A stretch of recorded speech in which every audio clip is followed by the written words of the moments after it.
習武之人，無懼風雨雷霆。習武之心，靜看流水浮雲。習武之道，邊個先係真正嘅對手？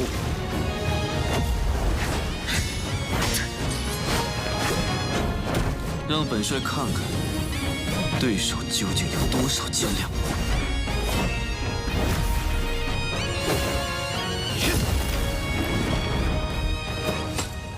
武道如水，水可乾，亦可游；水可攻，亦可守。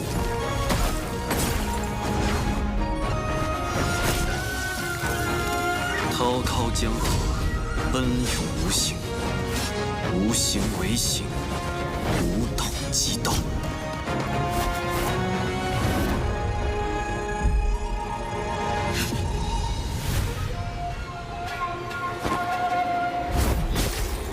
真正的对手就是自己。習武之道就係戰勝自我之道。武係我，兵亦係我。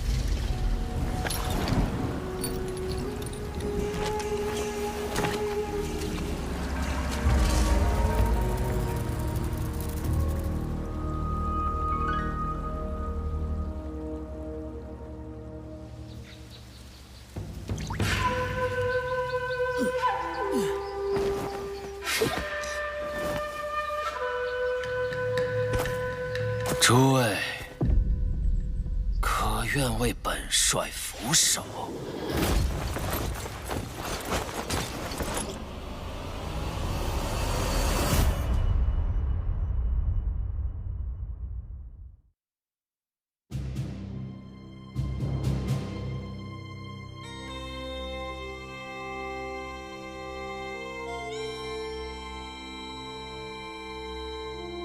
我就是你们要找的。李星云，哎呀，人长得帅就是麻烦，走哪儿都有人惦记。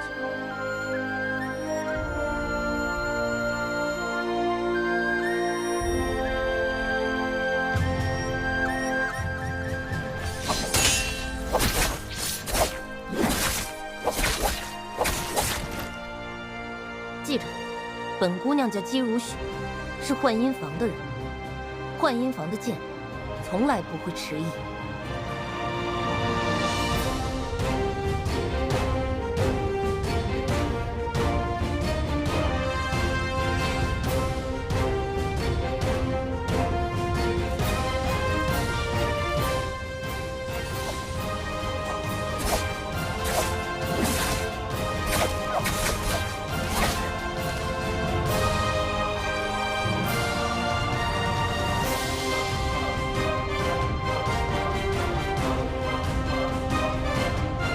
今日起，本帅心之所向，便是人心所向。诸位，可愿为本帅俯首？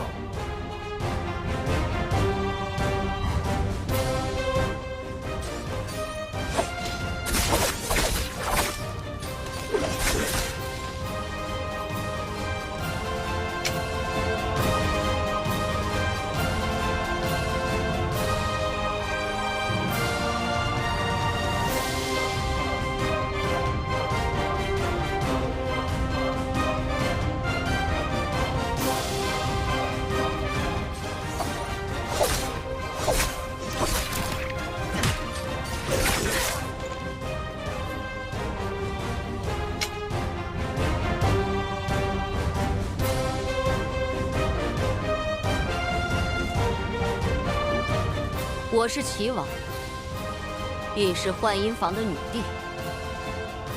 太平只是这世间的面子，而里子早已烂透了。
As chaos tears open the heavens,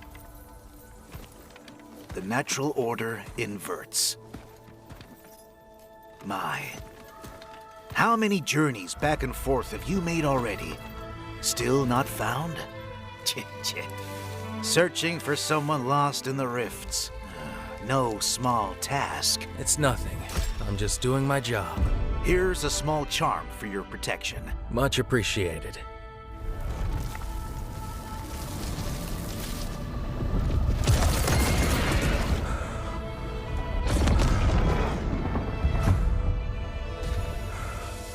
This is nothing like I remember.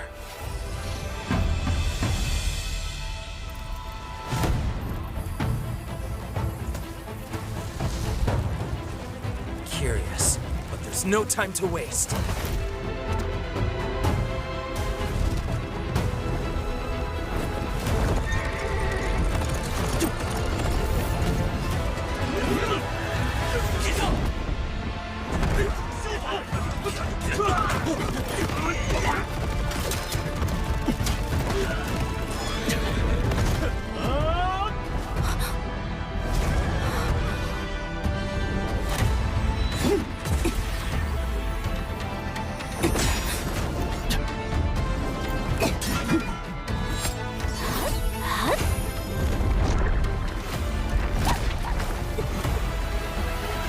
All that, Justina, only to become the matron. Traitor. I will not listen to Akiria's lapdog.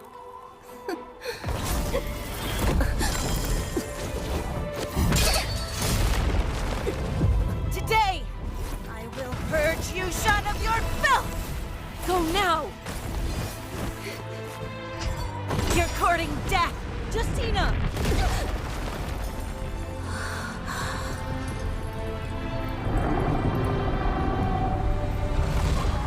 Excellent. It's taken the bait.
As your escort, it's my job to return you to Lenazra safe and sound. So, no matter how many times it takes, I won't stop till I find you!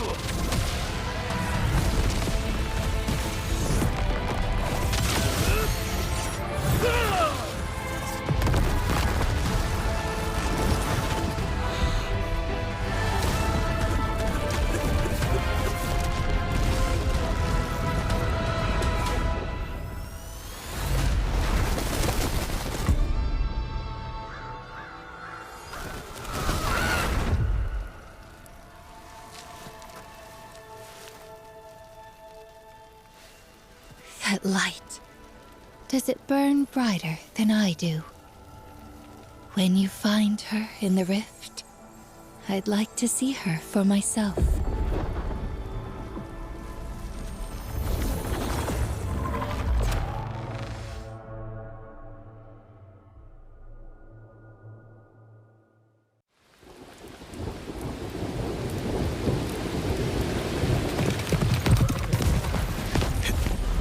风卷雷云，来者不善。老伙计，这次又该麻烦你了。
nights are long, trying to understand a life of words unspoken. How all of her hopes, all of her plans, told so much of what I meant to be. How some should stand, but I'm broken. Your love will help me so near. Never left enough space to hear how it tore me up inside. I've never been prepared to take the key to your kingdom's gate. The dreams wanted I'd never share.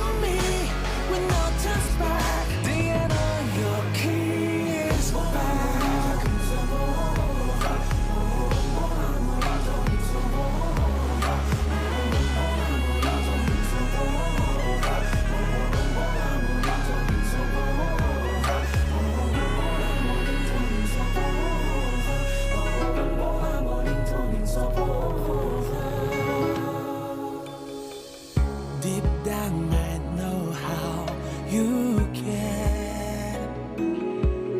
Only wish I had shoes your fears. In the flames I feel alive, the burden in my hands. I'm climbing up to the heavens gates, defy the fates to show you who I am.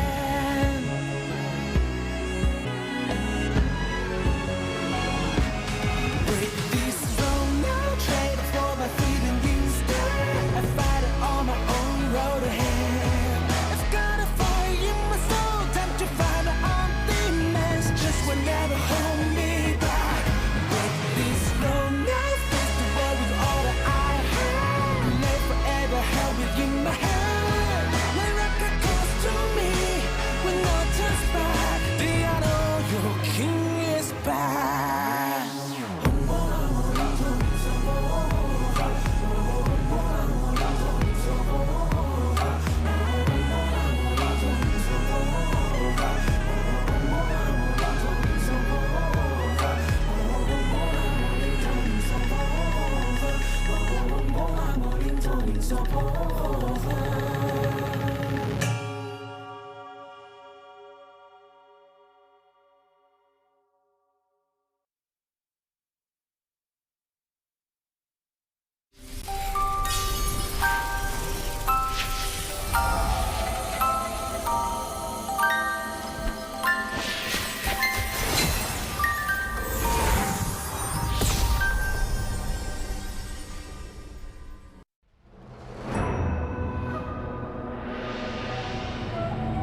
習武之人，無懼風雨雷霆。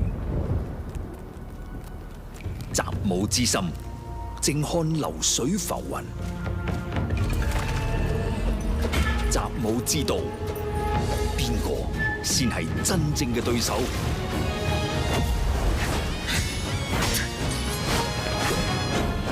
讓本帥看看，對手究竟有多少斤兩？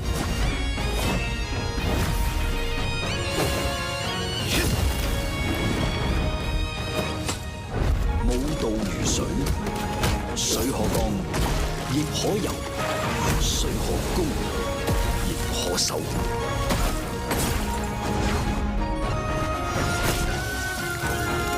滔滔江河，奔涌无形，无形为形，无道即道。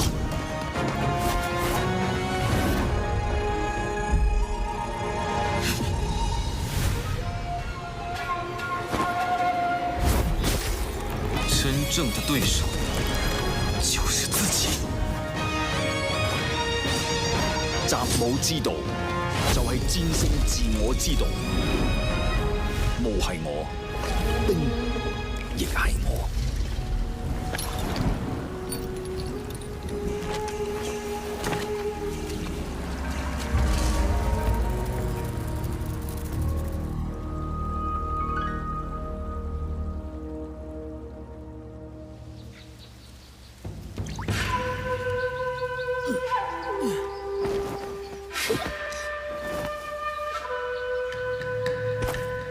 诸位，可愿为本帅俯首？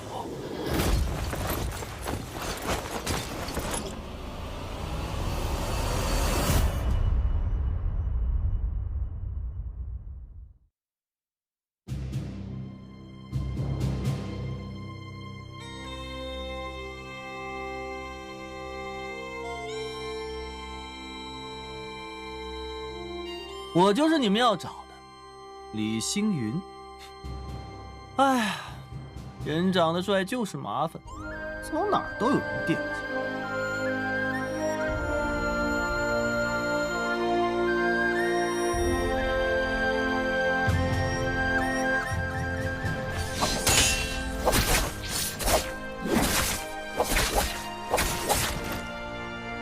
记着，本姑娘叫姬如雪，是幻音房的人。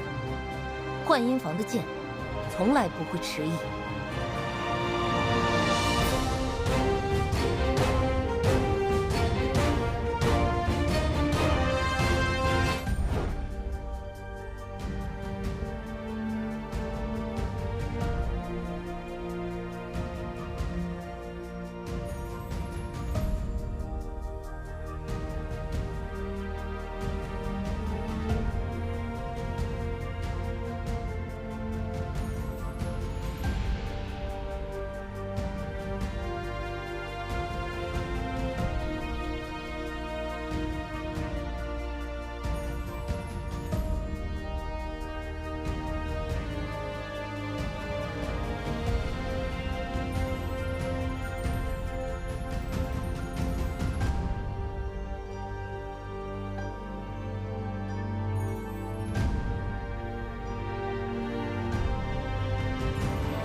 Growing up, I was told to be all that I can be.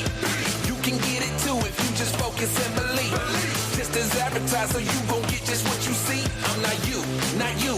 I'm M to the E, I'm me. Just as advertised, so you gon' get just what you see. I'm not you, not you. I'm M to the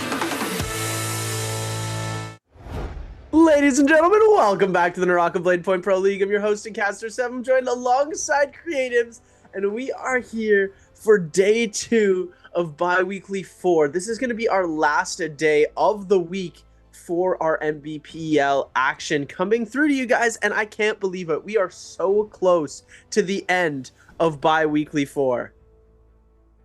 Yeah, everything coming to an end pretty quickly. Already here for the fall split. Just like that, in a blink of an eye, all the weeks go by. But here, we do have our second day here for trios. A lot of interesting things have been happening in trios. Composition's been off the charts, but something that's always the same is these Twitch drops for everybody at home. Once again, the daily drops every single day for the NARAKA BLADEPOINT Pro League. You're going to be getting that Tay, the Silk, and the Splendor Treasure Choice gift every single day for the Pro League. And then now, for this upcoming bi-weekly final, bi-weekly 4, you will have a chance to win that Spring Split item choice gift. That who knows what's in there? We don't know what's in there. We will find out once bi-weekly 4 is live, but you know, that's next weekend. We'll see that pretty soon for everybody at home. But overall, you know, day 2. Last time me and Seb were in here, we saw a crazy one. It was day 3 of bi-weekly 3. FPSEQ coming in hot there to secure the 12th place spot to make it into the bi-weekly final. I didn't watch the final, so I don't really know what be going on. You know, I'm not really tapped in with the trio side, but you know, I'm excited to see. I've been casting some trios in the outer regions as well. I'm getting a lot more familiarized with what's happening now with, you know, the inner comp and the Justina variation, also the Temmie variation, which Temmie variation outside the mainland has a lot of value compared to in the Pro League. In the Pro League, the Justina variation is very strong. We see the way it's executed, especially in Yang, where you're able to have the Justina in that front line and invest in that ultimate off rip, and you know, from there trying to do wonders for their squad, peels, damage on freeze, resets, so on and so forth. You know how that character is played. But overall, I'm excited, Seb. I mean, day 2 here for the bi-weekly 4. It's gonna be a good time for sure. Yeah, like you said, with the Justina coming in the Nbpl versus the Temmie that's been used in the global, I think it just has to come down to coordination. Like these Nbpl teams, they do this for a living. They train together, they live together, they eat, sleep, and breathe NARAKA every single day of the week. Yeah. And that Justina comp is only something that can be pulled off with the utmost amount of coordination, whereas the Temmie composition allows for a little bit more error, right? You're able to have a little bit less coordination. It's a bit of a simpler version of the composition, and so it is still effective. But the Justina composition, it can be a detriment if you just go in playing it expecting to play like a regular composition. You need incredible amounts of synergy and coordination to make that happen. Taking a look today at our participating teams, it's going to be JL, SR, DRG, Alliance, and the rest down there, as we are going to see. Look at our mirror matches this week, sir. C8, bro. It's crazy because they take the most picked heroes out of games 3 to 6. So they don't pick the most picked heroes because that would be the mirror match. So we're seeing games 3 to 6 last week. Takeda Monk and Kylan Monk was our top 2. So now we have the mirror match. Predoria Midnight and Predoria Starry Night, and Holoroth Starry Night, sorry, is gonna be Takeda Monk and Kylan Monk. Hiprin and I were casting it on day 1. It was absolutely amazing. It's the Justina comp a fluke for it's No, new. It comes back. It comes back later. It comes back later. I understand that, but you know, top 3 comp in the mix is still second pick now, which was that Monk Kylan, right? That Monk Kylan was in the mix even when he took the Justina Siren Viper was in, also with the Temmie, or the Enor comp. Sorry. Wow. The Takeda Monk, that one really threw me off guard, because we did see when we were on here last week with DC, did see some teams try to play out the composition, and that composition was played out in that second to last group slots, or even the last groups were picking up that composition. And you know, we also didn't see a lot of value from that comp, but I mean, you've seen it more than me with how the remainder of the days have been all the way to today. So I mean, that's exciting. That's how it's always meta changes here in trios and solos as well. But trios, once again, just so many more things added on top there with 2 other people opposed from you already playing in the game. It's just so much to deal with, and going against another set of 3 players is always just adding over and over just so much stuff. And man, I'm looking at a patch notes. We got test server and green focus implemented in the game is gonna be a big game changer, right? Green focus talk has been happening for I would say a couple years now, right? Like probably like 2 years, I would say. Max, that it's been in the works, that people have been talking about it, because we did have that implemented into different modes, and it is in free training as well. But with the way it's working now with the new skill tree, that's going to change a lot for not just trios but solos as well. So on top of us getting a new system for the Pro League and all these character changes, we are getting another thing added very, very soon as well.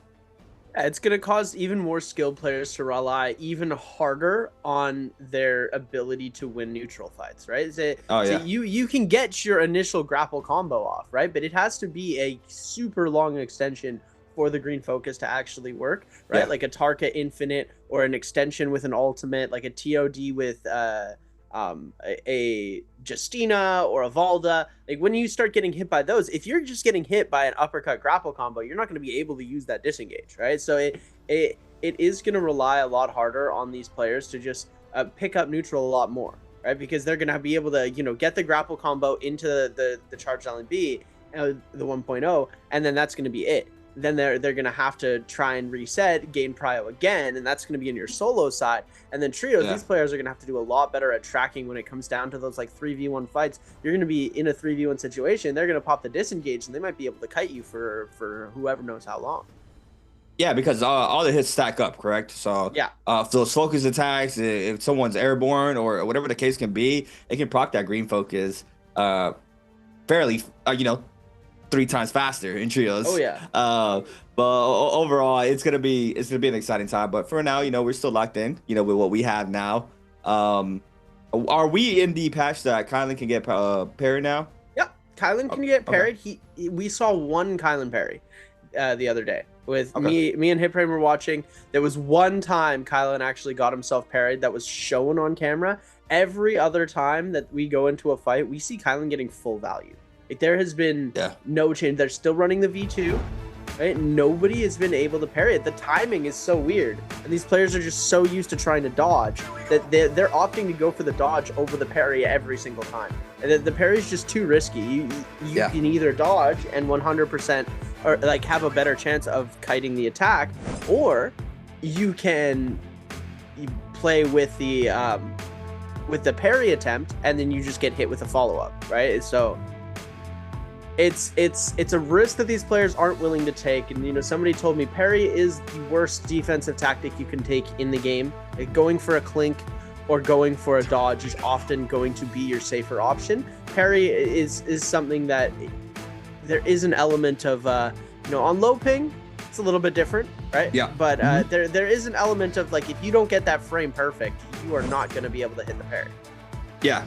Exactly. I mean, that's exactly what I wanted to mention. I mean, just in isolated fights or even in these 3v3s on land, the parry has to be the same time to release, right? We've seen the differences from what we've seen from online play to land play. It literally has to be in the first few frames for the parry to connect. So yeah, I can imagine parrying a Kylan is just 2 times harder just with the speed he's able to unleash those slashes. And on top of that, you're dealing with possibly light attacks from their teammates as well, or somebody holding blue in front of your face. I mean, it's just so many more aspects added into the trios that just can make that 10 times harder. So I wouldn't be surprised if the tap dodge meta would still be pretty much more prioritized, but after a while, they could go for a couple of tap dodges into the parry if they're able to read it perfectly. But that all comes down with practice, and that that's what these players are going to be doing.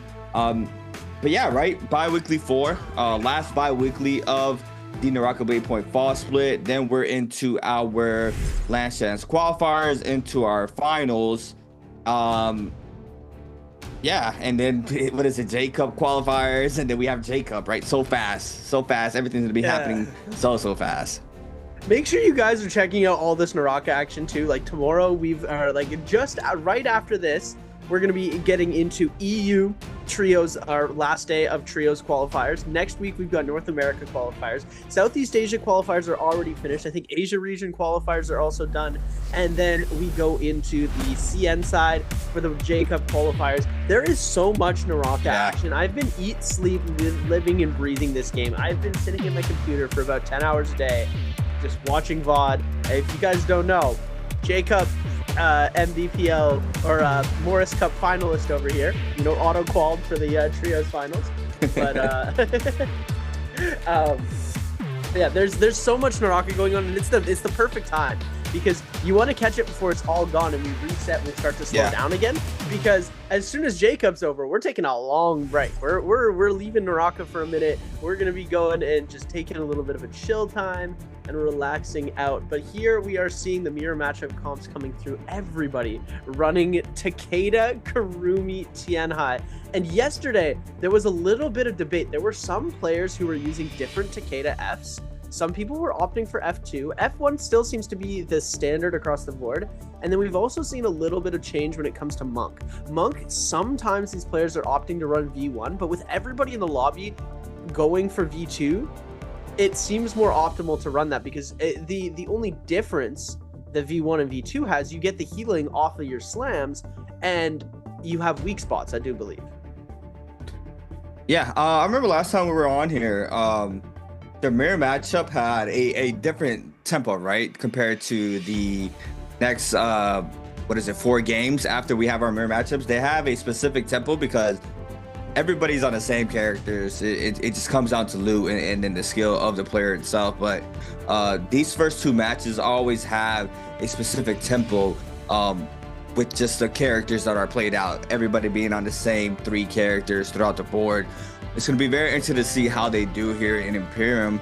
Got 2 teams, JL, BBE as well, ASE landing near possible rotation there to the third party. SR landing Lone Wolf there on the bottom left-hand side.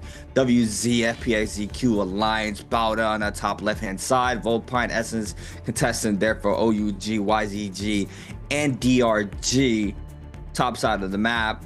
It'll be very interesting to see now that the Takeda Monk being that staple. Takeda, you know, creeping himself a little bit into the meta. We're about to get the Aquas changed on a live patch, I think this upcoming weekend, and I wouldn't be surprised if we see that Aquas change being implemented into one of these Shield teams as well, Seb, because that reword looks very, very strong. Oh, I love the Akos rework. I'm going to be Akos crutching for the longest time in solos when it comes out. But we're going to be taking a look at our first fight coming through. This is going to be Fun Plus Phoenix versus WZ. Xiao Yao already getting completely beast up and juggled as Alliance going to come in. Yuma getting parried by ZGE. They let the punish come through, and now ZGE forced to pop the bell out. Alliance is going to back up. WZ still waiting in the wings, but they're covering this body pretty well, so they can't get Xiao Yao up right away. Yuma going to be trying to see if he can go for the aggression up front. Young in the back end as well, trying to see if they can get some loot. It looks like they might just dip out of there. Xiao Yao's still up. Xiao, you can see him up on the top side as well, looking to get that revive as soon as possible. And they might be able to jump in and get this because Fun Plus Phoenix has jumped off this area. And it looks like Bauda is going to try and jump into the mix. Yeah, we'll see it now. Bauda already getting aggressive onto ZGE there from FPXZQ. Lin looking for the hits to drop down there from the Takeda. Is going to get a lot of damage there from Bauda. Looking for the hits. It's common fan in hand here for Lin. See Water now trying to respond, but the Monk ultimate is going to come online. I heard a parry happening in the back end, and that's Water eating up all that damage. Lin looking for the grabs, not being able to do so. Now manages to connect there onto Water. The musket shot's not connected. It's going to be off to just get the damage off the one grab into the follow-ups there from Bauda. And we see now ZGE the mug getting the grab onto XEM. Now Water's gonna get hit ×2 off the grass. The mash shot there from XEM. Takeda Ultimate invested there in the back end. Got kills happening in the kill feed. Lin looking for the damage onto the mug, trying to avoid all these grabs, make sure he does not get grabbed, but staying in the pocket, still being very aggressive. Kurumi Ultimate called in there for both teams as well, stacked up one on top of one another, and now the aggression continues here between Bada and FPXZQ. Yeah, Lin trying to see if he can get any value, but these Kurumi ultimates are just putting in so much work. Big Stoneform follow-up from Water is going to connect. They're going to use that F ability to get out of that. Water is going to end up going down off the back of NY7's fan. We are going to see ZGE now in the 3v1 situation. Not looking too good for him here. It's a 2v1 turns into a 3v-none.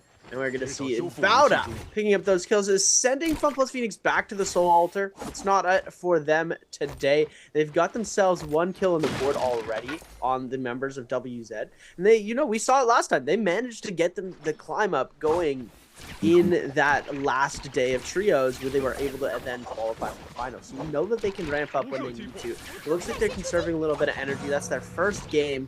You know, they obviously didn't want to lose that off spawn. It was a little bit unfortunate for them, as they are going to see now SR going to be jumping in onto ASU. We're going to see Xiao with the ult early. Looks like this might not get too much value though, as everybody down on the bottom side. We're going to see them try and pull up with this. ASC's Han gonna end up missing the grab. 17 is going down. What is this ultimate here? Oh, he is actually gonna end up getting 1 grab.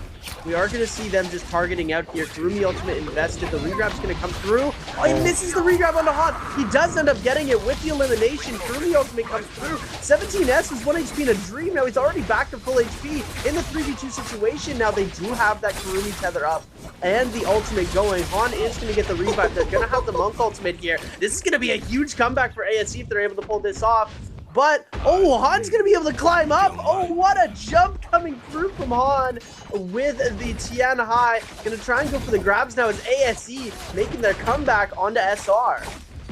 Wow, gets the grab onto 17S, and now Han continued the aggression there onto SR, gets another grab onto the Monk once again. The weaves are connecting, the mash shot there from Zhao, and now the 1.0 release off the D-Monk, and Han now is going to release the 1.0. Zhao has his number to be able to get that parry off. Shotgun burst now for the flying outs here from Han. The overhold gets the damage, but the follow-up clink is going to be enough damage, and SR is going to be taking out ASC. They're picking up their first set of 3 kills. WZ, BBE, Roshishi looking for the reset. And now we have it going towards Fat Melt's way. Being able to eat up so much damage here against WZ. See him. He is going to fall in the situation. BBE's Asbon and Roshishi looking to cut off some of this pressure, but Dufu in the back end might be clipped off of this situation here from WZ. First one in is gonna be forced out there onto the Takeda. The F already invested.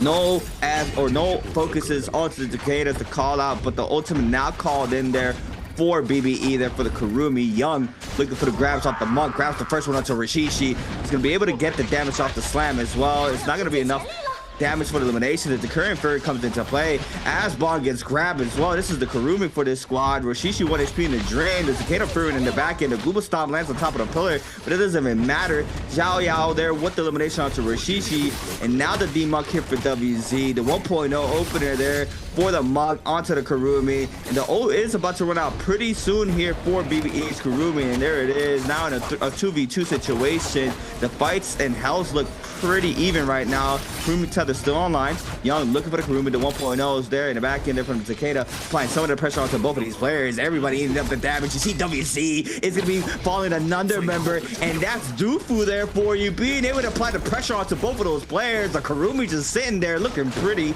being able to just keep that player up, and the damage is there for BBE. Aren't these mirror matchups just the best thing you've ever seen? Takeda Monk going back to back in the fights here. We're gonna see, look at this Kurumi energy. Nobody's dying. Everybody's gaining their HP back. Bane is down. OUG's gonna get out of this safely. Lin's gonna get the full reset in the back end. NY7 going for an armor swap, trying to replenish to a higher tier of armor, and OUG make it out safely. Look at that.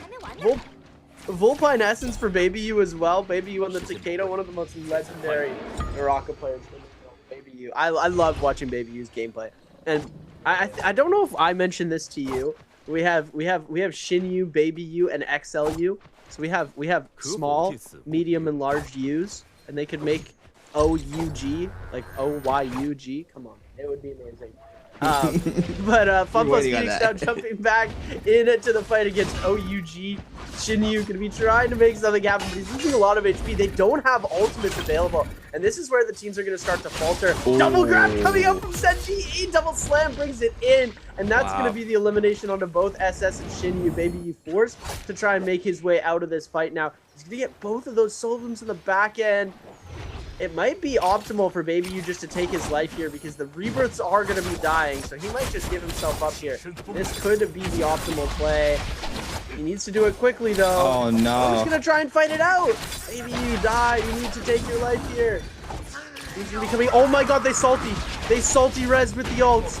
Coming back in is going to be OUG Shin-Yu on the monk. Gets the single grab. Baby U popping F. Gets the double. Oh, my goodness.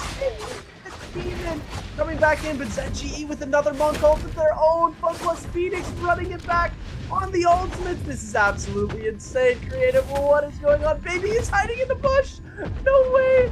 He's getting the full reset. Kiki is going to spot him out, though. Peel's going to be coming in for his monk. Shin-Yu's going to get himself grabbed. Punch is going to come through. He's losing a lot of HP. Tries to get another one. He gets SS. Does he get Shin-Yu? Is the ultimate going to go down? ZGE's not going to get too much more value off of that. Kurumi ultimate's coming in, and they're now going to be back to full reset. Just a long scrap off, and you see OUG's gamble paying off there onto Kiki. Being able to snag at that kill. Now in a 1v3 for the water for now. One of FPSDQ's member retreats off the situation. Imperative for Baby U for the cleanup onto water. One player still up. We got Roma Yang, though. We got JL against ASEs. We got a grab there onto Miss from TXJ. He's going to eat up that damage. Han can be half health there on the Monk. The Gooba Stomp comes into play. Xiao Wen now is going to get grabbed, but the Monk is going to run out there for TXJ. Looking for the damage onto Xiao Wen. The Kurumi ultimate invested, but the Jumper and B's there for the eliminations for JL are going to be snagging up that first Roma Yang. DRG against SR. Straight action. LNB pry off of this onto the 1 up on the Dual Blade. The 1.0 in the back end there from 17S from the fan. Now Kakaxi in the back end is going to be eating up all that damage as well. SR coming out victorious in their round. The straight aggression, Baby E, BN 521 in the mix as well. Blue armor there for 521. Dufu with no armor. Rashishi has full armor pretty much there in the backside. Lose one block of that. Quick reset here for Pampy. Got the Kurumi tether onto this player as well. Rashishi now. Two SEA players or teams going at it. 521 BBE, long time rivalry between both of these teams. Going in hot here in the center. Ivan eating up some of this damage. I mean, now we're back with another parry there on to Rashishi's. Not gonna be able to eat up any of this damage. And it looks like Pampy's gonna get another reset here, Seb. Yeah, and it looks like 5-2-1 are gonna end up getting. Oh my goodness, he turns it into the 1v1. What a parry from Pampy coming out. Roy Easy, what a key to dream will he be able to come back from this? I knew it. Oh my goodness, no way, no way. The second long call just for the health reset. Pampy has one as well though. Roy Hee gonna get the combo. Bell's gonna be available. Ult's coming through. Does he just cancel it right away as well? This is the craziest one. We've got 5 seconds left.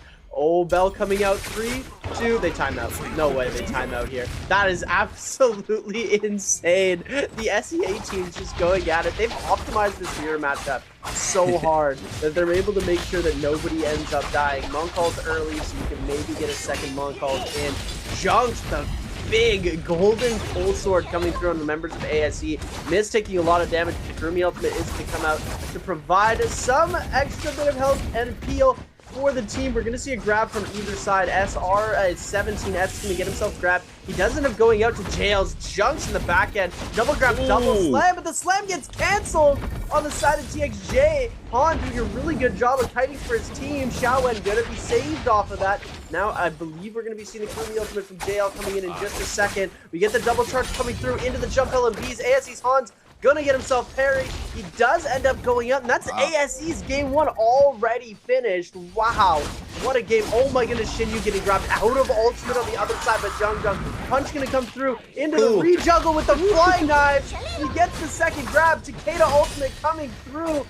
Big punch coming out as well. No re-grab onto that side. They are available for them. perfect reset though. SS gonna be on a Jung, like glued to a page. We are gonna see him getting hit with the focus follow-ups from that pull sword on the side of Shinyu. Kurumi ultimate now popped, and now we're gonna see Shinyu with the ultimate. Waiting for that Kurumi ultimate to come out. He's going for the grabs. The scale rush and the terrain is going to prevent most of that damage coming through from the Monk. Takeda ultimate has been invested on the side of Alliance. PP trying to cover for them. Yuma trying to make something happen, but it looks like OUG just going to back off this. Yeah, they had time to just wait this out, but Zenyu's ultimate is going to find some value there onto PP. But the ult is going to be running now, but aggression is going to be going towards SS Way there in the back end. Now Yuma trying to respond here for his squad as well. PP as well starts to move on in. Zenyu is going to eat up the damage off a focus attack there from the Kurumi.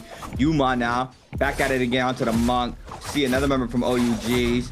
ABU trying to apply the pressure onto Yuma, but Yuma being a big decider here with the damage, and Alliance to snag up one in the corner, eating up so much damage. OUG trying to stay alive. The mid-range focus onto two players there from Yuma's Flying Knives. Baby U very weak in the back end as well. The other player as well loses a lot of HP, but Baby U looks like he might be called out here. PP in the back end trying to get a full reset in. There goes the Kurumi tether onto Baby U. Massive parry for Baby U, and OUG turning the fight around. There goes the blue pickup there for Baby U. 2v2 situation. John eating up so much damage. The 1.0 is good, and OUG turning the fight around. PP has to run for the hills. He said, I gotta find a way to get out of here. I mean, he has to try to dip, just stay alive, and you see it here with 4 last one standing. OUG manages to clutch up there in perfect timing.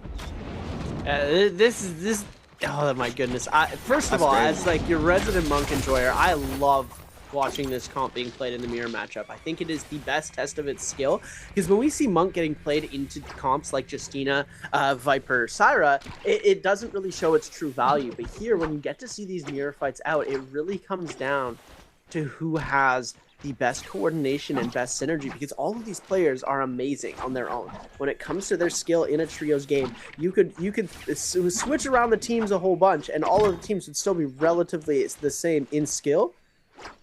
So it really comes down to who has that best synergy with their team, who is able to make this comp work the best. These little tiny just micro decisions that these players are choosing to make that will decide the outcome of the fight. You ult a second late, you're gonna lose. You ult a second early, you're gonna lose. You end up doing, like, making the wrong play, and in certain instances there are so many little things that can go wrong in these fights, and these players just manage to eliminate all of the risk factor and create big wins for themselves. But a team that looks like their synergy might not have been on point is going to be YZG, as we are going to see them dying to Yang depletion right there. I believe that's all 3 of their team members going into that. We now see the Monk ult coming up from SR Shout early. GXJ is going to get the ult up, but he does take the first bit of slams coming through. 17S going to get himself grabbed, and it seems like 17S has been in the hands of the Monk more often than not today. He is going to be getting grabbed out quite a bit. Xiao now taking a lot of damage. They might force the Kurumi ultimate out early,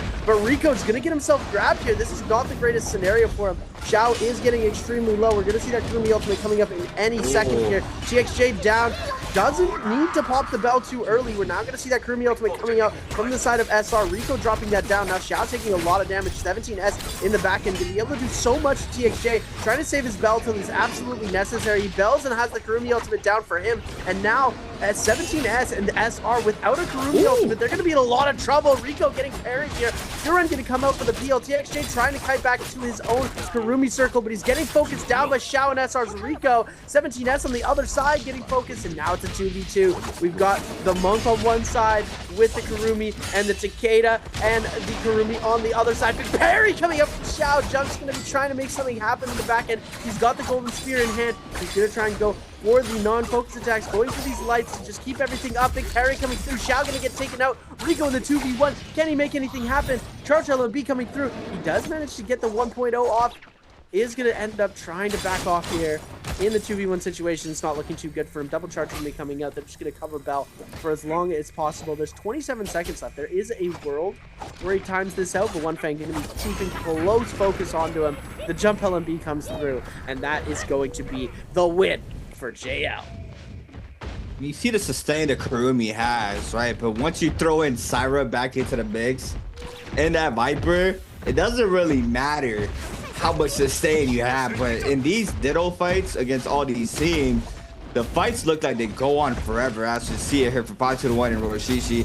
Both of these teams actually lost one apiece in Realm of Yang. They were able to buy back, and we see Pampi falling here for 521 now. BBE being able to buy it back there. Remember that also got eliminated due to that Yang depletion double timeout from both of those teams. But they get a run back there onto 521. One member is going to be down for now. On the other hand, OUG winning the Realm of Yang, having that Mystic Might buff, DRG and JL as well.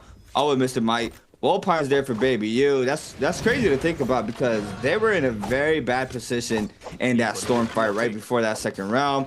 And that Volpine never procced, and they still have it online. This is the Realm of Yang they had where they won this second time around. Zenyu, you know, at this point, you just kind of toy with your food and just try to buy out as long as there's still a minute 50. How fast did they clean up the other two players? It was a super fast realm here. They just you see here for a minute and 50 no, straight. No, it's a 3v1. It was Xiao went in by a 1. Ah, okay. Yeah, I was about to say, what is that, like a 10-second realm? Like, it was so fast. Like, it was so much time on the board. So, they pretty much get a free round there. The player went there to try to get the Resurrection Rebirth. But, you know, sometimes you just don't get free round. And you see it here, Alliance is going to be picked out as well there from OUG. Gold long sword for Zenyu. This team is fully scaled out. Flying knives, ping, flying something. Flying kick or flying knives. I know that first symbol. Don't ask me how I know, but I know that's flying. That means flying. On the other hand, DRG. Some good setups on the J. We have 3 purple J's there on the Kurumi, 2 on the Takeda, and then 1 on Kakashi there for the Monk. And you see them potentially trying to get an aggro with this Mystic Might. Looking for WZ's member, Zhao, in the backside. Looking to try to retreat off the pressure here from DRG, but gets caught up in the corner. That's an easy elimination there from DRG. And now they jump up to 7 overall kills for game number 1. Trying to clean up the lobby, but there's still a lot of players up right now. 22. We have a couple teams out, but still, we still have a lot of teams in. As you see currently, our runner-uppers, JL with 11 kills thus far. I think they're day 1. I wrote it down. They had 30.4 for their first game. It's just an insane amount of points for their first day. And now, do you think they're going to be able to do what you said last time, Seb? You was looking for, what, a 200? I think you were looking for a 200. I was looking for a 200. We had an 85, I think, 86 from JL. Yeah. Or 84, because they're at 95 now with the 11 points that they've got on the board. One thing I wanted to mention, was that second Yang that we just watched? That was second Yang, That was second Yang already. First Yang is just completely out of my mind. I'm like, why are they taking Mystic Might? No Vermilions? Come on, guys. What are we doing here? But we are going to be taking a look at DRG now. They have managed to spot out all of these stragglers, these solo players that have found themselves in the unfortunate circumstance of finding DRG. They've now found, this is their 3rd solo player that they have found and caught out. They managed to get 1 member of WZ, they managed to catch out a member of Alliance, and now they've fully eliminated the members of WZ. Oh, actually, no, WZ is still in it. Xiao Yao gonna be trying to make his break for it here, as we are gonna be seeing Young. Oh, no, my mistake, ladies and gentlemen. They only managed to get 1 of them out. WZ is still standing strong with 2 members. SR Xiao going to be trying to focus his energy up on a Young. Rico just going to be dealing so much damage without Pulse Sword onto the Monk. Look at how much his health goes down. And the Guma Stomp coming in. Oh my goodness. No HP available for Young. Rico going to follow that up with the Pulse Sword. Easy kill for them. Now WZ only onto that 1 member, Xiao Yao, trying to see if they can get themselves out of this precarious predicament that they put themselves in. SR going to be fully chasing onto this. They want that extra elimination, and they need to cleanse Yang depletion as well. So this isn't just a point situation for them. And there you go. You can see the kill feed that Rico is going to be able to complete that elimination. JL going to be opting to go for the Draco Storm, and if they manage to get this before the Yang Spirit Well gets claimed, they do end up cleansing that Yang depletion. And it doesn't cleanse, it just blocks Yang depletion from coming on if you already have the buff. But if you do end up claiming that buff afterwards, you don't get the cleanse. So they're going to claim it just a little bit before, as Baoda are going to go for that flag capture strategy. Whereas DRG, still with 1 player on Yang depletion, 2 of their players have been cleansed out, which is nice for them to have. They're still going to be looking for that one last elimination, or maybe going for a buyback here. It is already pretty late in the game. There's only 8 minutes left to go. SR now, though, getting caught out by JL. JL trying to do has super crazy things coming out here. We've got the unseen current getting thrown out into the Palm Lightning. Oh my goodness, the Jades are going crazy. Rico was the last remaining member, or was one of the members with Yang Depletion on the team, so he's just going to get completely eliminated here. Alliance going out to OUG Shinyu in the kill feed. Now, we are going to see the capture coming through here. Yang Depletion cleanse for Bauda. They're not going to want to take this fight anymore. They were just trying to secure that flag capture, as BBE in the back end trying to see if they can cleanse that Yang Depletion. I just call that J bowtie pasta. It literally looks like bowtie pasta. The unperceived current looks like bowtie pasta, man. I can't unsee it. That's just the first time I see it. I'm like, yo, that's bowtie pasta. Bellissimo! It's Italian pasta. You see it, right? You see what I'm talking about? I 100% see it. Oh man, I also believe too, this is the patch where we got the bloom changes as well. So if these players in teams fight a team that has buff, it doesn't cleanse no more. It's just a reset on the timer. So that's also a big change implemented now off of the 917 patch. But we see BBE and Xiao both forming on up here on the Monk here for SR and BBE. 17S drops very low in the back end there on the Takeda, looking for the hits there on to Dufu, but the ground pound slam there from the Monk. Asbon there with the musket shot onto 17S there to confirm the elimination. Roshishi drops very low though, trying to run inside the zone. Is gonna be taken out there due to the zone. Dufu snagging up the last hit there for the confirmation elimination. Asbon nearly gets eliminated as well. It's a freebie for JL. Trying to snag up this kill with this Draco Storm. You see them applying tons of pressure there onto Asbon. Asbon is going to be quickly eliminated. These teams already were posted up inside the zone, waiting for this end game to unfold. And you see it here for JL being able to continue to snag up these eliminations. But SR had 11 before they got taken out. There's still a big amount of kills to be taken out. I believe in what, top 5, top 6 around there for this game alone. But still, the damage has been done. They are going to be snagging up a good amount of points still. But JL currently with 13, DRG, OUG both with 8, and they're still able to snag up more during this end game. As we see it here, Draco Storm buff up once again for our second sprint. Well, OUG's posted up here to try to claim this buff up here for this end game. We see Zenyu trying to apply the pressure here with the cannon shots. We got Palm Lightning there in the back end there from SS. JL now starts to move on in. We see it now forming on up. Who's going to be able to pick this up? Baby U still has that Volpine Essence on the Takeda. Also has the Tuna. See him popping that. See the Monk now ultimate being invested there from Zenyu. OUG can be able to claim the center for now, but I believe JL is going to be winning this out completely. Steps right inside that no ult zone, and now the Monk ult is gone, and JL makes their move inside the spirit wall to try to snag up this Draco Storm. And you see DRG with a little bit of love taps. OUG still claiming dead center though. There are going to be the ones claiming this. Takeda ultimate called in here for Baby U, trying to find a value here off the Furrens. SS in the back end is claiming up there at the Draco Storm for OUG, but Baby U looking for the hit. You see everybody backs on up. No, that person has cooties. We gotta back on up. You see everybody bow to OUG, also JL. Full cutting left, Baby U not being able to find no value. OUG still looking for the aggression, but every single team opposed from them is very perfectly rotating on the outskirts of the map, and OUG's Baby U now looking for the hits on the bottom side of the terrain. Baudas as well is going to be dropping down. No Palm Lightning here for Baby U, but Draco Storm up here for 118 seconds left. You see Kakashi forced to pop this Monk ultimate, looking for the grabs onto OUG in the backside. Not being able to grab there due to the umbrella from the Kurumi. Look at that little tech there from Fong there, just hiding there in the backside, making sure he doesn't get grabbed. Oh, I'm sorry, that was OUG. Both members, Baby U and SS, is playing behind that Kurumi ult there to avoid that Monk ult there from DRG. Now that the D-Monk is here, we might see some of these teams start rotating on in to try to get aggressive against these other squads as well. Yeah, there's only 12 people left, so there's a few full teams. All the outliers have been caught out here. JL are in one of the best standings, but OUG now with that Draco Storm are going to be able to put in a lot of work. It looks like they're holding true for now. And this is what we've seen. A lot of these Monk comps do end up going to the final zone. Last day, on our day 1, we only saw a few end circles with the Monks because so many of these outlier teams were with only one player, 2 players left in their games, instead of the full 3-player squads.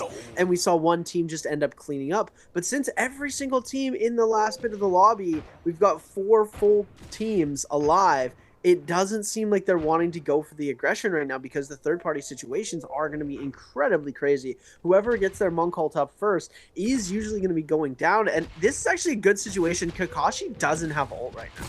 Right, and so it doesn't give him that temptation to pop early. We do see him trying to gain back that rage by throwing these range shots out because he does want to get ult pretty quickly.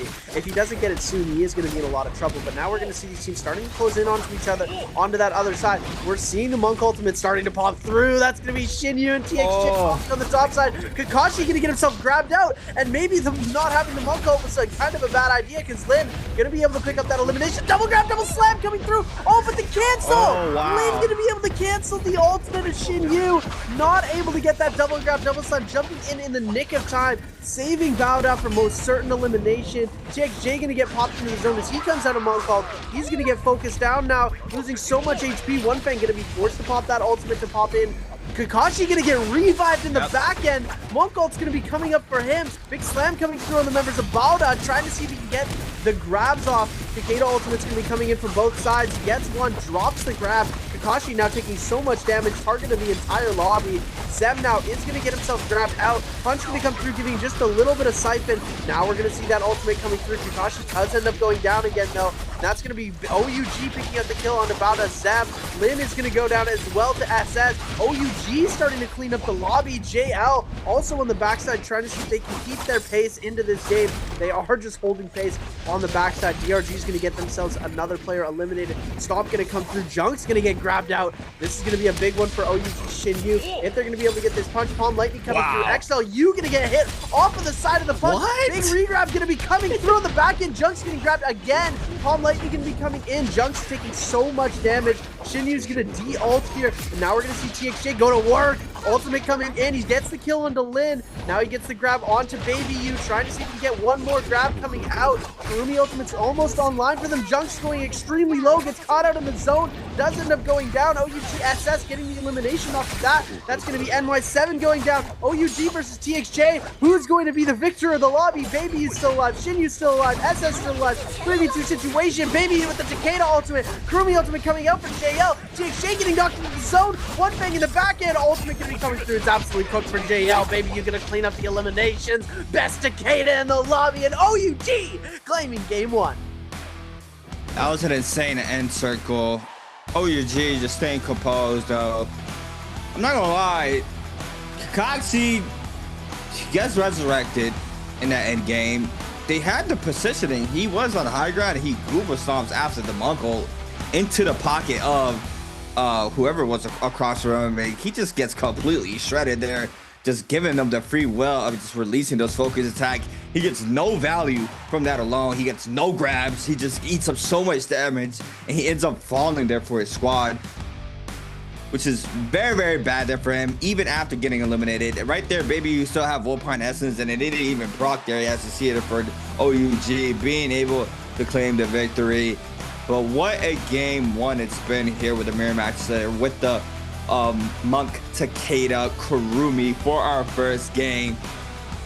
Just watching this, it's very interesting because I just think Viper Siren is so strong, man. It's insane how strong that composition is, right? If you literally shut down anything that this composition can do right here, you can shut down the Monk, you can shut down the Kurumi, you can get those picks very, very fast if you're able to connect off that Viper Stun. And just seeing this alone has just opened up my eyes how broken Viper Siren is all around.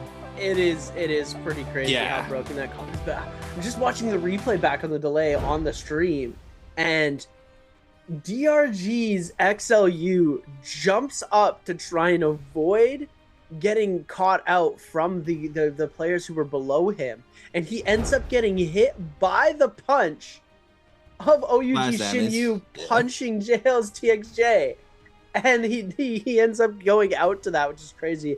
Which hero is gonna be the MVP of game number 1? And this is actually crazy because I do believe there was a tie in eliminations between 2 of these players. So answer ABC in the chat. Make sure it's on Twitch chat. If you're over on YouTube, hop on over to Twitch just for the answer here, and you could win yourself a spring split or a fall split lucky gift. Just answer in the chat. It's going to be A, B, or C. Tianhai, Takeda, or Karumi. Who was the MVP of game number 1? It's going to be one of the members of OUG. And I'm interested to see who it is because we had a tie in eliminations between 2 of the players of the team. So it could go either way. It really depends on who did more damage after it comes to kills, then damage, and then I think it goes. I can't remember what the next tiebreaker factor for the MVP is, but we usually don't see damage being the exact same number. Yeah, it can either go both ways, right? Takeda can get. It's usually that front line that is looking for that main aggression. At the front point to try to get those openings there for this comp, and then the monk does do a lot of wonders if they're able to snag up those two grabs, and like you mentioned, that splash damage still comes into play as well. The monk does big wonders there for any of the comps that he's in, so they can go other ways. How well OUG Takeda or Monk did. But like you mentioned, it might be a tie. I just don't know what the damage is going to be looking like in eliminations. That's a pretty tricky question for our first question of the day. You really got to be paying attention to see who's going to win and how the kills are looking like whenever the spectator cam is on them. It does show it there on the left-hand side, right next to their names. If anybody's curious, there is a little skull icon with a number that tells you how many eliminations each player has. But overall, exciting game 1. We're going to be taking another trip to another ditto, right? The second composition played out the most, being that Kylan Monk back. I mean, that one pretty much gives more of the reconfirmed grabs off of the first slam. But let's take a quick look at the scoreboard for our first game. You see OUG in first place with 17 eliminations, a big amount of kills, 24.4 game score there for OUG. JL with 16.5. SR with 12, BBE with 10.5, DRG with 9.5, Balda with 9, 521 with 5.5, Alliance with 5, WZ and YZG with 3.5, FPXEQ with 3, and ASC eliminated with 1. Here we have it. Look, it's gonna go towards the Monk's way just because of the damage, just by what, 3K? Oh my goodness, yeah. It's 4,612 damage difference between Baby Yu and Shin Yu. I think it goes to assists after that, and Shin Yu beats him by 1.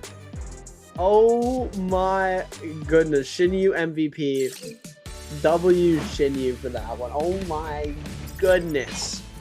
But we are going to take a look at some of these highlights brought to you by China Unicom just to see how the team did. Look at this. At the start of the game, they salty ran back this kill. They get double grab, double slam. The double slam still manages to go through. Baby Yu is, look at him. He's so close to death here. 1 HP in a dream, getting healed from his Karumi. Takes out Yuma, gets the Bloom, all-ins onto the last 2 members of Alliance. Manages to take out Zhang. Oh my goodness, that is a crazy finish that we've seen.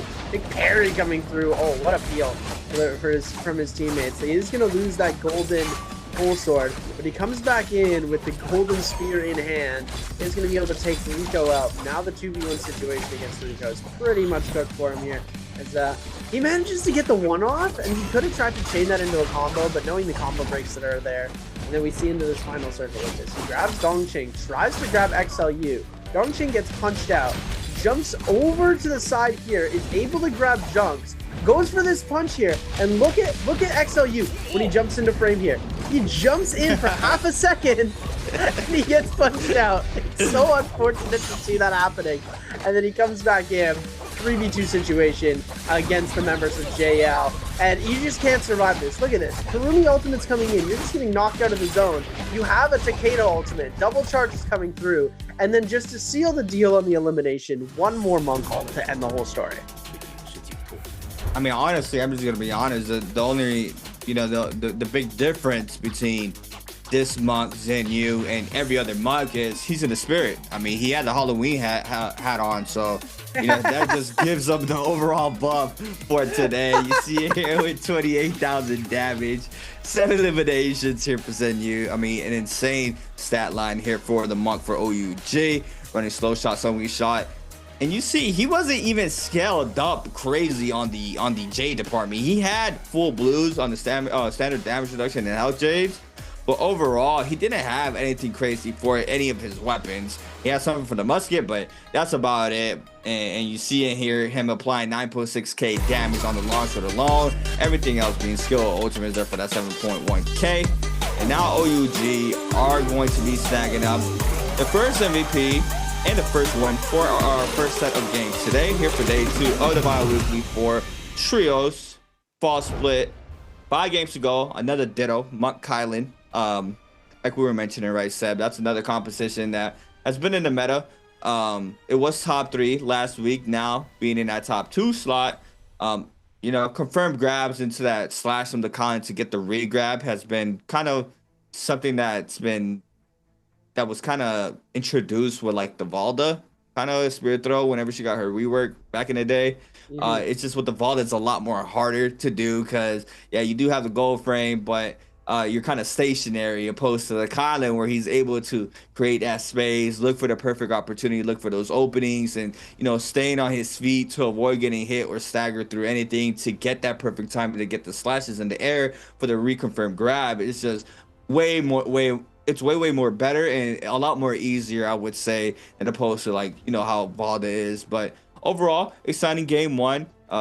You were mentioning how you love to see these ditto fights. We saw how long they can happen between teams like in the Pro League and OUG. Me and you thought that the Takeda Baby U was gonna was just gonna give up the kill, right? I mean, his timer was ticking. He invests the ultimate, and he stays in the fight there in the edge zone. They run it back and they confirm the eliminations, and off of that alone, the tempo just skyrockets. They're able to scale up from that, picking up all the resources there from the dead bodies, and off of that, you see them playing towards that end game. I think they had like 8 kills moving into that end game, and they ended up with an amazing game 1 off of that alone, being able to play around against all the other teams, and a team like JL, who was already in with 13, they are able to snag up the Draco Storm there in that final moments, but they're still able to pretty much control the whole playing field, and it worked out perfectly there for OUG. Yeah, I mean, like the tech that they use to be able to get that, like, so they have the run back, right? The gray armor run back. Then the 1 HP clutch against the one member of Alliance. Like, I don't know what was going on with Alliance in that game. They needed to appeal for the one player who was fighting. He gets a crazy parry off. He's like, oh, it's just one player. He's low HP. Gets the parry. Ends up losing the 3v1 scenario against Baby U. And that's why favorite player in trios right now at the moment. It was Wushin98. He's no longer with us, sadly. Still alive and well, just not playing in the Pro League anymore. Let me clarify. But I love watching Baby U play.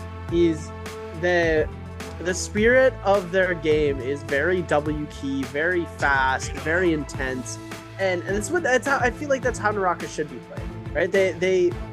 They're not concerning themselves with, oh, we need to survive here. It's like, oh, let's just get as many kills as we can, have a good time, and you can tell that they're having a good time when they play.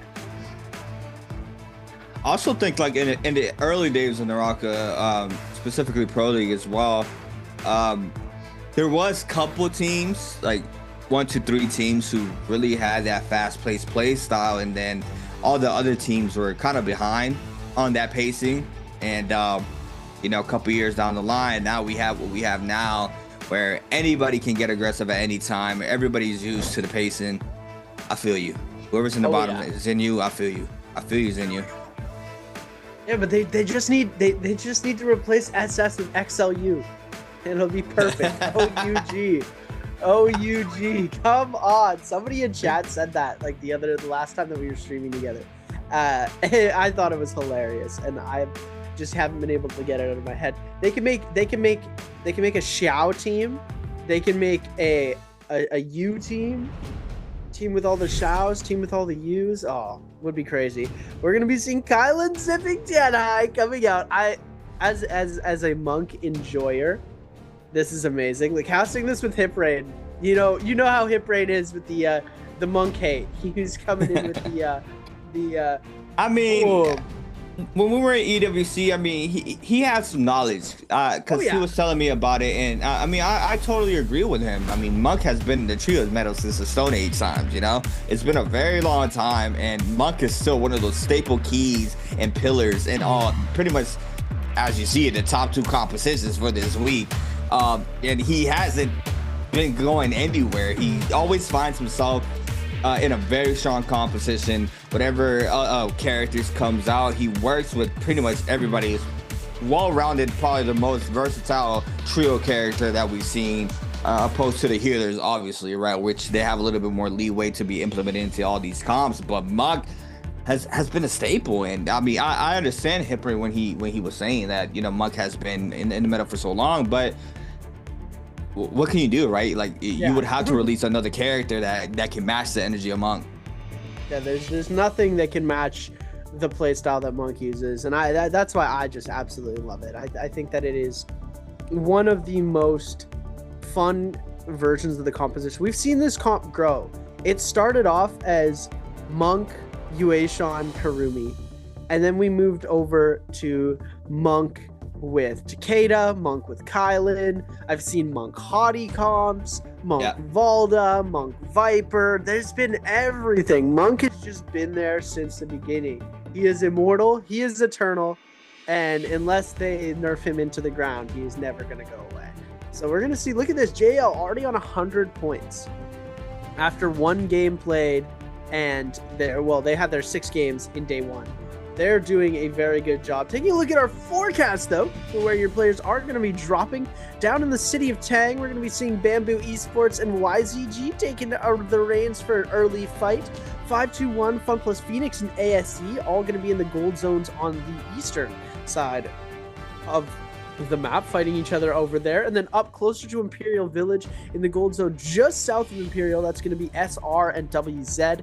JL taking the Frozen Lake all to themselves, whereas OUG look to be going for a bit of a Firefly spawn, and then they have the opportunity to rotate either to Puzzle to solve that Salvation Podium quiz, get themselves a golden weapon right off rip, and then Alliance taking that northwestern side all to themselves at the Yushan Ruins. JL could contest due to the portals very early into that fight. So we're going to see what's going to happen. All these players are going to be going for that Firefly play right off the rip as well, since we are on the Firefly map. Ballista already going to be coming out as ASE and 521 starting to take the early scrap off coming through. Big Parry's going to be coming out. No connections so far as they're playing closer to the base of that Ballista. No one wants to get caught out. Fat Milk gonna get himself comboed a little bit, and Miss gonna be able to get the uppercut on both players of 521. Now Pampy trying to see if they can get the isolation onto Xiao Wen, but Xiao Yao gonna get himself parried here.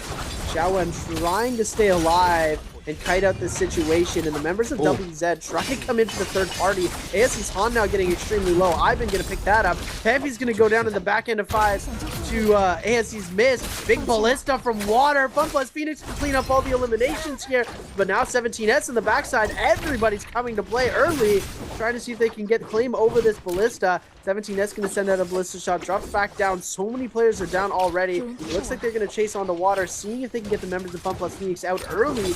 Nobody wanting to give up control of that Ballista though. Kiki taking a lot of damage right now. 1.0 is gonna get released, and it's good. Kiki now in the back end, tries to go for the parry, but the Kylan ultimate from Xiao gonna be coming in, dealing so much damage. 17S getting extremely low, he doesn't have ult. Double tap dodge away. 1.0 gonna come through. CXZ gonna clean up the kill. Xiao Yao gonna get a kill into Ivan in the kill feed as well in the backside. Big Bane gonna be getting dropped down for the members of YCG. Fun Plus Phoenix and ZGE getting absolutely decimated here, trying to kite out this situation. The Kylan ultimate is just way too strong. Oh my goodness. YZG picking up 6 eliminations in the early game. Yeah, it's insane. This is a very dangerous fight to have, right? Being able to get into the ballista. We saw it there from FPSGQ, being able to snag up some kills there from water, with a commotion still happening there down in this terrain. Tries to go for 2-on-1. Xiao's gonna eat up a lot of damage here from YZG, and he is going to fall. YZG now with the cleanup there onto that player, picking up 8 already off drop, looking for the 9th onto Xiao Wen. The ping ultimate called in. The staggers come into play. The 1-2s, aerial R&Bs, the jump LMB for the elimination there for YZG. And the damage is done. The one coming up on top the most is going to be YZG now with 9. JL getting aggressive onto Alliance. Yuma's going to fall. PP in the back end is going to get parried as well. The focus attacks are out. The F called in there for the Monk. The refocus attack into the 1-2s there for the elimination. And now it's JL as well. Now setting the pace for himself for the start of this game. OUG in the center of the map, Plume Castle. Baby U with that gold fist blades. They are going to be dropping in that puzzle to secure that weapon. And you see now DRG against Balda. Both Monk ults are going to be invested. Kakaxi on the Monk. Lin for Balda. Trying to see if he can find a grab. Does manage to do so there onto XEM. But the Google stomps in the grabs there from Lin. Try to ice off some of the pressure onto Kakaxi. XEM is going to be dropping very low there on the Kylan. The back-to-back slashes are good there onto Dong Q. Now we have the opposing team popping that Kylan ultimate there, Dong Q. Now both Monks are going to deform on up. It's going to be an isolated fight between the Monks. Battle of the Monks. The 1.0 there from the Velocity on Toll there from Balda's. Lin being able to get the damage onto the opposing Monk. Lin now applying the pressure onto Don Q. The F call in for the Kylan ×2. Back to back. The slash connects. The ult's about to run out. Massive parry there from Lin and NY7. Synchronized parry there for Balda. Now XU is going to be responding there with the parry as well. Since it gets parried, Don Q now with the parry. Lin's going to eat up a lot of damage in the backside. Kakaxi starts to move on in with the jump LMB for the elimination off the spear. And now we see the Bane being played out here for one of these teams. And that's going to be for Balda. And it looks like DRG's staying in the pocket as well. But Balda with the Bane are going to be having the upper hand for now. Big parry there from Don Q. Spins back the damage onto Balda. We see NY7 to be forced to pop this Zaping ultimate here for Balda. The 1.0 is good. Look for the crossover. The damage going towards NY7's way. To be forced to try to back up and play that mid-range R&B focuses. They still have the Bane into play. The Kylan ultimate now called in. That player finally falls, but Balda still trying to fight this out. Not fully out. Having to fight another member there, Don Q, with that Kylan ultimate. Potentially now is going to start moving on back to try to find a kite, but still apply the pressure. Back-to-back slashes. It's a lot of damage there onto XEM. We see NY7 still trying to move on in, fully healthy, so they are going to be able to be that frontliner for now. And the Zaping, the jump LMBs is good. The F call in for Don Q. Now being able to connect off that raw uppercut. NY7 still looking for the chase. Don Q manages to create a little bit of that distance now, and this terrain here can be in his favor with that common armor swap as well. And it looks like Don Q might be safe for now. You see him cut in on the bottom side, but NY7 still chasing down. That could be a potential kill, but not being able to snag up that third kill there might be something they are not happy with.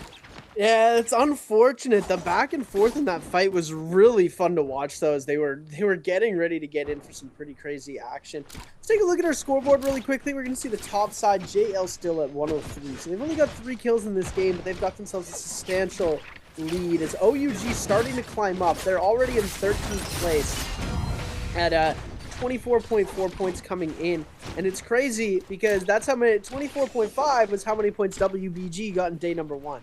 They've been able to do this in 1 game. So OUG is looking definitely a lock for the finals. If they just continue with this consistency, they haven't gotten any eliminations yet, but they haven't gotten themselves killed off of spawn here. As revives are going to start to go down, they are going to have to start playing this a little bit slower. I think they're going to try and go for these Yang portals once they start to spawn up. Might try and catch somebody in an off situation. We're going to be taking a look. YZG still with their revives, 9 kills on the board. They are the front runners of this lobby right now, and they are putting on an immaculate performance. when it comes to this Monk Kylan comp.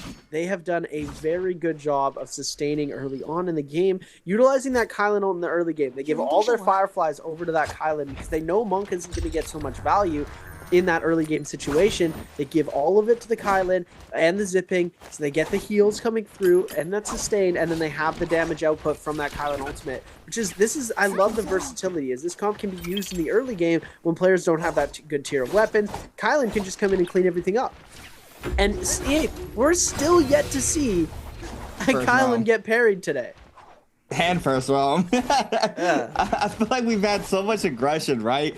I mean, that 9-kill off drop there from YZG was just insane to watch. It was a huge commotion there near the Ballista Tower. And now you see these teams with a little bit of pokage onto the realm to try to enter. It's going to be FPAZQ. First one's in, still winning this out. It's going to be mid-range pressure here for all these squads. YZG. See how they're scaling looking at. They have full purple armors on all their teammates. We have purple pulsar here for CXZ. Wonder what everybody is looking like as well, but overall, these players and teams are going to be winning out for this round. We see big congestion of players here for this round. We have JL, BBE, YGG moves on in. Everybody's going to be waiting this one out. Round spawning just a couple seconds.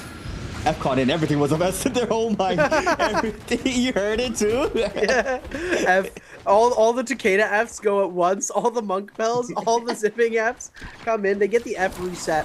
If you don't know, in trios, you do get the F reset as soon as you jump into there, so there's no worry about using that off of cooldown right off the rip. We're going to see both Monk ults coming up almost identically at the same time, but look at that. Kakashi gets onto the top side, ends up dropping down. It's going to take a couple of hits for this. Goombastomp going to be coming through from TXJ. He's going to be able to get the grab onto XLU, but we are going to see the punch able to come out, and look at how much damage Kakashi's taking here. Big prevention. That's going to make him lose even more HP. We're going to see the grab coming out again. Follow-up damage from this could be crazy. Ult is going to go down, though. XLU now sending out the shotgun burst onto TXJ, tries to come back around. We are going to see these Kylan ultimates start to come out, and now Junk's trying to send it through. He does have less HP. TXJ going to be scale rushing on the back end, trying to get a full view of this. Big parry going to come through on the side of XLU. He brings it back around, but Junk's going to be there to peel for him. XLU is going to end up going down. Kakashi now on the back end, trying to see if he can make anything happen. He's going to get a parry on the TXJ, but it doesn't matter. Junks is there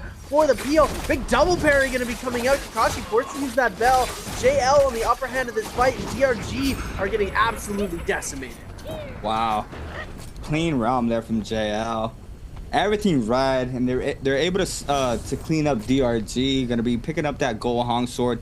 You see YZG picking up elimination onto Rishishi, FPSEQ onto one of Alliance's member, that being PP.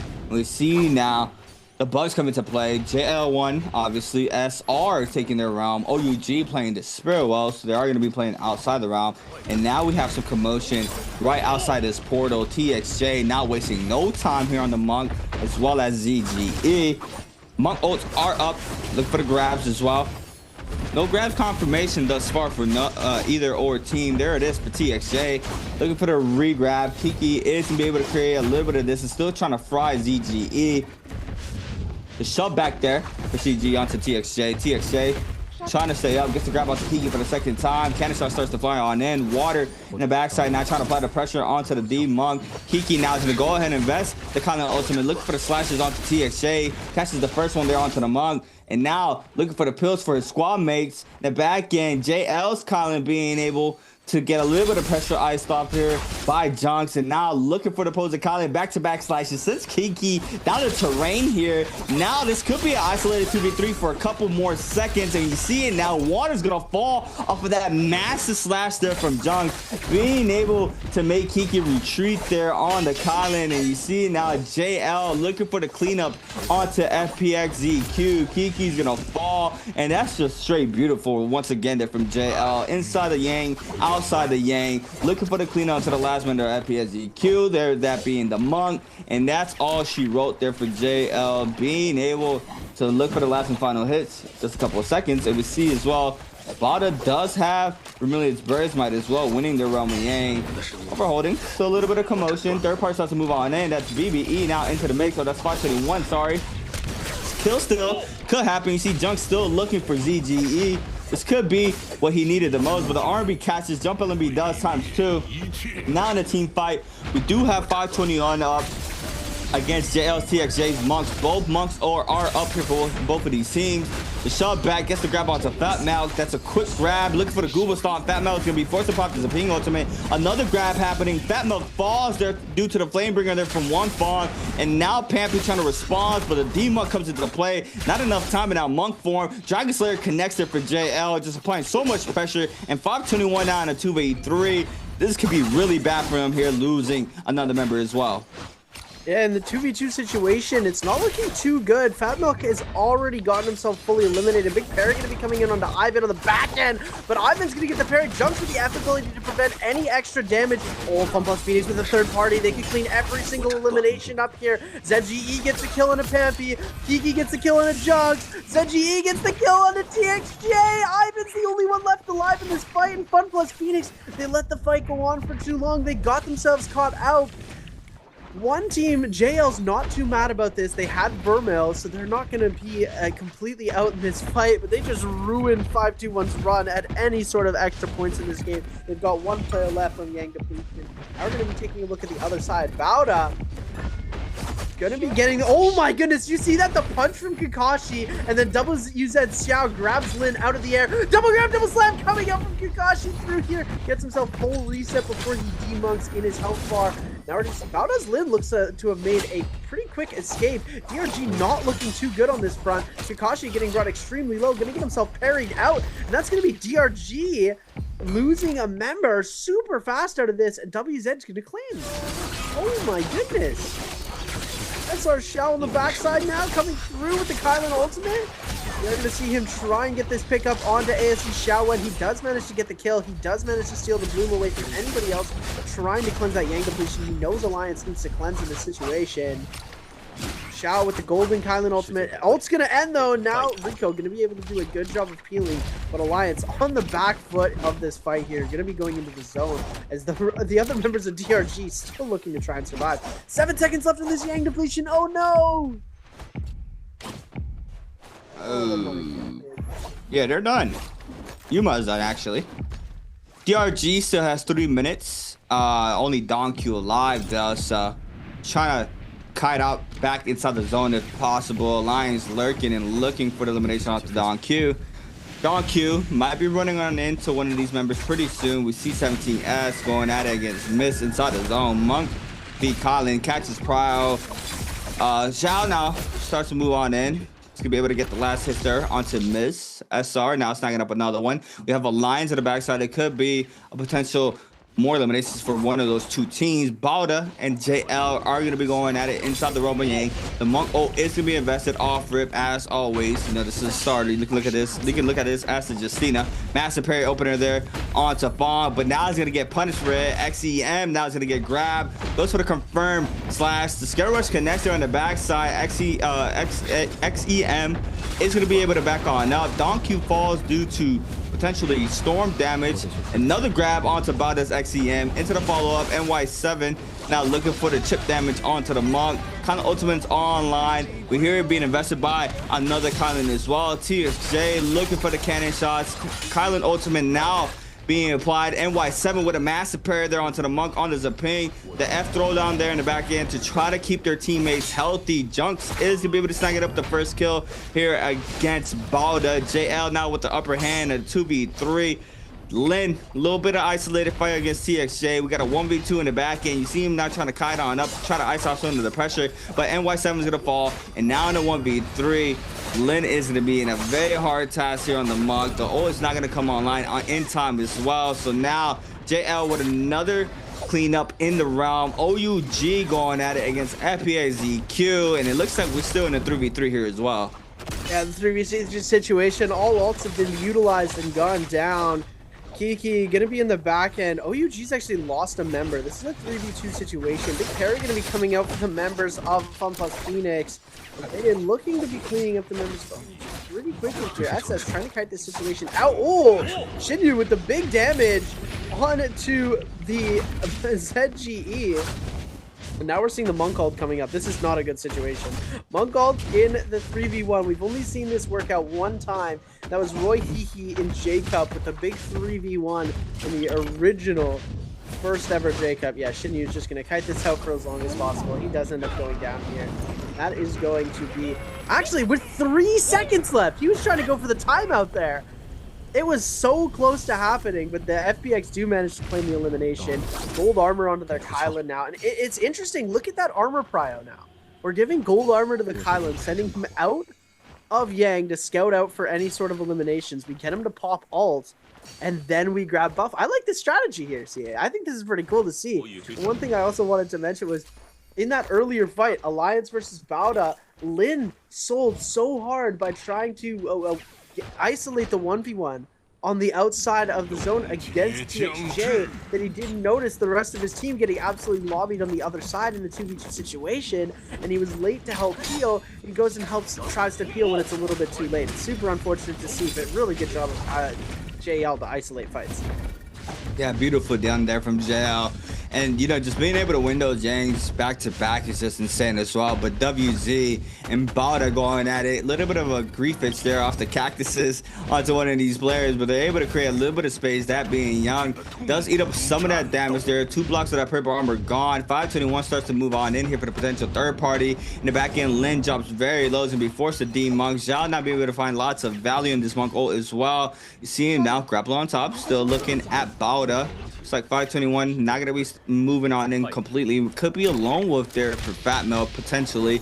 But on the other hand, Palm Lightning there for Xiao Yao onto XEM. Looking for the full reset with 3 minutes and counting to try to get this cleanse out from the Yang depletion. We still have FPX, ZQ, and JL with that Mystic Might. WZ, the team that Bauda's fighting currently, have that White Tiger's prowess to see if they can get a little bit of advantage here against Bauda.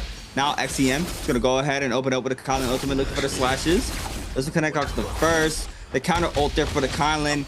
It's going to be used there from WZ. XEM now with a good slash there onto one of the players there from Bauda in the back end. Or sorry, from WZ. In the back end now, lots of pressure happening. 17S picking elimination in the kill feed. We see the 2 slashes connect there for XEM. And now the White Tiger's powers procs there onto Lin. Xiao Yao being able to snag up that kill. Another proc, NY7 falls. XEM last one standing here for Bauda.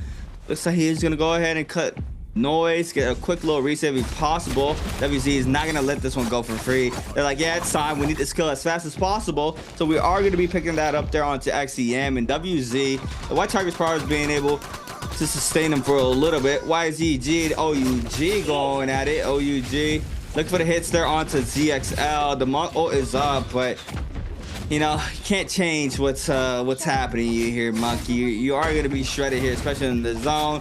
Tap dodges on through. These players are gonna be staying in the pocket, and OUG not afraid to do so as well. And ZXL is gonna be quickly eliminated. And YCG had an amazing off-drop fight, but they are taken out now with 12. We got bow tie passes out, but these players are still gonna active here. That being Jay on screen. It's a rigatoni coming out from the TXJ. He's getting a little Italian spice coming out with the song. Oh my goodness. Taking a look at the replay here, and it looks like it was a Spirit Well fight between WZ and YZG that ends up taking out 2 members. That's going to be QGG and CXZ getting completely eliminated into this fight here. We see the one grab coming out. Xiao doing a really good job of maintaining this fight for the team. Kylan Ultimate's going to be coming out, and the Meteor Shower is going to be released as well. We see Alliance getting fully eliminated from the game in this sequence as well from the members of SR. Flying Knives coming up for Xiao. He's going to be trying to pick up these eliminations. CXC trying to push for his team as we do see this come through. Big parry for ZXL. He does manage to get some damage off of the members of WZ, but we do see CXC goes down really low. That's going to be the elimination onto CXZ almost here, and then QGG is going to be the next one to go. ZXL somehow gets out of this fight though. We do see, there we go. We see him take off. ZXL just goes. He kites out. He knows he needs to keep his eliminations for as far as possible. They manage to take out QGG, and ZXL does end up getting caught out by OUG later on. We're going to see the rigatoni coming out from TXJ. The unseen current Jade coming through, trying to get that release off. That gold focus is going to be super huge for them. They're able to make anything like that happen. And now OUG, they've put the entire lobby on the... Oh, big parry coming out from the Phoenix Blast on the water. As they're going to try and claim this Spirit Well as well as the initial one, putting the entire lobby on the Yang depletion. If a team manages to get the flag capture, though, they are going to be able to cleanse themselves. It looks like OUG, though, at the moment, the only team that is cleansed.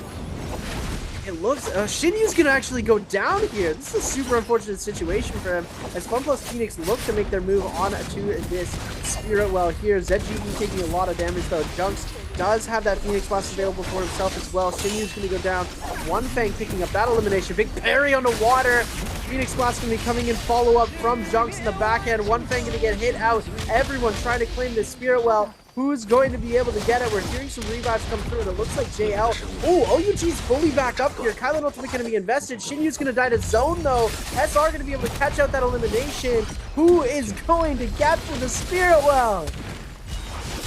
We're gonna have to wait and see. I mean, there's just so much aggression now. SR still staying up, being able to apply the pressure, but the Kylan Ultimate now called in the back end, just applying so much pressure onto 17S. The Monk Ultimate comes online just in time inside the zone. The white health was ticking, but now we see Kiki still staying up. Rico's gonna fall. 17S with a grab onto WZ Xiao Yao, and now we see Young trying to play in the outskirts here from the edge of the zone. Kiki on the top side still up. SR17's S now is going to be being up with the pressure here from WZ and FPSGQ. It looks like GGE is be able to snag up the skill onto 17S.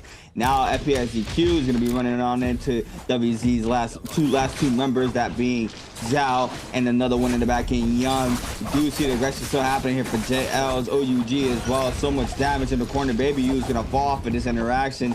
JL now with 16 on the board, not letting go of the gas pedal, still applying so much pressure in these lobbies, still picking up a lot of eliminations as well. We see the random bang posted up in the center of the map. The players are going to be forced to play the outskirts. OUG's SS trying to get a little bit of resources there from his companion, being able to back on up for now. TXJ now sees the line of sights onto the Zapring. We see the kiting now going to be unfolded here for SS. Does manage to create a lot of space very fast as well. Beautiful movement here from SS. Kites inside the zone, playing top side of the roof. Kind of grapples connection for FPSGQ. Now the Kylan Ultimate called in the back end. We got the pasta coming out as well there for the fan. Being able to apply some of the pressure. TXJ going for a quick reset in. JL looks like they're going to be eating up a little bit of that damage there on the top side, so they are going to be forced to back on up and get a quick reset. And FPSGQ still looking for the elimination there onto SS, but SS, man, he is schmoving right now. Look at I see him there on the right hand side. He is making FPSGQ work for it right now, and I think he's able to live out the pressure as well. So SS is still in this fight, being able to ice off all that pressure from FPSGQ, finds a place to be safe for now. We see TXJ now looking for the opening onto, oh my god, SR's kind of going to be eating up so much damage, eats up the damage off the Moonbane with 1 minute and 3 seconds left, running into another squad, that being FPSGQ. The grabs don't connect onto the Kylan. Does eat up so much damage, but it looks like JL Junks now is going to be the first one in. One Fong as well. Now the ultimate is gone, and you see TXJ trying to join the fight here with JL to snag up this lone wolf there for SR. Caught up in the corner of the zone. It's going to fall now. JL is going to be snagging up another one. 521's Fat Mel still living out all this. SS still alive as well. You see them, they're very healthy in the backside, but FPSGQ trying to clean up this elimination onto Don Q. Yeah, we see JL making the cleanse with 45 seconds to go, and I believe FunPlus Phoenix had a member on Yang depletion at a couple seconds left of claiming that Spirit Well, going to give them that timer reset. So they've got 4 new minutes, which is the entire rest of the game, actually, for them to cleanse Yang depletion. This gives them that reset for their zipping, but they still do want to try and get the cleanse, because if he does go out right now, we are going to see the cleanse coming through.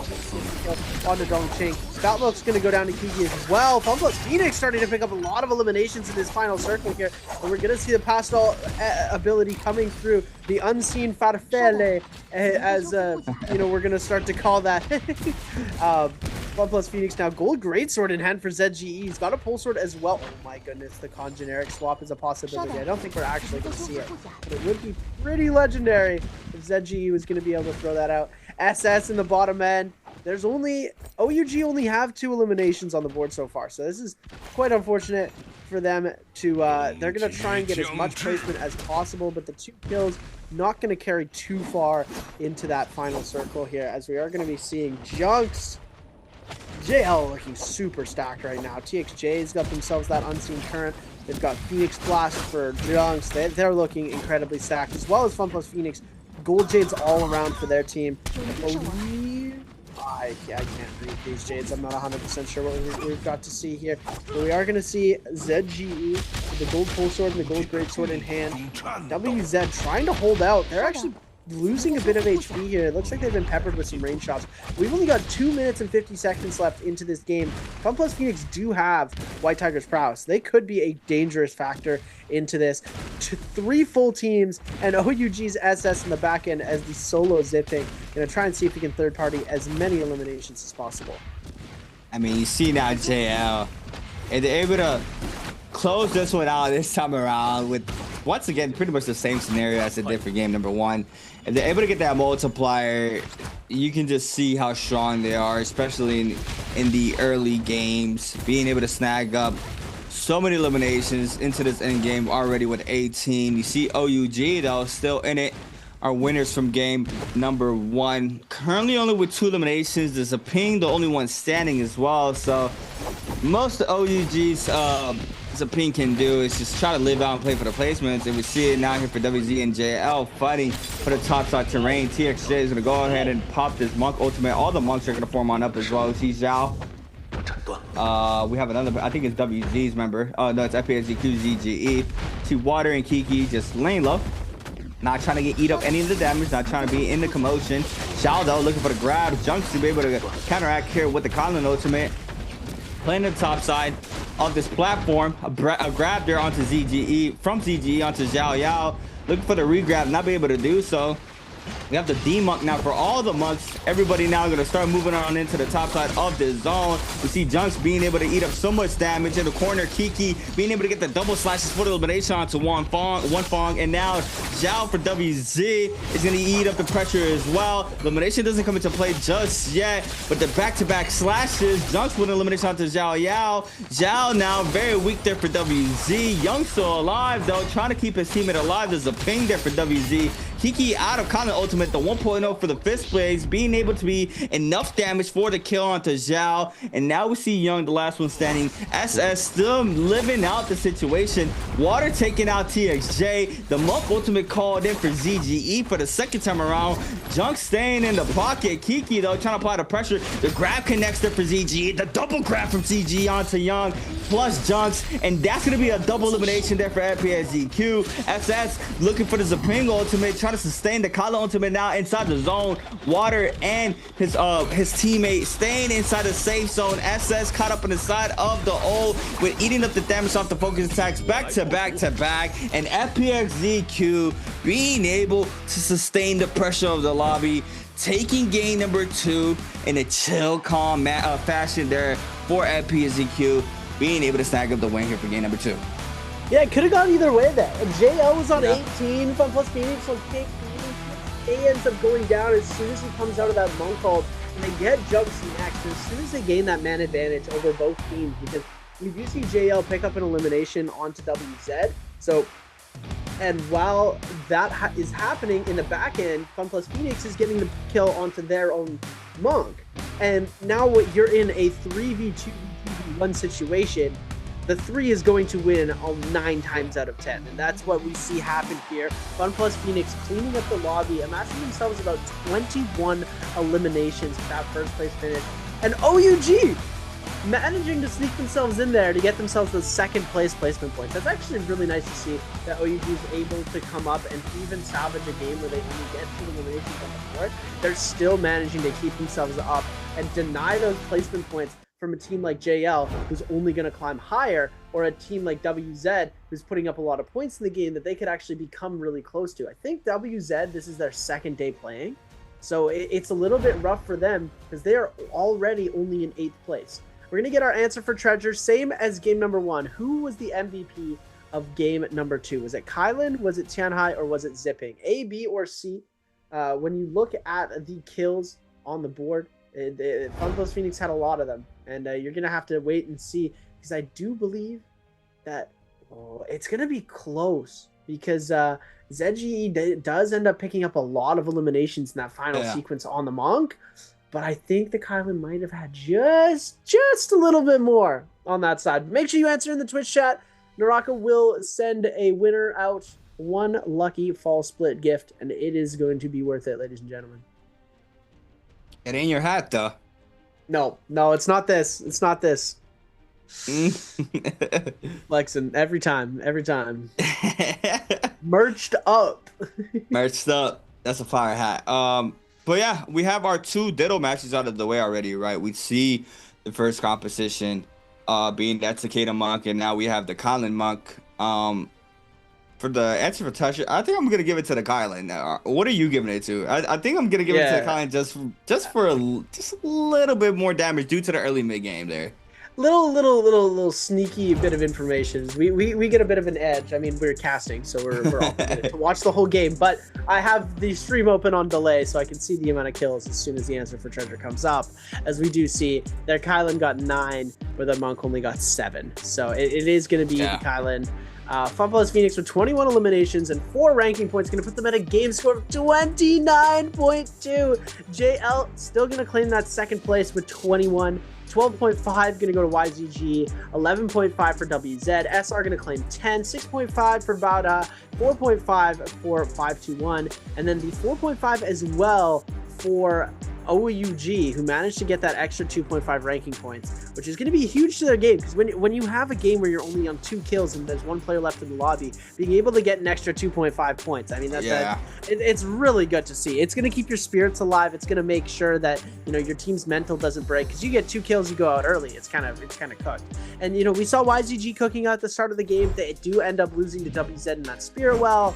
And it was unfortunate to see that they weren't able to carry those 12 kills to endgame. Because imagine if they did that. Imagine they carry those 12 kills all the way to the end, and then they get more kills on top of that going into that final circle. They would have been crazy in points. As we're going to see now, taking a look at these 7 to 12, it's going to be Alliance putting up 6.5 for today. Funpo's Phoenix has put up 32.2 so far. And this is only their first day of playing, and they're already in that 12th place spot. So they are doing a very good job, because they still have 6 games to play. Teams like WZ really need to make their mark right now, otherwise they're going to be in deep trouble, as well as YZG, SR, DRG, and JL. These are the teams that this is their last day playing. This is the last chance that they have to put up points. They have 4 more games for their bi-weekly 4 regular season, and then we head to the bi-weekly finals for them. JL, they're pretty much a lock at 121 points. DRG, though, DRG could still get past. If they have bad games, there's still an opportunity for them to get taken over. We're going to be taking a quick look at the highlights here for game 2. That's what I was talking about right there. This fight off rip with so many teams around, very dangerous. You see the aggression here from the remainder of the lobby. YZG now moves in to clean up the remainder of the kills. CXZ gets parried, but it doesn't matter. It's a straight cleanup coup here for YGG. They take out Mix, they take out Zhao, they take out Zhao and Wen in the back end as well there for ASC. Last moments of game number 2, Kiki there with a double slash elimination onto Wonfog.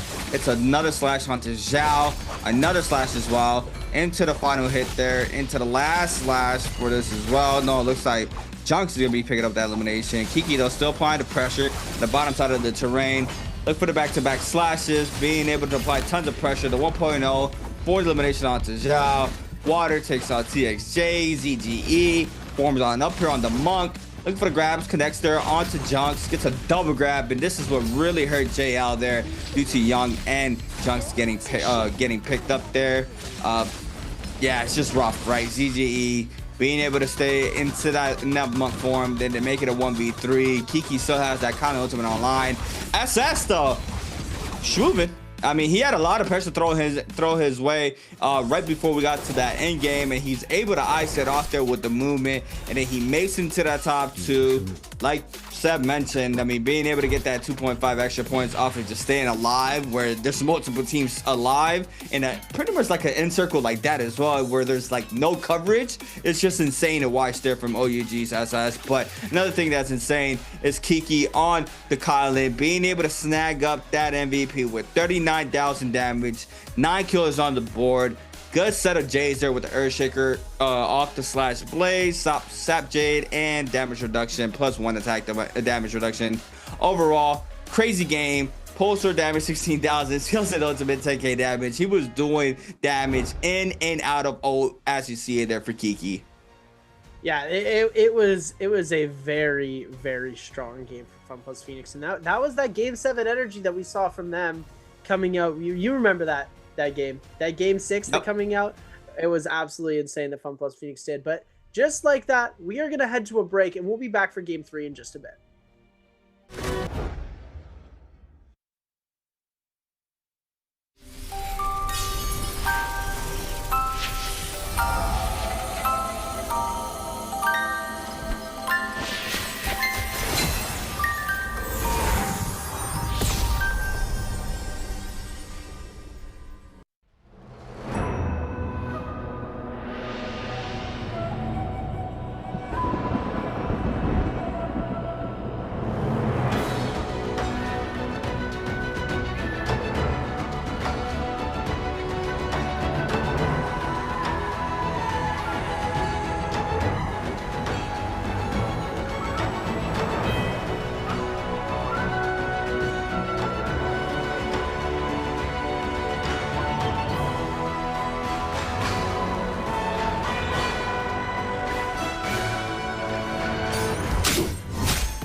Welcome back, everybody, to the NARAKA BLADEPOINT Pro League bi-weekly 4 here for Trios Day 2. My name is Creatives, and I'm here with Seb. We just saw 2 games being played out for our 2 first games of today. We saw the Ditto matches out of the way, right, Seb? We had our Takeda Monks being for that first game, and now our Kylan Monks here for our second game. And now we're going to be moving on into our versatility rounds, right?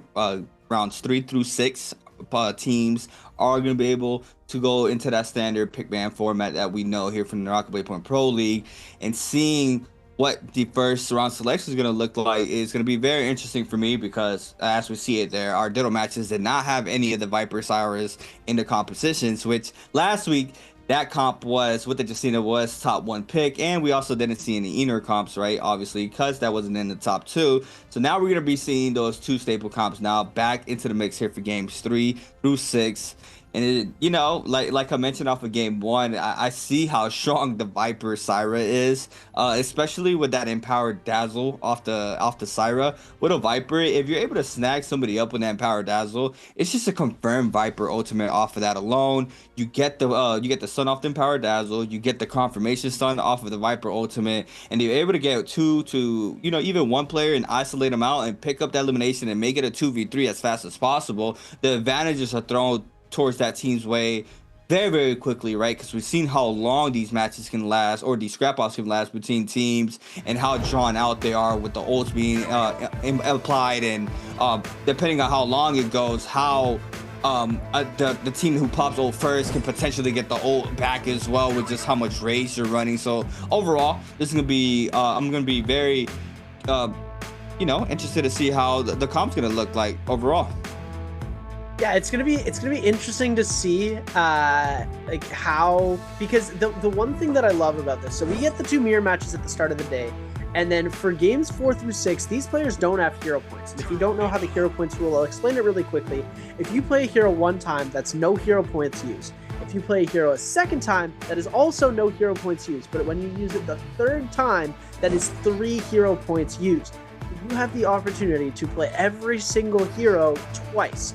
But if a hero is picked more than twice in the first round, that hero then gets an additional hero point, and when you have no hero points available, that then in turn bans it out for the next phases to play. So when we see the first phase come in, the first 3 teams go for their pickings. They're going to be picking Syra, Viper, and Justina, or Syra, Viper, Tumult, effectively banning out Syra and Viper. These next teams, they could still play Tumult if they wanted to. They could still play Justina if they wanted to. It's not optimal for them, so they are going to be going into the next compositions, which is going to be Matari and Enor and Faria. Then we've seen, typically, because hero points are still in effect for the mirror matchups as well, they have 1 extra use of Kylan and Zipping. They can't use Monk. They've already used Monk twice, so if they would use Monk again, that would be 3 points. But they have Kylan and Zipping, so typically we're going to be seeing Kylan, Zipping, Hottie coming into the mix as that 3rd round comp. And then for the last round, it's really a toss-up. They have the Tumult uses available if they're not using Tumult for their Justina composition. And we've seen Tumult Takeda Karumi come out as the 3rd comp with our OG Siphon. Then we've also seen a couple of other instances where we've seen some pretty cool stuff with Valda. We've seen some pretty cool things with Yue Sean, and it's really a toss-up for that final comp. And that's what I love about the new diversity area when it comes to these roles. Yeah, I feel like we're definitely in the most versatility comp era in the NARAKA BLADEPOINT Pro League, right? Like we were mentioning, Monk has always been a staple. Back then, that Yushan Kurumi Monk was very, very strong. And then Sand Siphon came into play. And then we had our Wuchen Viper Tessa that was running up. Then we had Cannonball with Fairy Justina. But I feel like right now we definitely have a lot more versatility in what these teams want to play out. So overall, I think right now is, once again, probably one of the most, or not probably, definitely the most high skill ceiling in the NARAKA BLADEPOINT Pro League for both trios and solos, right? Trios, you're forced to try to get comfortable with multiple compositions depending on the scenario. Same thing with solos with the new format. But overall, you see it here off the rep there for JL and BBE. Yeah, I mean, I'm not surprised. The lockdown there with a Temi variation with the Tesla, with the Syra Viper. Like I mentioned, seeing game 1 with this comp or any of the Viper Syras in play, you can clearly see how strong Viper and Syra are, especially in trios. Being able to just lock down so well, silence there to avoid anybody using Fs or ults off the Viper, empowered dazzles. FPSGQ is gonna be the little diffy decider there, running the Justina opposed for the Tumult. Not surprised, not sure why the other 2 comps were top 2 for this week, but it was probably something they were testing out. Now we have Enor here for SR, as well as ASE, OUG now, possibly, most likely matching the Enor as well there for OUG. But I think OUG, was it OUG who had a good time with the Yes. They were running Wuchen Viper, Wuchen Tessa Yodo, right?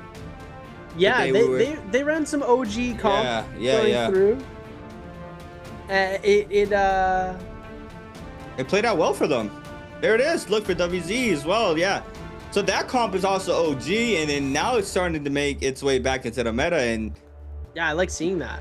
Yeah, I mentioned, so much versatility.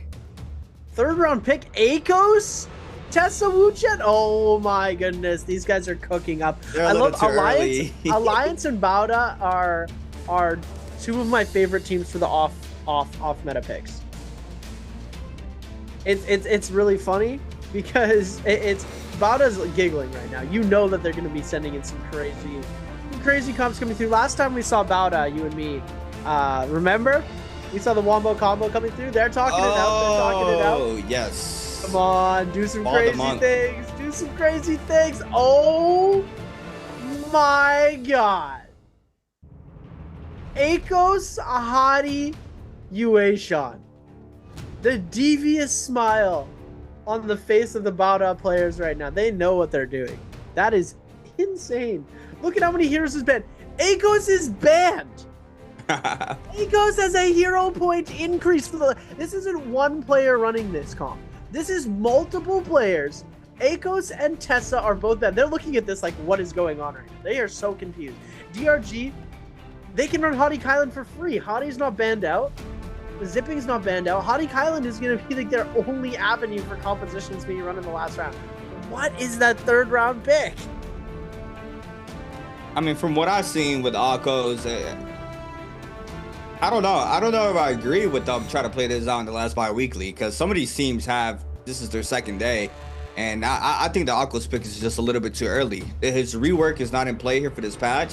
Yeah. And obviously the rework, like I mentioned right before the game started, I think his rework is definitely going to have him in these compositions, and we might have the fundamentals now with the other 2 characters we want to run him with, but I don't think we have the potential and the damage right now where he doesn't have that rework. But I mean, we'll see it play it out. I won't be able to tell until we're able to see it, but you know, there you have it. If you were wondering what Akos could potentially be ran with after the rework, I mean, you see it here for Bauda playing that Akos. And I mean, Seb is a fan of all the, you know, the Monk Valdas, the Akos in the mix. I like playing optimal. I like what's broken. So, you know, last bi-weekly, I wouldn't be trolling if I was any of these teams, because I still need to win a chip if I was one of these squads. And if this is gonna work out, I'll be very surprised, and I hope they shut me up and show me how strong the Akos is in trios. But when you have a composition like the Viper Tessa or the Viper Syra Tamog, I don't know. I don't know, Seb. How do you feel the Akos is gonna do right now with no rework? I think they're using Akos as sort of like a position counter against these. Like if you're able to make sure that your Akos doesn't get stunned out, you can use the Akos ult as a peel, right? That is true. That is true. That's kind of like with Akos Yueshan, you also have the Yueshan F3 debuff, right? He's playing the V3. He's not playing the stab. So he's going to have the debuff there to make sure that they won't be able to get Viper stunned or locked down. They have the V1, and then they have Hottie Cube to get out. Like that's actually, like, if you think about it on paper, it's a perfect comp, right? Like it has the DPS, it has the buff counters, and it has the kiting ability with Hottie Cube, right? It works in theory, but against a lobby like this, like Bauda loves to cook up the craziness, and I respect them for it. You know, they are coming into this game. Look at OUG. They're running Yodo instead of Matari in Enor Feria, which I actually really like to see as well. Like, they're trying to cook up some crazy stuff too. This is only the Bauda and OUG's first day, right? WBG has only played 1 day as well, but they're not playing today. But Bauda and OUG, they have a little bit of today to lab it out, and then they can clutch up in the end, right? They know that they're able to do so. So they're they don't need to put up a monster amount of points. They just need to stay consistent. And I think that's what they're going to aim to do here. As we're going to be seeing them jump in. Look at this spawn. Everybody spawning over towards that western side, except for a few outlying teams. 5-2-1 going to be taking on ASC at the start. DRG spawning at the very bottom of the map, all by themselves, close to Shipwreck. And then we're going to be seeing OUG, WZ, BBE, JL, Bauda, and Alliance all spawning in that same area. I wonder who's going to take that fight out this time. It's Fun Plus Phoenix not going to be there to clean up all those kills, or YZG in the early game. They're going to be up in Sunwing's Rest, while SR is going to be taking Secret Cave all to themselves. It'll be interesting. Very interesting. We still have Firefly, so I understand the Aqua's pick off of that perspective, right? Being able to scale up off that ultimate as fast as possible as of any other character in the pool right now. But overall, we're going to start off with ASC against 521. See Pampy, he's going to be eating up the scale rush, plus Pampy's going to be forced to pop his F off the Kylan very early. Fat Melt is going to drop very low here against ASC. Han's going to recall the F. Massive parry there from Han. Reads it there onto Pampy. And Pampy's going to fall off rip. And now in the 2v3, I've been trying to peel up in the back end, but Fat Melt is going to fall. I've been last one standing. Full light attack stagger into the post short hit there from ASE to snag up the first kill, or the first wipeout here for game number 3. Trying to make it here off of 18th place. Have a lot of ground to cover. Need to make sure they can pick up as much eliminations as possible. Now we're going to be taking a trip here with FPXGQ. No, BBE and WZ. WZ looking for the hits off this Yushan, the Yodo, Wu Chen, Tessa. Xiao Yao is going to be forced to pop this F. No ult zone there on the left-hand side of Sunwing. Got to be real careful. Ivan in the back end, or Asvon, sorry, is going to be eating up all that damage. Going to fall. OUG in the advantage now in the 2v3. Being able to snag up a lot of pressure, but WZ still in the mix as well. The third party is going to start moving on in. Dufu's going to get parried off, ripped there off the Syra. The shot on R&Bs are good for now, but Baby U there with the peel off the F. Dufu's still up. The recall off the F. Baby U's trying to cut out on the outside of this no ult zone. Now being able to pop this ultimate. The shotgun burst is good. The Tesla ultimate gets clipped there on the back end by Zen Yu. Now the Yoda ultimate being called out here for Xiao Yao. Here for WZ on the Yoda Hime. YZG stacking up kills. Zen Yu falls. Baby U eating up damage. Recall off the F. Gets the damage. Now Eno ultimate calling in. WZ is going to be able to kite inside the no ult zone, but the damage is done there onto OUG. Zen Yu falls, but Baby U still fighting here for his team. Hey, Baby U, oh, he's going to jump in. He gets the elimination off of that. Beautiful play coming through. F ability invested. He's going to toss that to try and take out Xiao. 1 HP in a dream, though. He gets the confirmation damage, but he's not going to be able to get to come off. BBE look to have run it back here. Oh my goodness, Xiao Yao. SS is going to be in the max. Xiao Yao looks to have gotten away. Or no. OUG's SS has managed to come through with the kill. But BBE on the run back could be making some crazy plays happen here. It looks like they're going to try and go for this. Viper ultimate has been invested. Yu's going to get himself stunned out. That's going to be it for him. SS going to try and go for the peel in the back end. Gets the silence on the Dufu. But SS just going to be able to make his way out of this. I don't know if they have reses available. And it looks like BBE didn't actually die off rip. But they have managed to find themselves some great eliminations coming into this fight here. As now we're flipping over to JL versus Powda. Zem getting himself absolutely carried by the double purple greatswords off spawn. What are the odds you get that right here? You get 2 purple greatswords to come through against your teammates, against your opponents. This is just an unfortunate situation for Bauda at the moment. They have Yushan ult available. Hottie Cube is up as well. NY7 can be able to kite this out. He drops back down immediately, trying to get this elimination onto One Fang, using that F ability to try and come through, create some damage. It looks like it's not going to connect. Big parry coming through. And oh my goodness, the double purple GS just eliminating NY7 right out of the lobby. Yeah, I would like... I'm gonna look more into the Oculus comp when like JL, OUG, I mean even WZ, right? Play right now. It's a little rough. Alliance is on it, but I believe they have 2 days currently. Oh my god, Ankos V3. The V3 out here for Alliance. Moonbane called in. The Tessa ultimate is gonna be whiffed there from the Tessa. John trying to stay up here on the Akos, going for the slices, the 1-2, but the sustain is there for the opposing squad. The movement clip there onto Pampy in the back end there for 521. See kind of ultimate now. Be able to respond there. The ultimate is completely gone here for the Akos, and just see him here like a sitting duck here in the frog form. Just fully eating up all these slashes. Nothing to stop any of it. Can overhold F2 if he wants, but you see it just tapping it and not going to be able to get in that gold state. See him now. This is what I'm saying, right? Not being able to have any of that pressure off the Akos. It was V3, so it's a little more rougher if the eliminations don't come into play. Pampy still falls. But overall now, third party starts to move on in. 60% on the ultimate. Justina Freeze comes into play. The Wu-Chen port to avoid that damage, and they're able to kite out some of this pressure. FPSEQ forming on up, sees the direction that squad is going, moving on into ASC and DRG. Don Q looking for the hits. No ult online. I don't think anybody has ult currently. I think this is a full... The ping ult's up. Okay. The ping ultimate alive. We got Kakashi gonna be able to get the parry off there. Han be able to get a little bit of Stormfall procs there to avoid some of that damage and eat up the damage off the R&B focuses. Now the Hadi ultimate is going to be coming into play. ASC, Lulu's miss, and now trying to fight out this Hadi ultimate might be rough, but it can get parried. But it's not. Yeah, but look at that. Look at that. The Hadi knocks him up. The Kylan goes for a strike, and the Hadi goes for the follow-up. I love seeing this comp in action. Miss is actually going to run this back. XLU has done the same thing. So we might see the cube coming into play here. Kakashi might need to take this in just a second. Oh my goodness. The zipping saving him at the last second there. As the F is going to come up. Kakashi could be in a lot of danger right now. Heal going to be coming in from Dongqing. Ultimate coming up for Han now. Han going to try and see if he's able to get the members of DRG and SS going. Kakashi going to get himself eliminated. The SS goes out in the kill feed. Han going to try and see if he can get some follow-up. XLU is going to be in a lot of trouble since he's used his life already. We will see two members of DRG being able to return to the Soul Altar. But at this point, Kakashi and XLU, they're trying to go for the run back here. I don't know how smart this is. We've been seeing the salty run backs off spawn happening quite often. XLU, oh my goodness, dangerously low here, is going to get taken out. Yeah, that's unfortunate there for DRG.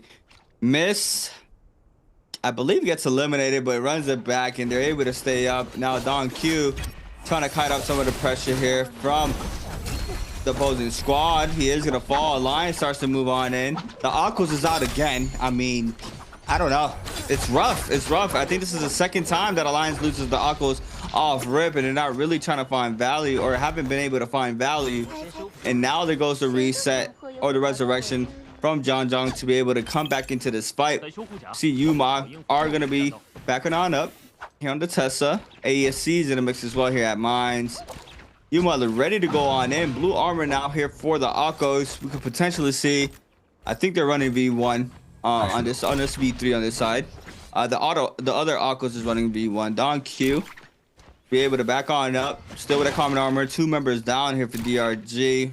See, now soul forms are going to be out there for DRG. JL, in the other hand, continue their scaling, trying to post up for the first roam. As we see already, the gates starting to open on up pretty soon. Already forming.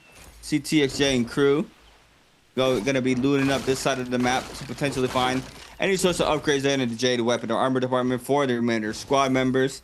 They're posted up here with, what is it, purple fan, blue pole sword I saw in somebody's hand. Overall, not fully scaled, and purple, two purple great sword, or two purple pole swords and a purple fan. So they're scaled up off the weapon department, and now Junks gets a purple armor as well. So this is a good scalage into this first round, and they're going to be going against BBE that have two blue armors and one purple armor in hand. Oh, this is going to be rough. BBE has got themselves a purple weapon on the Dufu, but it really depends on who's going to execute the comp better. This is the mirror matchup in this Roman Yang fight, so we are going to see TXJ just going for the backup. He doesn't want to get silenced. They're going to try and focus out the Viper as early as possible. We're going to see the Temi ultimate getting dropped down already. No silence connect. Looks like Asbon is going to try and just kite this out. No stun for the Viper. That's super unfortunate for TXJ. We're now going to see Dufu with the Syra ultimate going to be going for the heal. Now we're going to see the Syra ultimate getting brought in from the other side. TXJ trying to back out of the Dazzle zone. We get both of the backouts coming through, but there we go. The silence onto Asbon, and now he comes through. Oh, no silence, just a powerful Dazzle. This could be a huge turnaround for them. Junks is going to get... Oh, he's able to iframe. Big silence coming through on the side. TXJ with the 1-2. He misses the follow-up focus. Asbon's going to go down to the pistol shot on the back end. TXJ just going for the heal. JL's One Fang actually going to get taken out. Now it's a 2v2 situation. Doofu and Roy Hehe still have the opportunity to bring this back. F ability invested. Silence is going to come through. TXJ, oh my goodness, big parry onto the backside. Lower HP bars for Roy Hehe, and Doofu actually is going to get caught in the wisp. Roy Hehe goes down. Doofu in the 2v1 situation is just going to lose. JL, even when they make mistakes, they're able to come back from so much. Oh my goodness, Alliance from the Realm of Yang versus Bauda. 2 ACOS compositions coming out here. NY7 going to be doing a really good job at peeling with that Yueshon ultimate. But as the Yueshon ult comes down in a 3v2 situation, Zem is going to be fighting. Oh my goodness, we just saw ACOS. ACOS. I see it. I don't like it. Oh my god. I don't like it. I do not like it at all. Actually, so troll. Oh man, and they got blessed that they went against each other though. I'll give them that. The RNG gods are on their sides. Don Q, though, on the other hand, does not have that, eating up so much damage there from JL, and JL being able to stay up. And also that realm, the first one there for JL, I think I see why this Temi comp is possibly a little bit better than the Justina composition. Like we saw there, if you don't get hit by the silence and you have that tether on you and you're that Temi, you're able to iframe that with your F, right? So you're able to stay up to avoid the maximum pressure from the Viper. Because once that ult tethers connects and you get stunned off of that, that's a confirmed elimination if all 3 teammates of the opposing squad just full on jump you.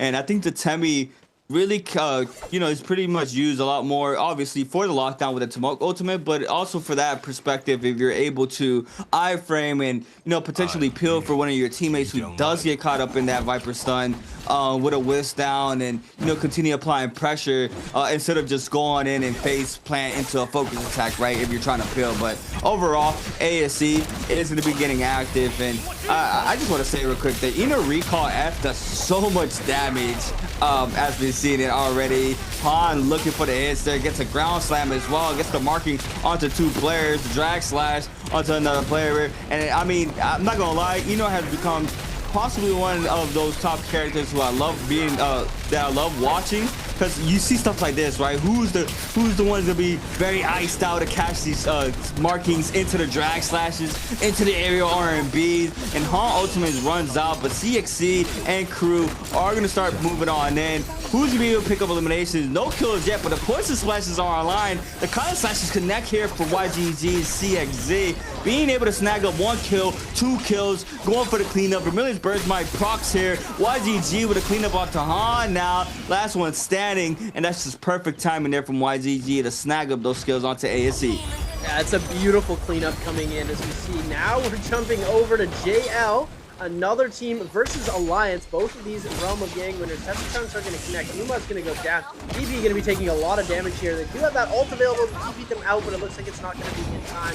We're going to see over to the other side. Another Viper ultimate going to be getting released. JL's One Fang going to get himself stunned out here. As Funko's Phoenix trying to cleanse that Yang depletion, they are going to get the timer resets going off for a couple of those.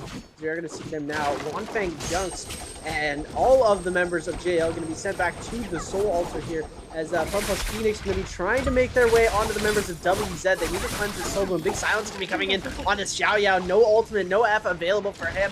So we flip over to the other side. That's going to be BBE versus Bauda, trying to cleanse that Yang depletion. They're going to be going into this. NY7 is going to end up making it out of here for a quick second here. Not going to be in too much trouble, as they do have that ultimate available. The silence comes through. They're going to be able to get so much damage.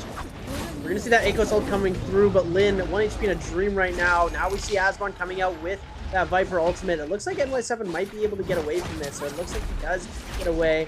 You're going to see the cube coming through. Or no, that's just the ACOS sorry, the Yushan F coming out, as now Aiko's coming through with that F ability, trying to see if he can get some damage. It's a really good F, but it looks like it's not going to be able to do much for the team. Asbon going to be able to make it out. DP has been eliminated, though. NY7 going to get cleaned up. YZG, the cleanup crew of the day. Looks like they managed to extend their Yang depletion timers a considerable amount as they came to those third-party cleanups. They still have that Yang depletion available on their side. So they are going to get one cleanse off here. If they're looking for another player, do they get the kill? Oh, no way. No way. Oh, okay, they find him. They find him. Asbon with the silence. Big parry going to be coming up for Asbon. Gets the punish damage on the QGG. He's going to try and make his way out of here, but it's looking pretty tough for him. Yeah. Here we go. Another cleanse. It's super rough. I don't think I've seen a 1v3 in such a long time. It's probably been like 4 years already since I've seen a 1v3 personally. But overall, YGG now is going to be met here by OUG.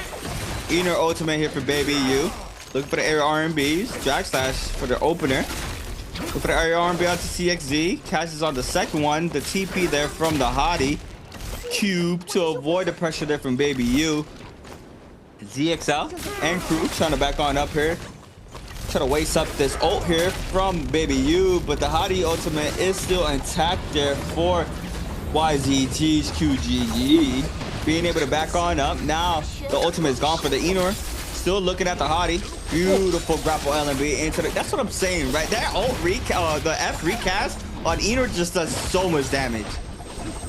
Yeah, it is a scary amount of damage. Being able to tap dodge it is a skill that these players do need to learn to master, because if you're low HP and you get hit with that initial cast, the recast is going to kill you. And ASC's Mist now taking a lot of damage on the backside. It's going to end up going down here. Yeah, Junks gets the elimination. TXJ trying to defeat the other members of ASC. It's a 3v2 situation. The Han does have ult up. Could make something crazy happen here. They are going to get the silence off, and they haven't even burned Viper ult yet. This is crazy. No Viper ult burned, and it looks like they were waiting out the Matari ultimates. They are going to take Xiaowen out here. And if you're able to wait long enough until Matari is forced to cast their ultimate, you're able to basically get a free Viper stun off, because they don't have the Viper to defend. The ASC going to get sent back to the Soul Altar with that Yang depletion as JL continue to absolutely steamroll the lobby, now on 12 kills after the second round. Junk's in the spirit now. He got the Halloween mask on. I'm trying to tell you. Hey, spirit of the holidays. It's October 5th, bro. We still got a while to Halloween. But you know that's the prep for the storm. You know, and you see it here. They're now being able. I mean, can't even say it. They've just been steamrolling through the early mid games every single game. They just haven't been able to close it out. But now currently with 12, YGG as well has been having a great amount of eliminations in the early to mid game. Currently with 11, Alliance as well with 11, ASC with 11 this time around. FPSGQ with 5. To be FPSGQ, ASC with that Yang depletion. We also have one more squad with Yang depletion. It's probably in the top side. I just missed the red borders. I don't see them. Might be just free realm there for one of these squads. Then one of these teams did manage to get that free realm. SRJ and then Lions are even having that mistake. Might we have the the Oculus V3 being played out, gets stunned. Phoenix blasts back to back. Top back and just eating up all that damage. Chose to go for the dash. The Temi ultimate just stops that pressure. The Wuchen port comes into play. John dies there, and now PP and Yuma are in a 2v3 once again. TXJ looking for Yuma in the back, and that being the Tessa. Now he's going to swap on his attention onto PP. PP creating a lot of space there. Junk still full chasing that down. Alliance and FPSGQ going at it. FPSGQ have the Yang depletion.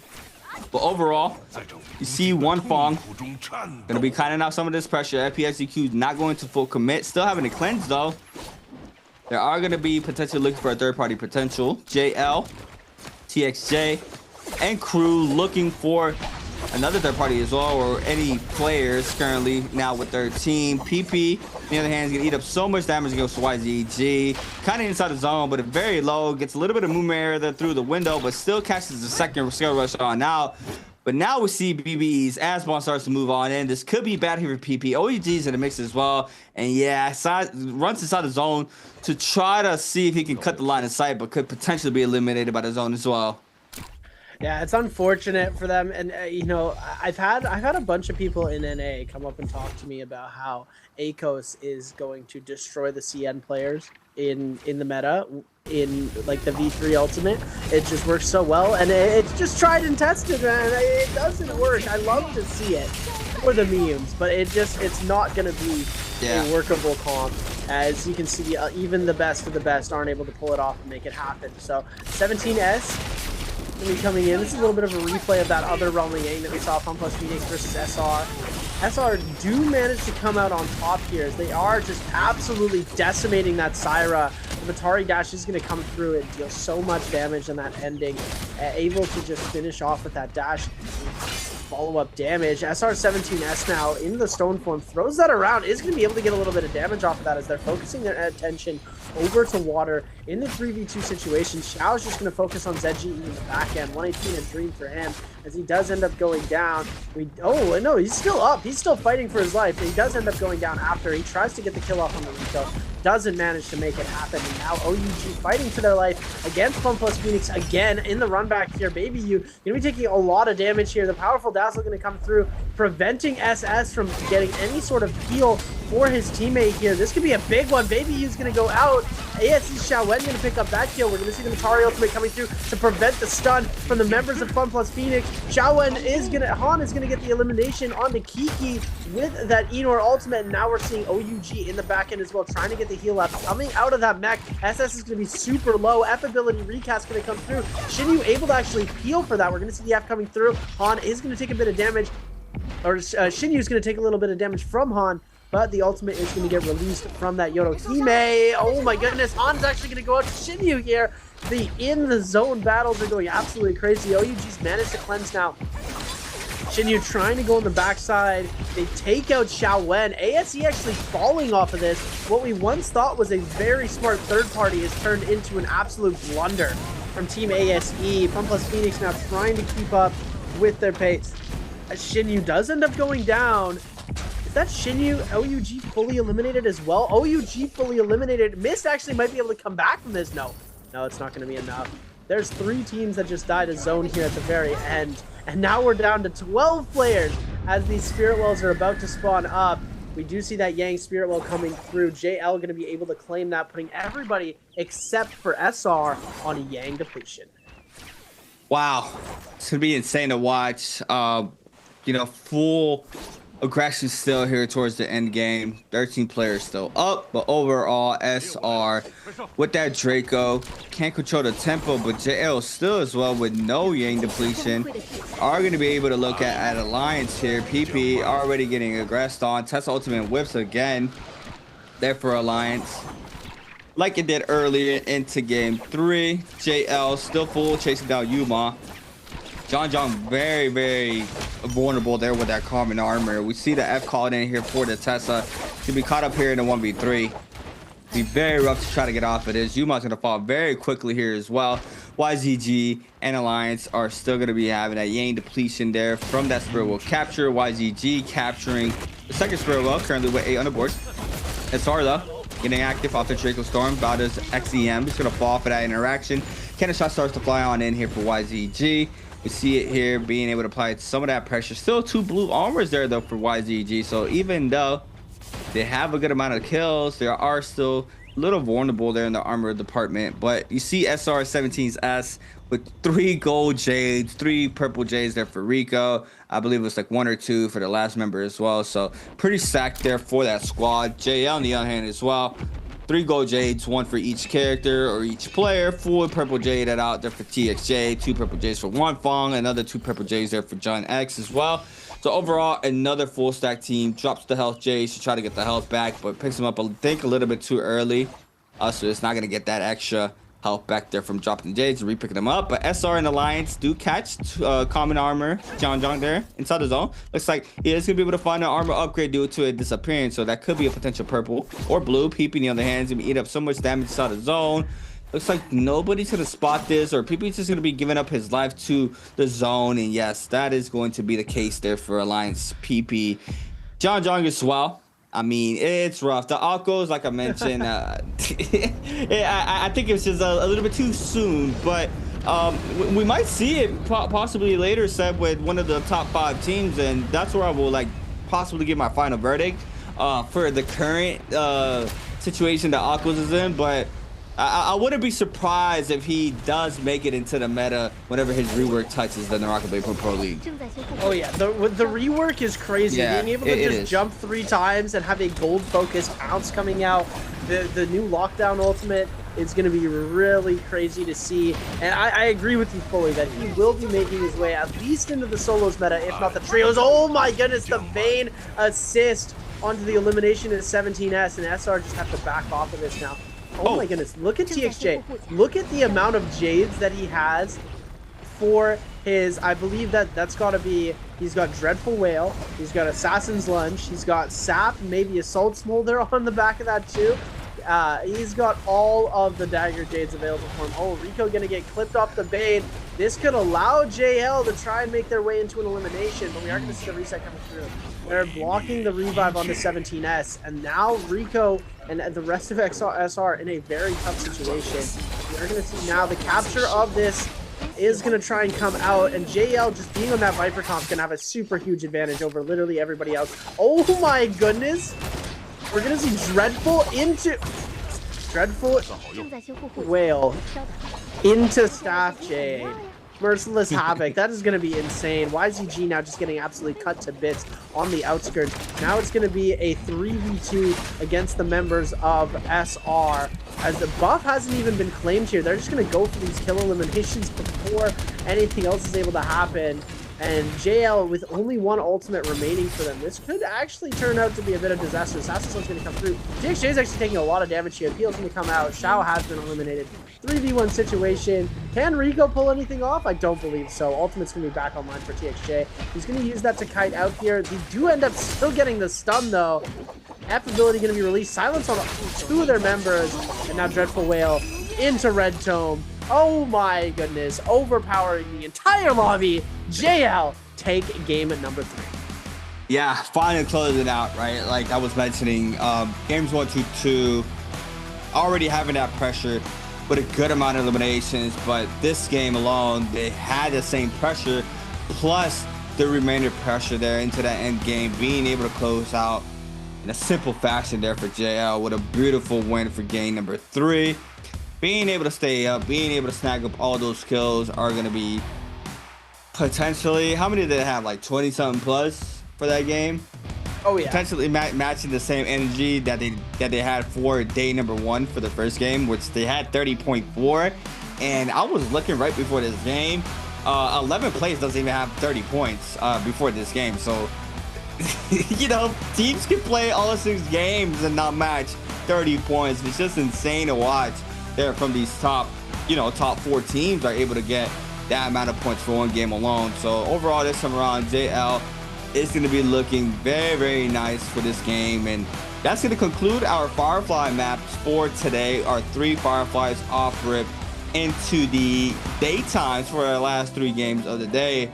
How do you feel about that structure, that format, Seb? Do you like the Fireflies in the beginning? Yeah. I actually do, because it allows players to play explosive off of the front. Yes. And then when it comes to those later games, they can really slow down and lock in. And I think it does give the opportunity. It's like, okay, burst the points up at the start of the day. And if you don't put points up in the Firefly games, you really need to work hard. But it gives players the opportunity. It's like when they're in that lower HP or when they're in that lower bracket for points, they have the opportunity to continue climbing back up. And I think that's really good to see. Yeah, also like, you know, at the start of the day, players are not very warmed up. You know, they got to get back into the mindset. Obviously, it's a new day. They've been doing it for a while, but still, I think those explosive matches, like you mentioned, really give the potential for these teams to really lock in as fast as possible. Game 1s can be a dud here and there, but overall, with just how aggressive the lobbies are and how much pressure is being applied, you can quickly get into that mindset and into the that flow state, right, to be able to play at the best of your abilities throughout the whole day. As we see it here, that these teams have been locking it in for our first 3 games already. And JL by 26.8 for their 3rd game, 19 kills for that game alone. ASC with 14 kills, 15 points overall. Alliance with 13.5, YZG with 13, SR with 12.5, OUG with 9.5, WZ with 7.5, FPSQ with 7, BBE with 4.5, Bauda with 2.5, DRG with 2, and 521 ending in a really heartful run there. Heartbroken run, I should say, with a 0 for their third game, but still have 3 more games to be played out. Do have our MVPs on the screen as well. But Temmie, not surprised, 28,000 damage there for Junks. I mean, that's beautiful there on the Tumult. Damn! Wow. Yeah, it's interesting because Tumult plays different positions in different compositions, right? But in this composition, he's actually the position 1, right? So he is your entry fragger. You have the position 1-2 flex coming out from TXJ on the Viper. You want to be able to get that silence off, right? And then your position 3 Syra is going to be for the support, right? So you dive in with the Viper.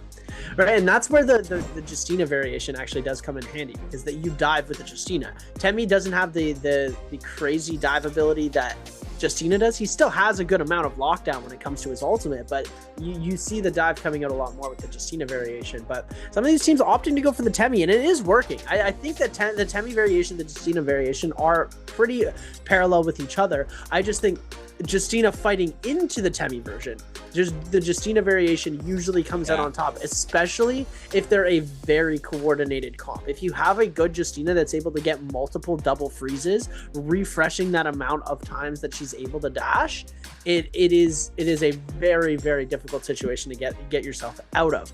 But we are seeing it start to steer away from Justina, start to steer more into the face of having the Temmie into that composition, just because players have been opting to go for that V1 instead of that V2 on the Tumult. So they don't get the re-wisp, but they get a longer ult duration, which does give them more opportunity to lock down their opponents. And now look at this, 148.2 for JL. They've got 3 games left. If they can put 50 points up in 3 games, we're going to see a 200-point bi-weekly split from JL.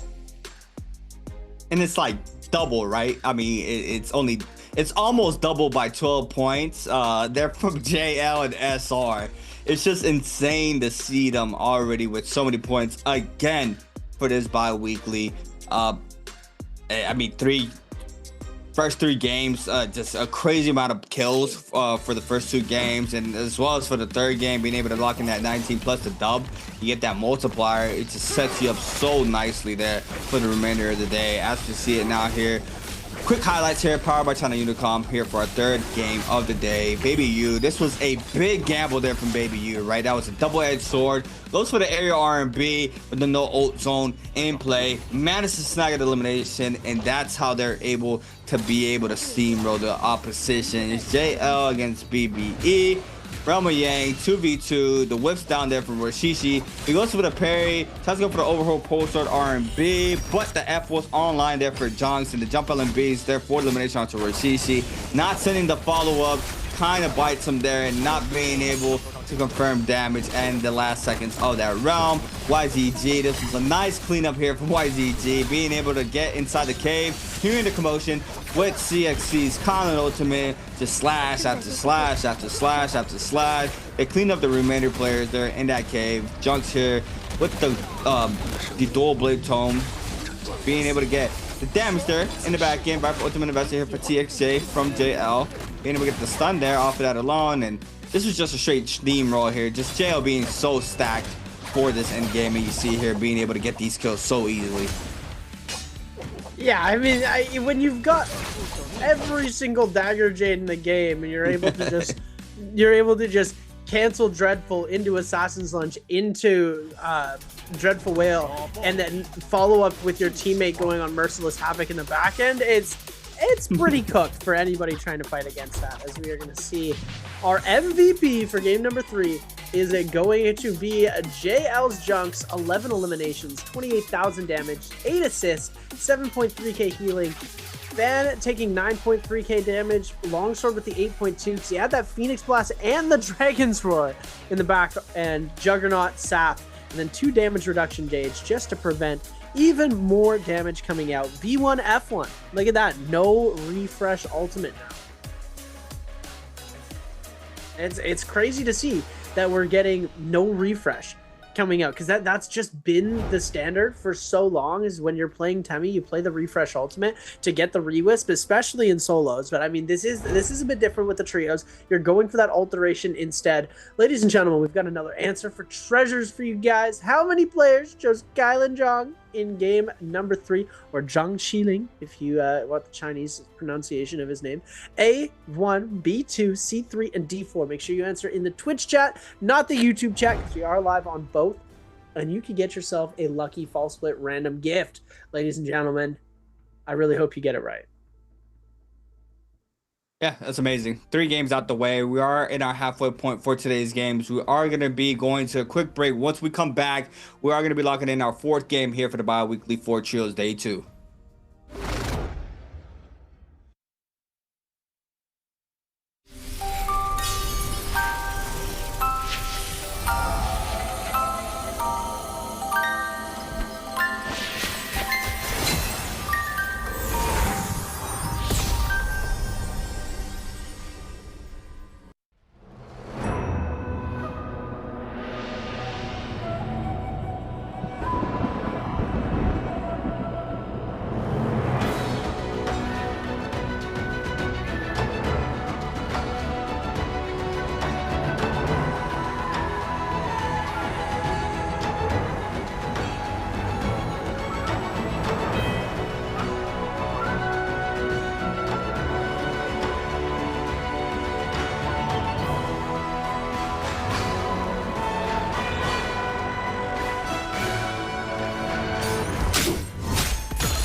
Ladies and gentlemen, welcome back to the NARAKA BLADEPOINT Pro League. I'm your host and caster, Seb. I'm joined alongside creatives, and oh my goodness, it's so good to be in the caster booth with you. I wish we had the IRL caster booth like we did at EWC, where you could just look over at each other.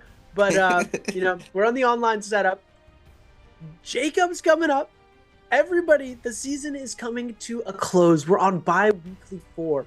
Nbpl Fall Split Grand Finals are going to be after this. We've got our last chance qualifiers coming in. We've got our J-Cup qualifiers. We are ramping up to the grand finale of the year. And right now, these comps could not be more spicy. It is some of the craziest things that I think I've ever seen in trios. We're seeing the Akos V3 come out. We're seeing Hadi Kylan getting jumped into the mix. It is a very wide pool for what these teams are trying to run. The meta seems to have been twisted on its head. We have our solidified top 1, top 2, top 3 comps, but when Monk gets taken out, these players don't know what to play for the 3rd and 4th pick, and we're seeing everything from old AOT with Yodo, Wu-Chen, and Tessa, and then we're seeing stuff like Akos and Yueishan put together on this. Oh my goodness, it is absolutely amazing. I am super happy to be here. C8, how are you feeling, man? I mean, it's very interesting. Like you mentioned, we even talked about it when we went to the break. Just the Aqua is just a little bit too early for now. But once again, definitely would not be surprised if it gets played out once that rework hits here the Pro League, because just on paper, just overall, for trios, he can work his way into there, and then for solo, he was already getting played out in solos. But now that Lonnie got hit with a nerf and not being able to get that siphon, as much siphon as she did before from that 250 to 50, I think he's definitely gonna be jumping up into that, possibly 4th-place slot. I mean, we're gonna have to wait and see how that goes for the solos, but he's definitely gonna be jumping up in the overall lead, pick bands for the solo section alone. But now for trios, we saw the variations there that we're potentially gonna be able to see. I would love to see it with a sustained character. With Aqua's, even till now, I believe they're still running it like in a sequence of like duos. You would run like the Aqua's Kurumi. The Kurumi will be that big pillar for the Aquas to have free will to run around and try to get as much value for their squad. But in trios, I would love to see it being played out with a sustained character. The Kurumis were kind of, pushed out of the meta, but I feel like the Kurumi would probably be a great add-on. I'm not sure what you would pair that with. We didn't see a variation with a Kurumi for our 3rd game. Also, I would love to see one of the top 5 teams play this today. Possibly JL. Would love to see JL try to make the Aquas work. I mean, JL has been in a roll throughout their first 3 games. Minimum 18 kills per game. And then for game 3, they're able to clean it up plus a multiplier. That's what they were looking for. And like Seb was mentioning right before the break, they're around 50 points to make it to that 200-point threshold. And then 2nd place has like 80. They are so far ahead from everybody currently right now. And they had the same tempo and momentum into the Biweekly 3 as well, from when we were watching day 3 of the Biweekly 3. Did they end up winning Biweekly 3? Who won Biweekly 3? Do you know? Biweekly 3? Oh, I didn't even pay. I was locked in on my my trios quals, so I was not watching the finals. I caught solos finals. I think I did the cast for solo finals. I'm pretty sure it was Spider Mike. Oh my goodness, I can't even remember. It's blending together on who won what because I've just been casting so much in these past couple of weeks. But we'll have to double check that out. I can just verify for that for you guys in just a second. We can see who won that. But yeah, FPX SR won. Okay, SR did. Yo, that's the 4-peat, isn't it? They won Biweekly 1, 2, and 3. I mean, they're looking like Spider right now. Spider's been winning every Biweekly too. Oh my goodness. Let's take a look here. SR, I believe, have won. Yeah, SR won Biweekly 3. They won Spider EWC won as well. Biweekly 3 solo finals. Biweekly 2 and EWC. That's SR. GG won Biweekly 2 but Spider won Biweekly 2 solos. Fall split. Yeah, fall split. And then if we go back, Spider at SR and EWC, and then Biweekly 1. Biweekly 4 of Summer Split. Or was it Biweekly 1? Biweekly 1 of Fall Split was OUG and Spider. But Spider's won everything solos. Yeah, so Summer Split Biweekly 4, it was SR. Yeah. Because they had a double win. Yeah. Yeah. Yeah, they had EWC and Biweekly 2 and 3. And they're popping off. They're going crazy right now. It seems like they falter just a little bit when it comes to the regular qualifying. When it comes to these rounds of games. When it comes to the finals, they really do manage to put on. And I think that's a strategy that a lot of these players aren't understanding is, would you rather win the qualifying and then lose the final, or do okay in qualifying and then grind through and win the final? Like it's something that you got to think about is like, do we want to just go all out and then have everybody know what we're playing and what we're doing for the finals? or are we going to go through, you know, play decent, you know, still show strength, still qualify for the finals, and then go all out in the finals? And this is, you know, this is just a pacing issue that some of these teams aren't fully locked in on yet. And look at this, 3rd round selection for this side after the Matari, Enor, Hadi, and Justina, Syra Viper comps have come out. We're seeing a full line of Takeda, Tamolch, and Karumi, because I think that's just a map pick decision, right? Then I think Hadi is also banned. This is interesting. So they can't play Kyle and Hadi here. This is a really interesting one. Since Kyle and Hadi was banned out, we can't see Kyle and Hadi. What are they going to play? Every single staple has been banned currently from these comps.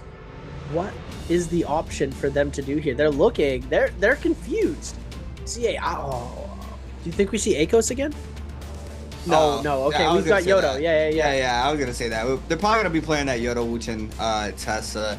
I mean, it's shown value, and you know, overall on paper, it just has everything, right? If it goes south, this team can reposition, use the Wuchen port, can play outside of the realm to try to grieve teams, catch a straggler, or whatever the case can be. I feel like this is possibly the best outcome that they can get. Overall, it's just rough, right? I mean, did we have kind of monks already? Or they probably saving the monk for something else? I'm not really too sure. But once again, once the Aquas gets reworked, that they could have a little bit more leeway. I mean, we haven't seen Evalda, right? I don't think we've seen Evalda out, so. No, not today. I was expecting probably like Evalda as well, if it wasn't that Wuchen Yoda. Yeah, Valda could have been a possibility, but I just don't think that we're actually going to get to see that being played in today. We tried it. We tried to make it happen. I don't know. I don't really see it taking off like it did. No, it's very rough. It's rough to try to make it work. I mean, well, we'll have to wait and see.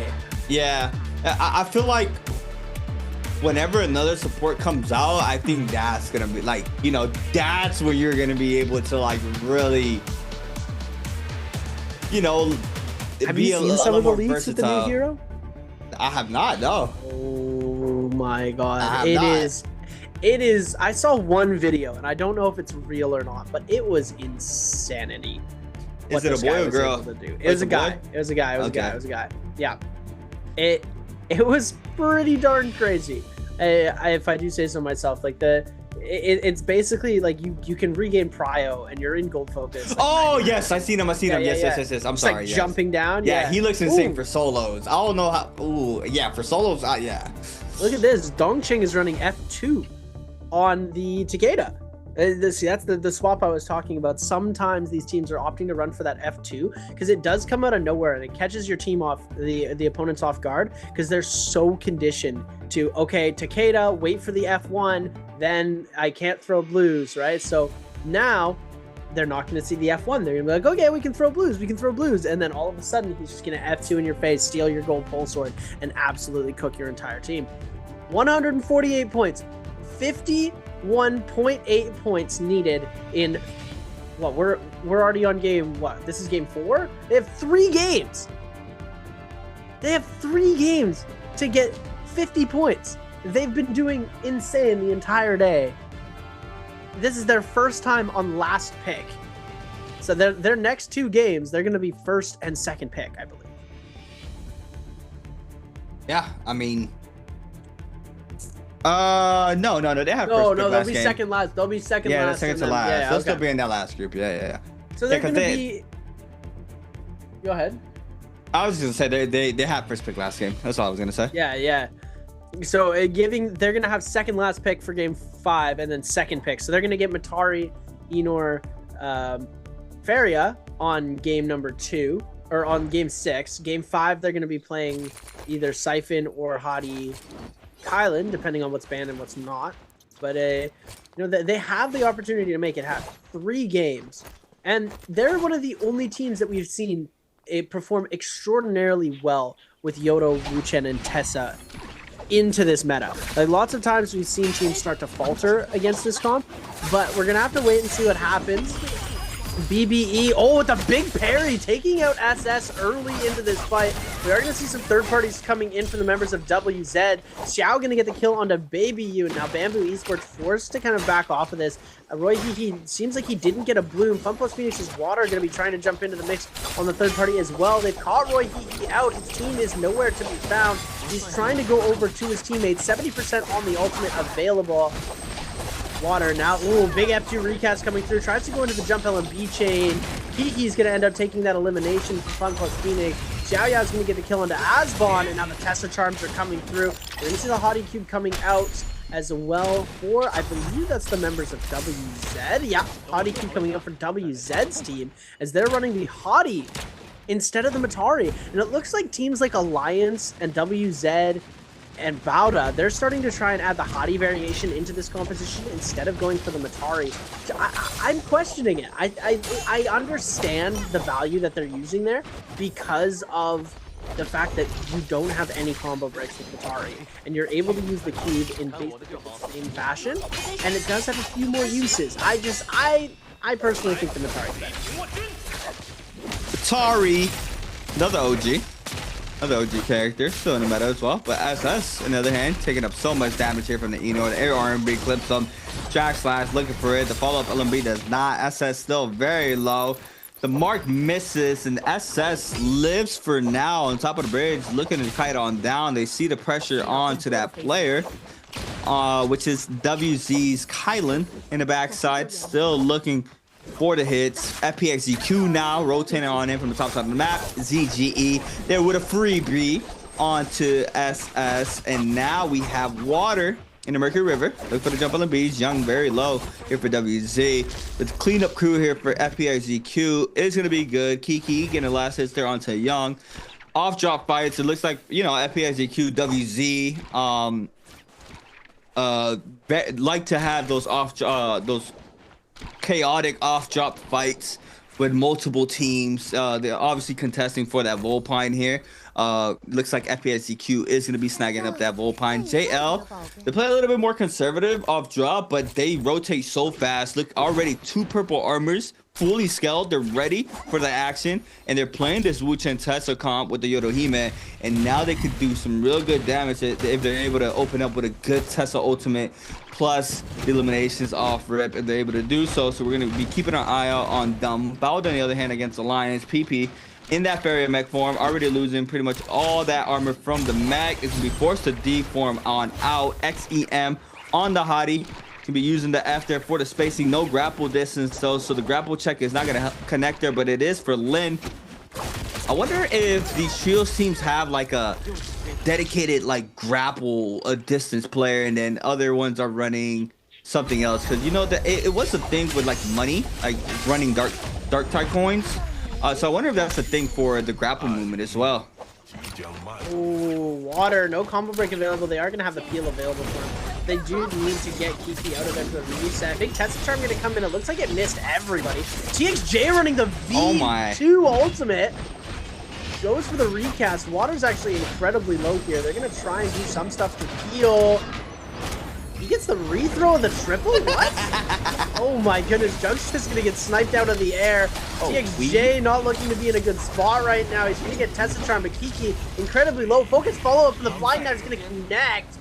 In the Bane, ult's gonna go down. One Fang just taking his life here, going for the heal up. Oh my goodness, Junks, bro, you're getting. Oh my goodness, he's getting aped. He's getting aped by the Bane.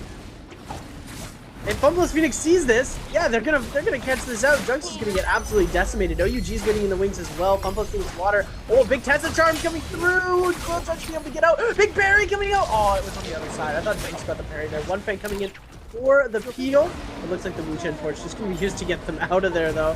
This is chaotic. Oh my goodness, these teams are too. I guess JL's just playing this like a rank one.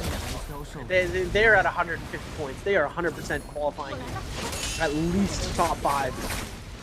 They're not going to be losing out here. But Big Parry going to be coming out on the side of ZGE over to Bauda as Acid Charm has been cleansed out from the one member of Bada that did end up getting hit. Tries to go for the big dump in there with the overhold, but it's not going to connect. With 3 players able to parry, you can have 1 player parry the 1.1, the 1.0, the 1.5, and the 2.0 overhold there. So we are going to see that come through. Bada picking up the elimination. Oh, big F2 going to come here. Can he get the recast on? Will it connect? Looks like he's just going to scale away. I was hoping he'd hit that F button again. I'm not gonna lie. Very tricky, right? That Bane just gonna be able to do so much damage, especially in the early game where you don't really have a lot of damage reduction. Could go sideways pretty quickly, but you see FPX ZQ being able to get the full resets there onto both of those players. Water being that staple with that F blade for the opener and resurrection, but ZGE on the other hand has no armor. Half of the white health gone. SS now with an opener. OUG joins the mix here against FPSGQ. The Bane still into play. ZGE loses a lot of HP. SS with elimination onto that player. Baby using a fall. He gets clipped off the Bane. SS looking for the Viper stun. Connects onto the Yodo-Hime. And now the damage is going to be going towards Water's way. The drop down R&Bs there from SS. Looking for the damage. Empower Dazzle Soon connects even if there's skill rushes. Oh my. The Syra, man. The Syra just being able to have that coverage on that character, confirming the Empower Dazzle, picks up the elimination there onto the Yodo-Hime. And now you see OUG once again, currently with 4. FPSCQ though do have soul forms out, but they ended up those interactions with 7. On the other hand, now Kiki's gonna get cleaned up here by WZ. WZ now with 7 as well, matching the same energy as FPSCQ. JL with 2, YGG with 1, I believe. You have Zhao Yao here for WZ. Purple armor already for the hottie. Looking for OUG. Potential scrap off here right before the first round. Or they are going to start rotating on in. We are at 22. It is already forming on up. So these teams are going to be posted up for this Roman Yang. And we have full aggression into that first round. Every game we have no downtime at all. Like the scaling from some teams are, you know, they're landing somewhere else, they are scaling up very fast and they're ready for that first round. And then we have the teams who are just going at it non-stop at these main POIs, like FPSGQ and WZ, who are, you know, love hot dropping off rip and being able to get those kills, and they have that good off drop sequences there for themselves to potential scale on up. And now we see JL for that first round, still with those 2 purple armors. We have purple longsword here for TXJ, blue weapons on the other 2 players. ASC 2 purple armors as well, 2 purple weapons, that being purple flying eyes, purple staff for ASC. Let's see it. We have the Justina variation here for ASC against the Takeda Temi. Takeda Temi Tomok. Sand Siphon, OG. I didn't even know we had an OG comp in the mix, and we do here for YGG. Takeda Temi Tomok. Yep. Oh my goodness. It's going to be OG Siphon versus the Justina variation Viper comp. This is absolutely insane as we're going in here. QGG going to be taking out a lot of damage from the start. There we go. Justina ultimate invested. Jabbing off of the spear, going to be coming in doing so much damage. Ooh, ASC's Han's actually going to get brought pretty low, but the peel from the Syra ultimate's going to come in right away. Viper ultimate is now the combo break, so we're going to see that coming through as well. Powerful Dazzle's not actually going to get anybody with a double freeze. Going to come through. Double dash again. Doesn't connect off of the double freeze here. And this is where the Justina comes really heavily into play. Oh my goodness. Freeze into the jabbing, turning it into a 3v1. 3v2 actually situation. 2v2. As we are going to see the Kurumi ultimate now. And ASC's actually looking like they're going to be in a lot of trouble. Big parry going to come through. ZXL is going to take a lot of damage off that. Kurumi ultimate has gone down. You're going to see Xiaowen trying to jump through with that Hung Sword in hand. Oh, big parry off of the double charge from the back end of CXC. Focus follow-up going to be coming through into the jump LMB, and now it's a 3v1. Wow. Through the double charge, and he parries it. The focus follow-up from Mist was absolutely insane. And the thing is, ZXL tries to go for the pill, but he literally falls right into the blue focuses, and it's just all the HP gone off of that. And then his teammate getting parried, it was just unfortunate. He tried to pill, but just eats up all the damage instead. And then that's where ASC is able to come in with the victory in that first round. OUG now chasing down Alliance with 2 in the Enor comp. OUG, go ahead and stop the pressure for now. They already posted up here with some of these buy zones. Going to be buying up some of these resources as we see it. They didn't take the realm though. We have Bauda 521 ASC with every million's birds might. Another team into the realm. I think it's BBE. I'm guessing it's BBE. I don't know why they would take White Tiger's powers instead of Mystic Might. BBE taking that Mystic Might, but we have ASE already getting aggressive onto Ivan. Ivan eating up so much damage here off to that Justina freeze. Takeda ultimate invested. Temi ultimate is still online here for Ivan. Tries to go for the refreeze to avoid getting hit there off of the Temi ultimate. Now getting caught up in the center. Kurumi ultimate called in here for the opposing squad 521.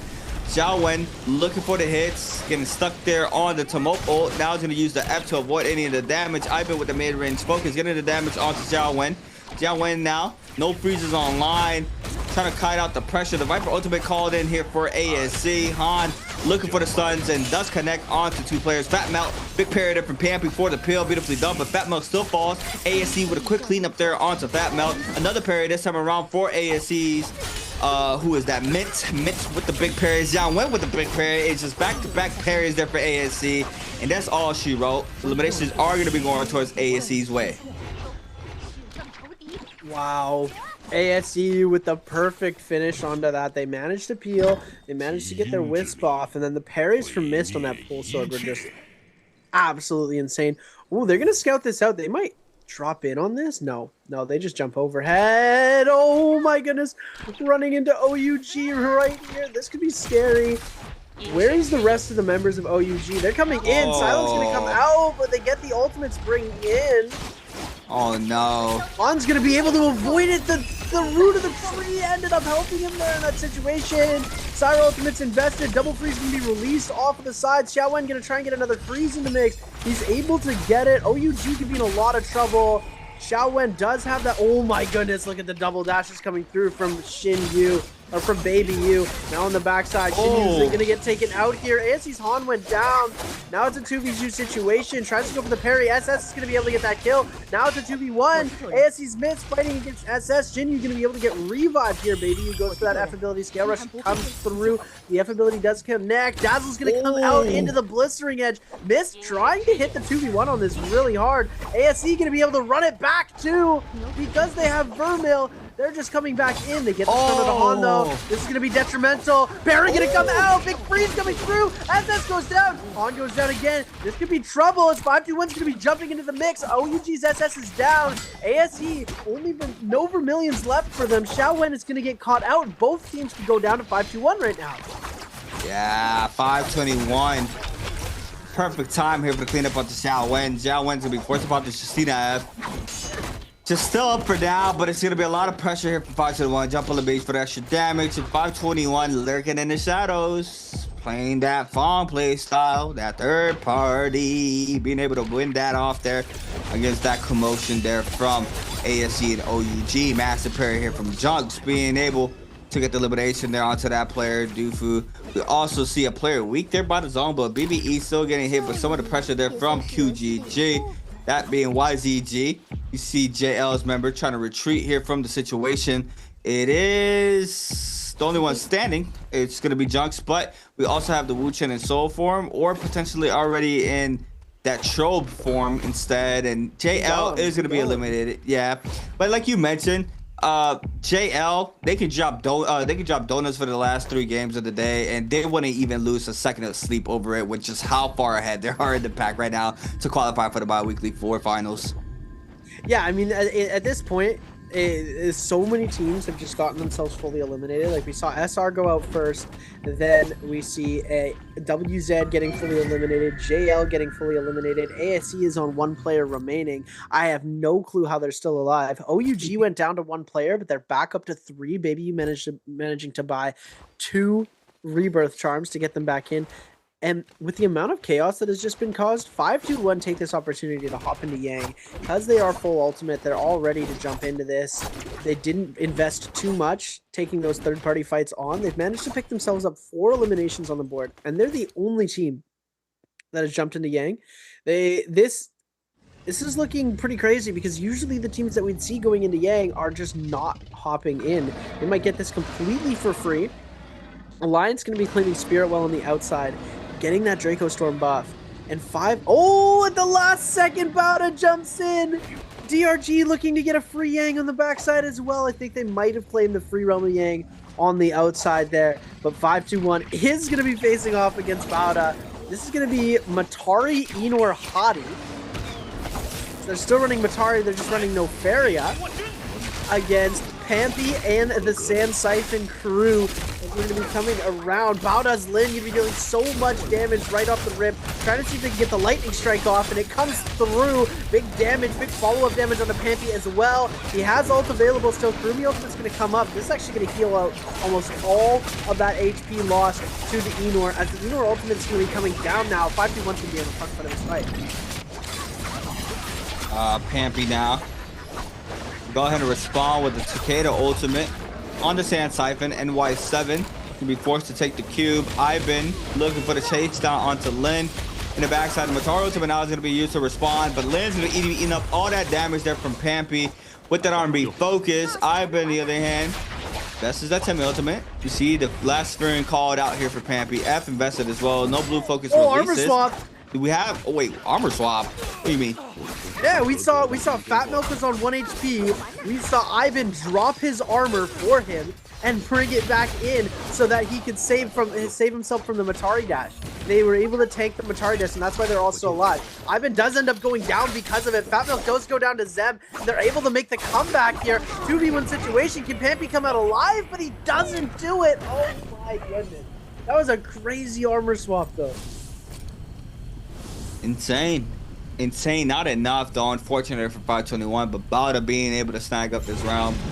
Just take a second and just praise the beautiful change that we got where we are able to see the teams on the top side of the round. I love that. Love to see that. Now, for spectators, if anybody's listening, can I please get the buffs on the top right-hand side? How y'all do it in the Pro League, please? It just makes everything so much more easier. And can I get a prompt like it does for the Pro League? It tells me what team gets the buff. I would really appreciate that because it's just so nice not to have in the spectator. But you know, that's just me yapping about spectator stuff, spectator quality of life. But overall, game number 4. Good amount of kills happening already across the board. DRG and Alliance are going to be snagging up that Draco. Bauda's going to be snagging up that Mystic Might for the second buff. C521 now having to try to cleanse out this Yang depletion from that round that we just witnessed. Good skeletons here for 521. Still have Goldfly knives here for Pampy. Potentially looking for any team that is, you know, lurking in the outskirts of the map or the zone. Trying to find anything that they're able to get for those soul blooms. ASC, on the other hand, how many currently with 11 for ASC? I think they're the runner-uppers right now with the team with the most kills that are currently alive for this game alone. But overall, insane game 4. DRG being able to stay up. Buffs are out there for those first 2 buffs. Bauda still having theirs on that Mystic Might. 521 being the only ones with that Yang depletion.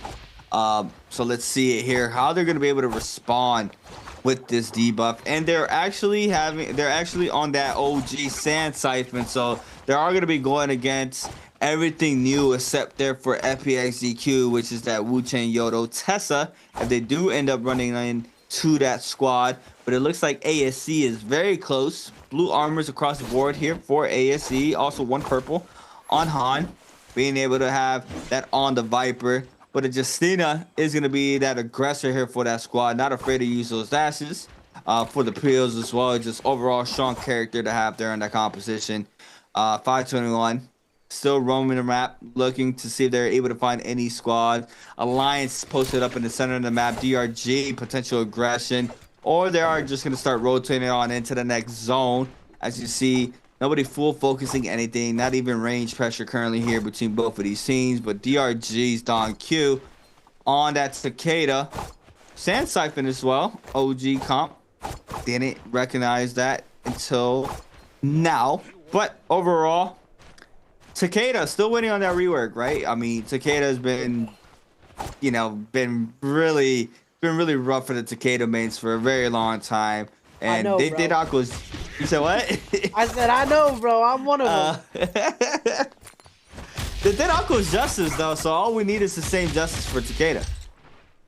if we could get like viable Cicada again, I would be so happy. Kiki though in the back end, the F3. Oh, F3 almost came out in time. One of them's still alive in the backside, but they're just gonna get absolutely aped. Oh my goodness, Hepta with a follow-up from everybody there. Absolutely crazy. Fun Plus Phoenix using 2 of their members, the Wu Chen among them, so no port out's going to be coming through from there.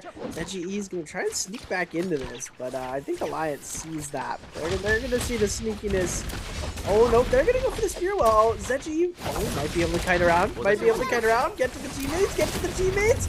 Oh my goodness, he got the one-touch revive there. Spirit Well is going to be popping up though. We're going to have to check back in on Fun Plus Phoenix in the back, and they are going to be able to get.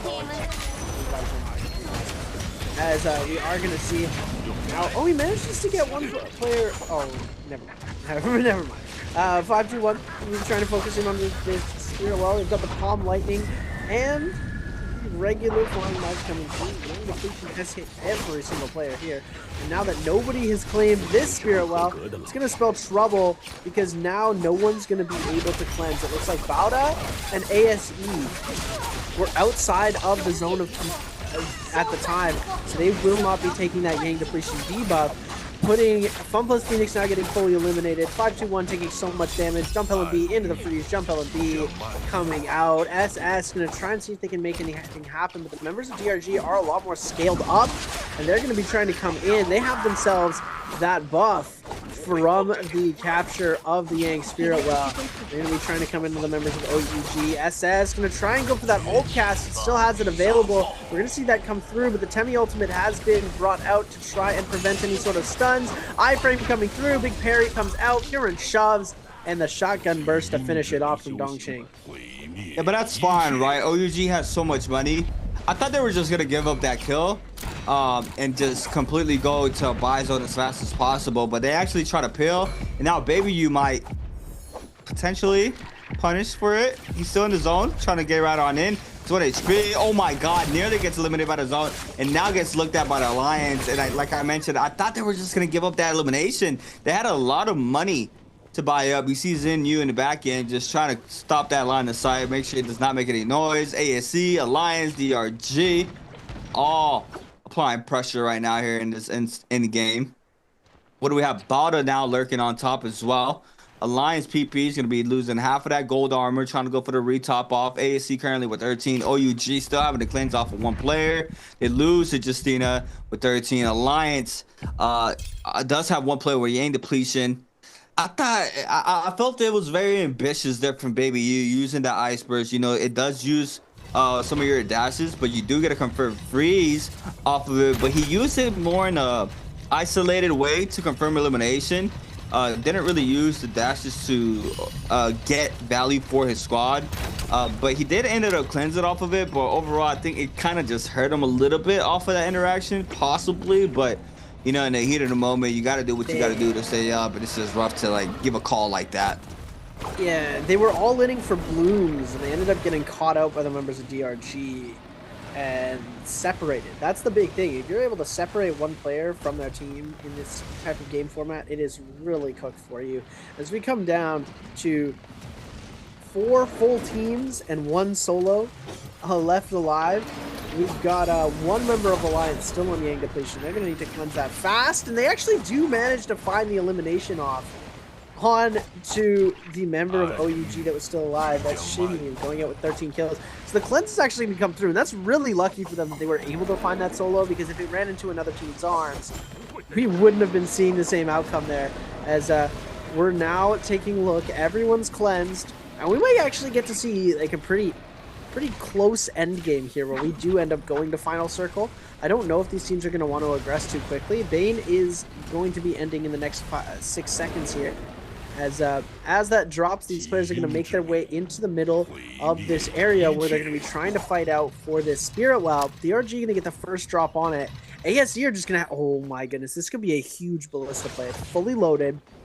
ready to go for anybody that is trying to just kite on the outside of that circle. Keep in mind that that circle is going to be impenetrable. Oh, Red Jade coming out. See, the kite out here, the ballista shots could come in handy, but it looks like they are just going to lay off for a while. DRG might be able to claim that. They're so stacked right now. Temmie Ultimate's coming in. Oh, PP with the drop down coming in with the Faria Did you see him Google Stomp on top of that Sparrow? Yeah. He didn't get no damage because he got grief by the Sparrow little thing right there. That is just unfortunate, but still, they are applying the pressure onto DRG. You see now the D-Max there for the Faria. PP is going to eat up a lot of damage. Trying to back on up. Ultimate invested there in the back end. What else do we have? We have a lot of things getting invested, but all these teams, ASC, still staying front and center. Alliance trying to contest. Justina Ultimate invested there for Xiao Wen. Looks like ASC is going to be able to stay up front and center for that Spirit. So they are going to be capturing this White Tiger's prowess in the mix. We have ASC now claiming that. Are going to be able to get that Sour Ultimate online as well, plus the Viper Ultimate just in case, and going to be re-getting that Ultimate with that Spirit Will capture. You see the teams background up there off the situation. Alliance, DRG playing that top left-hand side of the map. A little bit of contest in a word burst here for Bowder's members, Hottie, XEM. We also have XLU. Is that like a 4-man squad? XLU for DRG? XLU for DRG? No, they just switched out Wushin, bro. Wushin's gone now. Kakashi gonna be sending out those double charges like there's no tomorrow. It looks like they've caught out XLU here.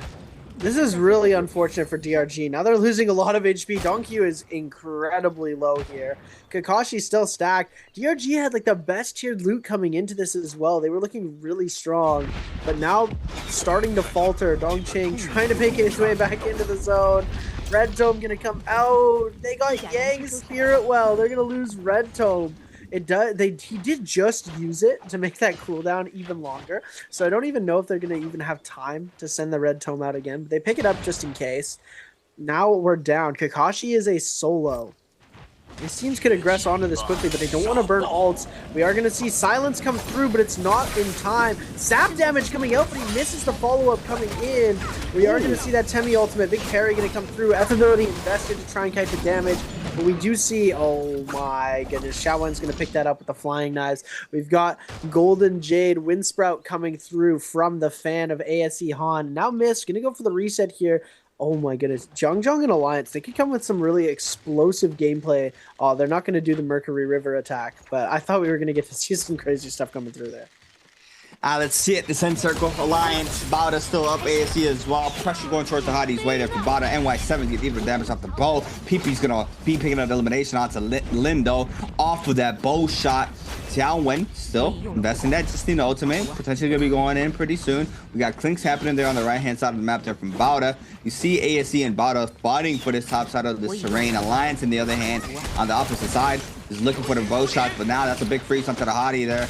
Going to be forcing out the cube in the backside. Another freeze onto John. He's been eating up only half of that damage there off the hook attack from the Flying Knives. Han now in that Viper Ultimate, looking for the hits. They're going to be snagging up 2 kills onto John and NY7. Eno Ultimate now called in here for Bowder onto Han. Eating up so much damage there with that barrier missile as well for the confirmed damage.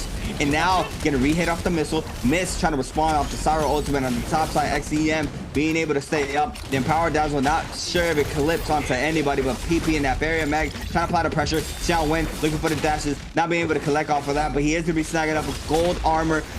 We also have a bottom member dropping very low there on the right-hand side. Yuma is still in that inner O looking for those aerial R&Bs, but a freeze connects there for Xiao Wen, being able to stay up. Now 1 HP for Yuma. It's going to be going towards ASC's way. ASC with 16, PP inside the zone, trying to stay back up, but XTM on the top side with the counter grapples. ASC now spots PP, being able to get the last stagger hit, I believe. The aerial LMB is good. Elimination going towards Miss's way. Last one standing is XTM there for ASC. Marco Ultimate called in. Master Pair for Xiao Wen, and that's going to be the cleanup there for ASC, and they are going to be taking our 4th game here for tonight's games. Here we go. ASC getting on the meta comp and cooking. This is what we've seen from them. They're pretty inconsistent on their off-meta, non-comfort picks, but this pick is something that they have pioneered.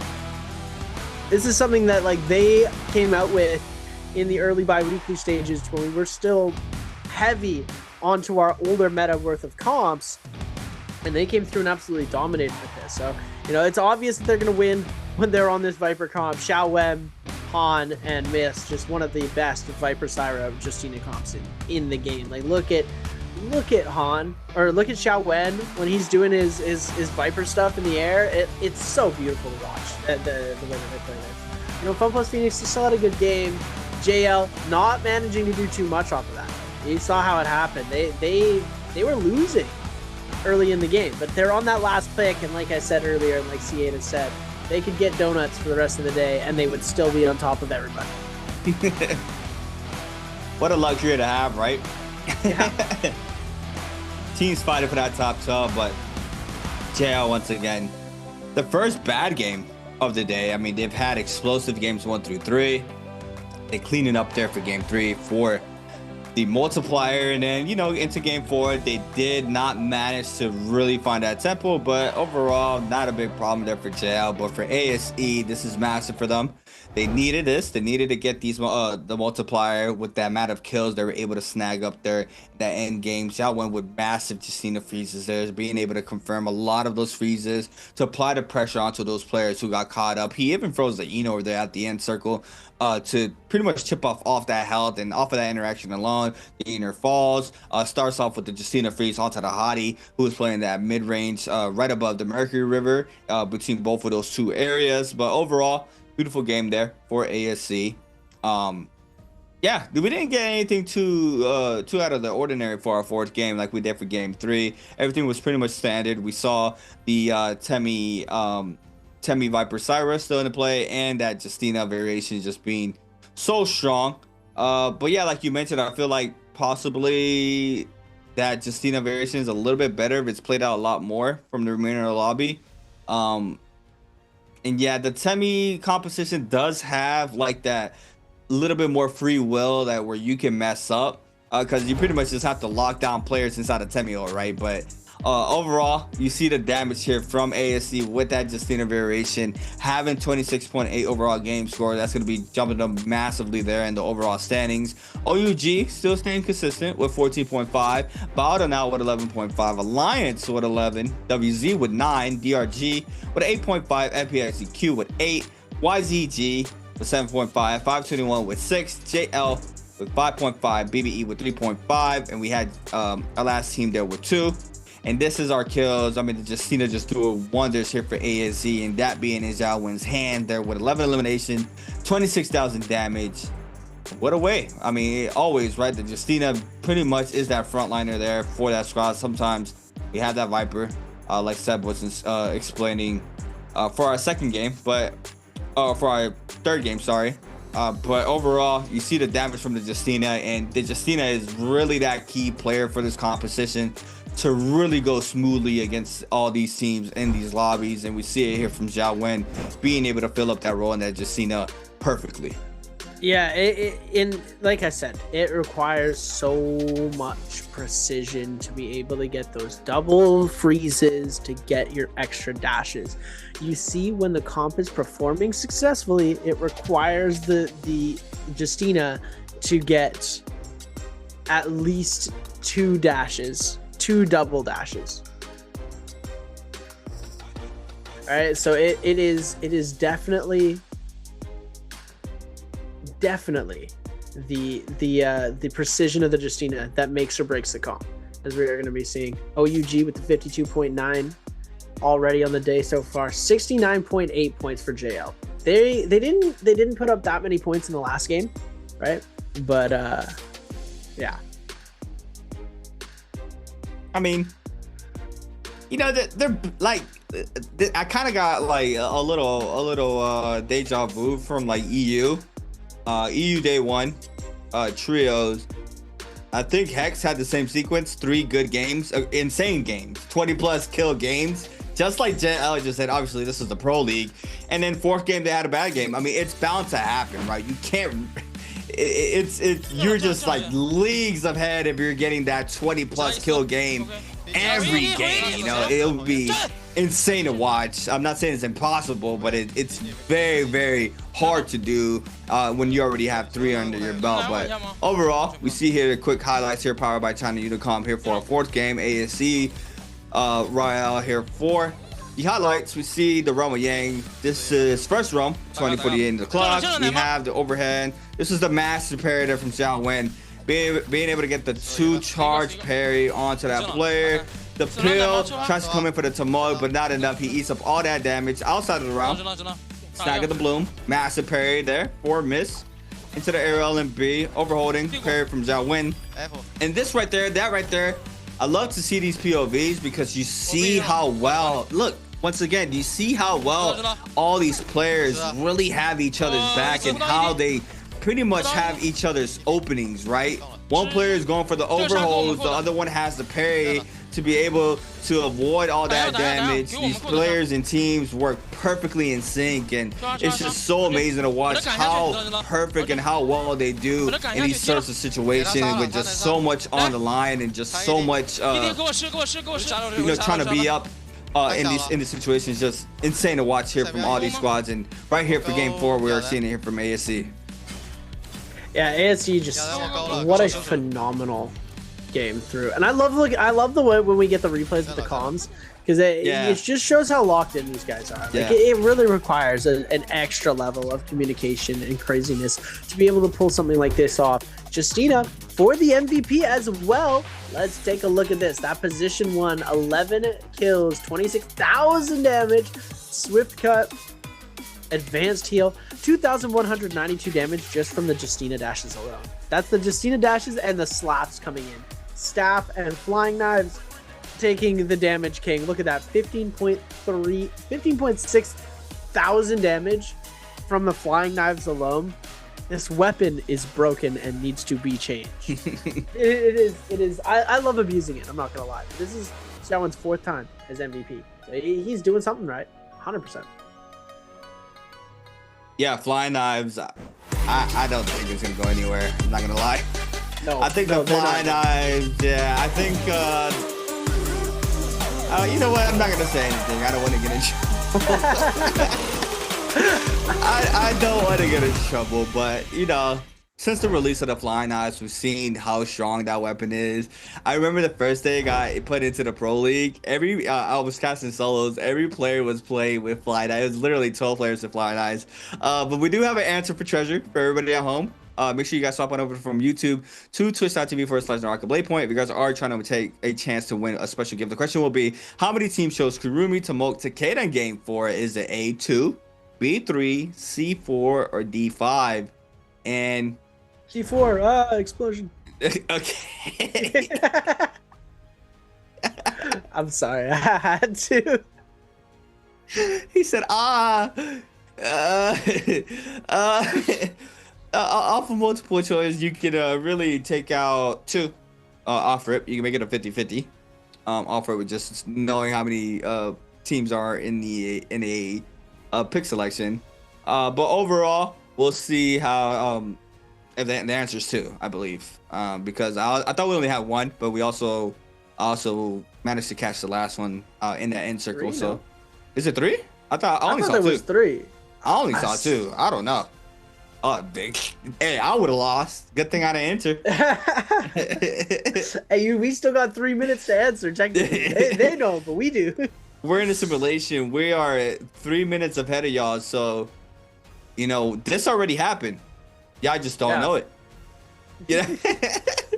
But overall, insane set of games, right, Seb? How do you feel about now that this week the top 2 comps are different from last week? Because we are seeing the value from that Justina comp. I believe we also saw it for game 3. Now into game 4, that Justina Syra Viper is just, you know, nonstop gas. It's just find so much value. If the Justina is playing perfectly there for their squads, they're able to snag up so many kills. How do you feel about that not being the case for this week? Well, we had that Takeda Monk and we had the Monk Kylan. Well, the mirror matchups are decided post Yank. Like they're decided after the mirror matches are played, right? So since we had the mirror match on Justina and the mirror match on Enor, those were not possible to be the top 1 and 2 comps from Biweekly 3 after the mirror matches. So they're only taking the stats off of what's going on in the after matches. So next played after that is going to be Monk Takeda Monk Kylan. And now that Monk Takeda Monk Kylan is out, if there was another biweekly after this, the mirror matches would go back over to Justina Syra and Matari Enor, but it would probably be Matari Enor Hottie being played as the mirror match next week instead of Matari Enor Faria. Okay. That makes sense. I didn't take those 2 games into consideration. It kind of X's them out for the next following week, pretty much. It just takes them out, and then you have a next set of top 2 comps, pretty much. So it's like a rotation. So it pretty much just keeps these teams on edge to really practice not just those top 2 comps. They got to get good with at least top 4 comps. Yeah. Yes, top 4. It's going to be cool because next year when we get a full season of this format, unless they change the format in between, but I think this section of the format is going to stay pretty much the same, the mirror matchups and everything. If we get a full season with these mirror matches coming in and we get to see like 6 different meta comps brought in, we get the new patches with all the different meta comps, it's going to be interesting because it creates so much diversity for what's played throughout the bye weeks. Last week we saw a whole lot of Monk Kylan after the mirror matchup games, and now we're not seeing any Monk except for the first 2 games, which is it's crazy to see that. As we get all of our Monk out of the way, we play him twice so that you can't even play him a 3rd time. There is no possibility of a second Monk comp game or a 3rd Monk comp game after the mirror matches. Yeah, because if you think about it, right, I'm pretty sure, I mean, most definitely, I mean, whenever Summer Split starts, most definitely we are going to be having everybody reworked. I'm assuming, right? It's just an assumption, because a lot of the majority of the characters already got reworked. We're kind of on our last phase, and you know they did announce that they were going to rework every character that had 3 Fs and 3 ults, to change them up and keep the game fresh, or so on and so forth. So I think by the time that we are into that 2026 season for the NARAKA BLADEPOINT Pro League, we could potentially have, like you mentioned, a lot more compositions, like more than 6 even, right? It's just off of the reworks and the new characters as well that will be added to the game. So I think it's going to be very, very entertaining to see how this full system works out there with those rotations on the top 2 comps. And even for solos, right? I keep mentioning solos because, I just love solos. Right now, it's kind of in a little rough predicament. I didn't watch Biweekly 3 finals, so I'm not really sure if they were playing in that in this 917 patch where Lonnie had already taken that hit, like she is now. So overall, even before that 7th, 8th spot, even sometimes, that 12, 11th spot, sometimes even that 10th to 8th, 9th spot was already a little rough to try to pick a decent character. We saw Varia being implemented for the solos, but currently right now, let's see. Yeah, Staple. Got two Justina variations into that 1 Temmie there for our first round selections here. For our game number 5, Inner Com block in there for YGG. DRG and 521 looking and locking in for their games. Inner Com potentially. We do have a Yoda variation. I think we had this variation, right? Earlier? Yeah, we've seen this a couple times today. It doesn't really fight too well into these other compositions, but it's a cool concept. I like the way that they're trying to work it in there, but I just think Matari is all around like strongest there. The Hottie comp would be next on my list, and then the Yodo composition. 3rd round, ooh, it's gonna be split. BBE going for Takeda Yueishan instead of Takeda Tamal. This isn't. Did they use Temmie in another comp? I think that's why they can't play the Temmie here. Otherwise, they'd be playing Temmie. I think they used Temmie when it came to their Viper turn. So now they have 2 uses on Tumult already, I believe, is my thinking around that. So otherwise, I feel like they would have played the Tumults there, unless they're saving Temmie for their last pick. And then we're gonna see Takeda Tumult here. Zai Tessa Wuchen. That's an interesting one coming up from OUG. We haven't seen very much Zai, but if it's anyone's gonna make it work, it's gonna be Shinyu. And then they're switching out SS for SXJ. It's going to be their sub coming in playing the Tessa. They have some specialized roles for these teammates. Their 4th man in. Going to be getting his 1 game of the day in. He might play the last game as well. We're going to have to wait and see. But this is game number 5. We've only got 2 games left on the day. Yeah, still locking in here for ASC. Second to last game.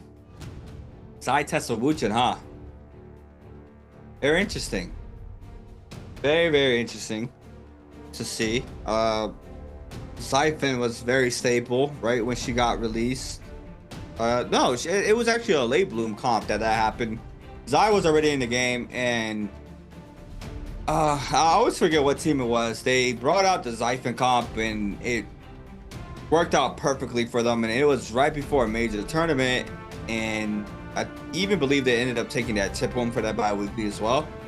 But then for this year, it kind of started falling down in the meta. We started seeing that Monk Kylan really taking a lot of that staple factor for these teams, that they decided to play that comp over it. And I mean, it's understandable, right? Where you're able to just to get those regrabs off that Monk with the Kylan. And now with the distance to Enor and Cyber Viper, I feel like that came out of nowhere. It happened during the time where Wuchen was banned. I feel like that's the time where that Cyber Viper really started shining a lot more, and the value is just incredible, especially with that Empower Dazzle. Like we've been mentioning throughout the whole day, it's just so strong to be able to get that Empower Dazzle on the Syra. But overall, ults and abilities for these teams, looking for anything out of the ordinary. V1's on the Justinas, there's a pink standard. V2, F2, V2 for the Zai, F1, V1 for the Tessa. Nothing too crazy thus far. The staple V2 for trios on the Kylan. Currently, I think everything is up to par. The F1, V1s on the Viper, I feel like that's now a staple there for the Viper. Overall, every single Viper is gonna be running the F1, V1. The V2 on the Temmie, like Seb was mentioned earlier, on top of you not getting the re-wisp, you do I also believe they get that slow onto their enemies, right? Inside that ultimate, they get that new slow that was implemented with his rework. So these teams are prioritizing these players getting locked down and then try to capitalize off of that tumult with the Viper, instead of try to get like somebody caught up in a TOD with a whiz, because just one focus attack can really click them out of there, and you can't really find that much value if you're not able to finish up that kill. So the slow in that V2 seems to be now the structure and way to play out this Temmie. But we do have a drop zones here for our 5th game. Imperium Plume Castle, sorry, with 2 teams, JLWZ, DRG, and SR are going to be contesting for that puzzle. 4 teams, BBE, OUG, Alliance, 521 on that bottom right hand side, as well as YZG, ASC, potential third party on in. Bout as well, posted up for that third party. FPSEQ could be third partying that DRG and SR commotion that we have for off drop. So we also have potentially even SR just leaving puzzle, seeing the situation to rotate on into Plume Castle to see if they want to see if they can get a third party onto WZ or JL. But overall, the structured teams, right, BBE, like having that off-drop fights, Alliance as well, are going to be meeting up against OUG as well. And another squad, I think it was 521 potentially, but overall starting off with YZG against ASC for our first 3-way scrap off for game number 5. QGG going to be coming in with the nunchucks, trying to see if he can get any damage off, but it's going to be CXZ getting absolutely blitzed down in HP. And now just trying to kite out of this is QGG up on the top side, very, very low in HP here. As Bauda going to try and come in for the third party. He still managed to kite this out. for a long time. DRG's Kakashi going to go down to Funpo Phoenix and kill feed. I think he might have gotten away here. Oh no, QGG getting caught out by Bauda. He's still alive though. Oh. Look at that, 1 HP being able to kite this out for such a long time. We're gonna see if he's gonna be able to get out there, but his team definitely did not. As they are saying, QGG does find an armor swap. He might find his way back into this fight. As ASE fighting up against Bauda now. F ability invested from its K-Net, trying to see if they can get some sort of free blue weapon from one of their opponents here. Oh. We're going to see XXMU going to go down here. NY7 taking so much damage. JumpLMB is going to confirm into that Zem now in the 3v1 situation. It's not looking too good for him. But YZG Xenor still managed to get away. Wow. The Temmie, it looked like he just came out of the shadows. He was just jumping and being across, got those 3 hits, got the confirmation kill. Yuma, before to pop the Justina ultimate, uses the Ice Burster to stun 2 players from OUG. JL is going to be snagging up a kill onto Zhao from WZ. PP getting away from that line of sight. He's got up and spots some Zenju though, sees him. The auto aim there helps him out just a little bit there to continue aggression onto that Syra. F invested, now looking for some resources natural. 521 starts to move into the mix as well. Inner comp here for 521. Fat Melt looking for any sorts of low players. PP is going to be that one. Perry F was invested in from one of these teams. JL is going to be contesting SR for the puzzle. You see 17S backing on up. The Kurumi can use the TP. Rico in the back end, but aggressive is going to be going toward 17S's way. Since the 1.0, massive parry there from the Kylan off of the Opop. Now applying tons of pressure. Kurumi ultimate called in. The takedown there from 17S to stay up here in this situation. The Kurumi doing wonders here for this Kylan ultimate. Now going to be forced to pop. The Cicada ultimate gets the first Furin shove there through the Tamok ultimate. Do have some sorts of value for now, and One Fong's gonna eat up the damage off the armor. Be focused. Haughty Prism taken there for that team, but SR's ultimate only gonna be lasting just a couple of seconds left. One Fong eats up the Furin, gets the damage now from One Fong onto 17S off that shotgun burst. The mid-range RB focus is good there from Junk. It's gonna be snagging up that kill. One Fong still trying to stay up. Prowl into the F shove to back on up. Now in the third party situation, WZ starts to move on in. One Fong's gonna fall off of this situation. I mean, gets lifted into the 1.0. Jump only beats for the extra damage. That's a nice third party from WZ to be able to snag up those kills. On the other hand, 17S is not having the same success there, getting third party there by JL's TXJ. Yeah, TXJ is actually able to pick up an exit frag into this. His whole team's down. He still manages to get himself the kill, which is nice to see, but the parries are going to start to come through on the third party from Team WZ. They've managed to lock their eyes onto this. JL still looking pretty good right now. 5 kills off the Rift. They have their revives. They're going to be able to take this into the mid and late game pretty quickly here, because there hasn't been much time expended on the clock yet. They've still got time to take their reses and go back. Even making it into Yang is a possibility for them. SS going to be taking a lot of damage in the back end. That's going to be a Tesla Charm coming out, doing a lot on a 5-2-1, turning this fight completely around. But Bauda is going to be dropping down. NY7 with the Viper ultimate, going to be able to get the stun on all 3 members. Huge freeze going to come out. Bane's Breath going to be dropping down. Who's Bane? 5-2-1's Bane. 5-2-1 picking up the eliminations with the Bane's Breath coming in as Ivan saving the day alongside Pampy, forcing the exit from Bauda. We're going to see the ultimate dazzle coming through, but the Bane, oh my goodness, Moonbane MVP. That's just unfortunate.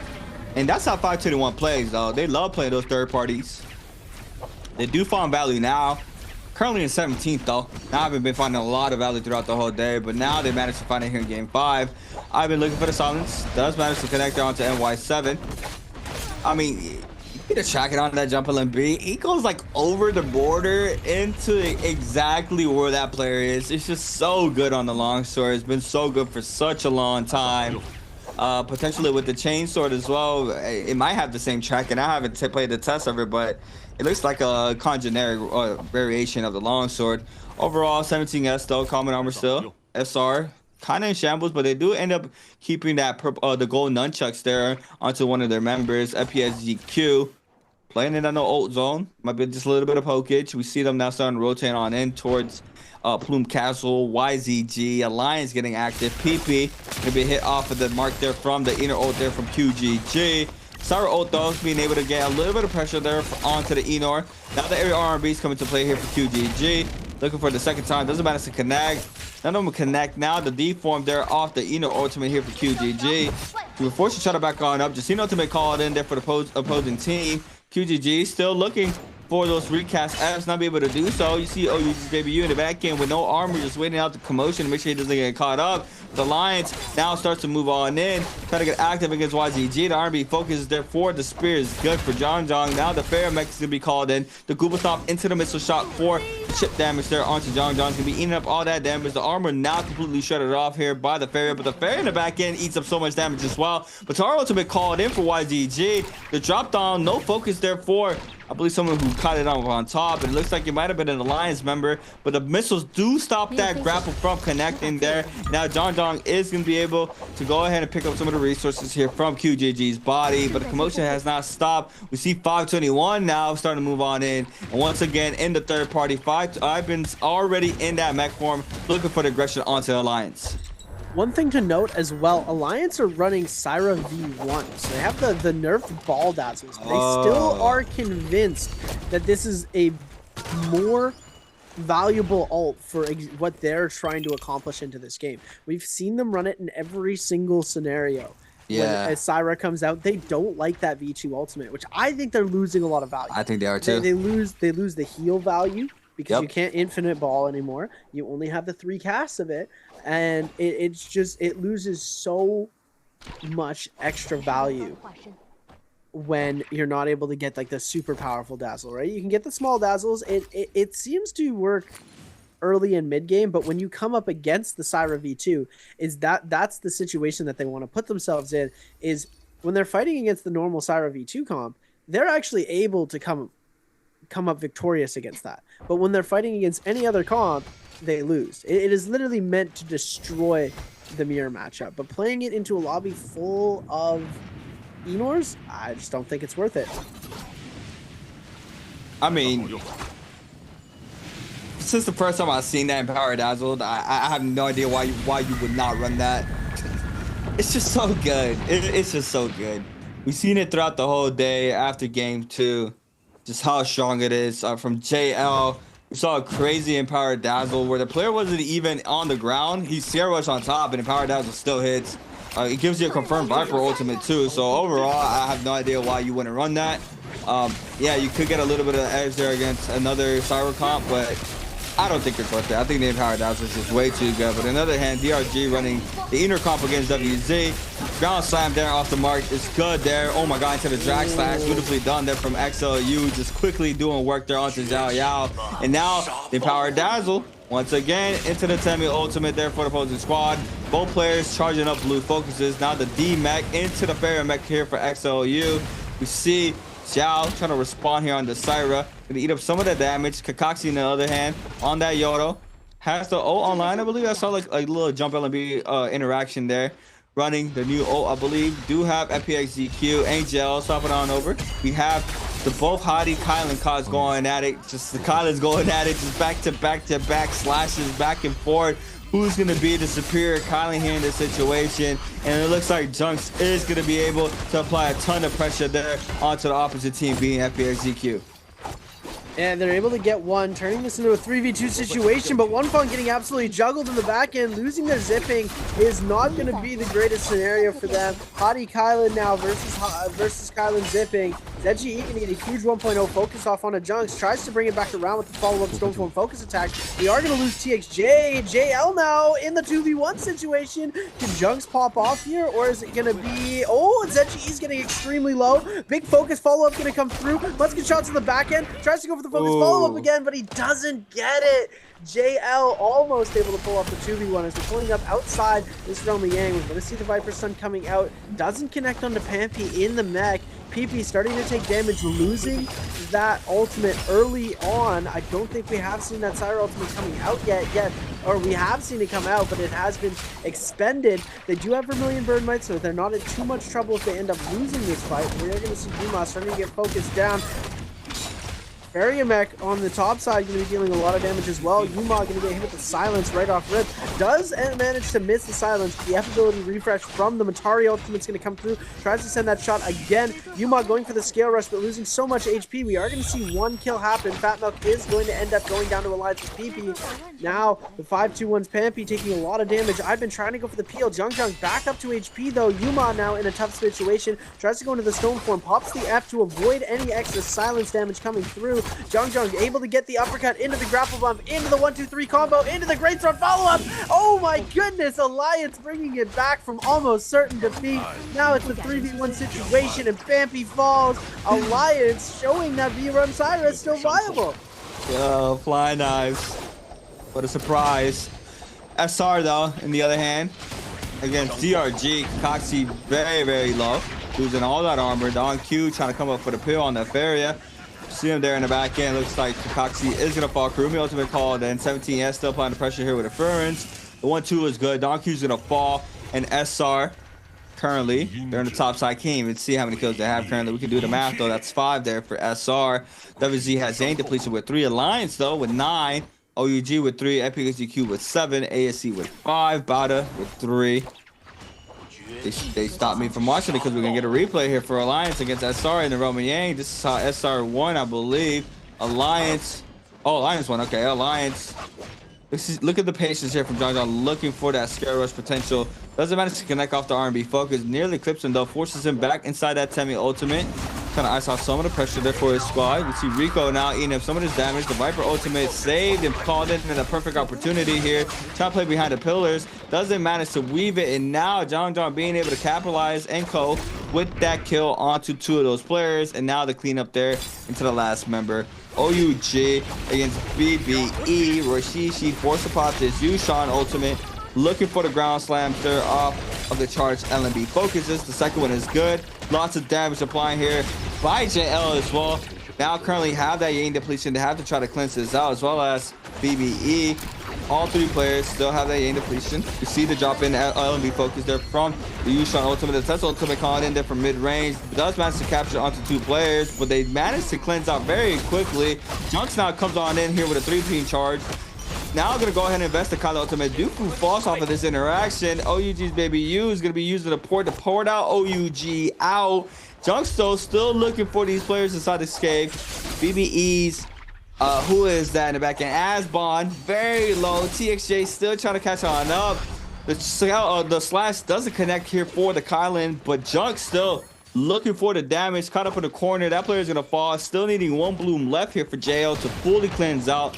They are managing to stay up here in this game 5. SR going out against DRG. It's just straight commotion. This is what we get now from these Yangs being so impactful, and we see it here for game 5 once again.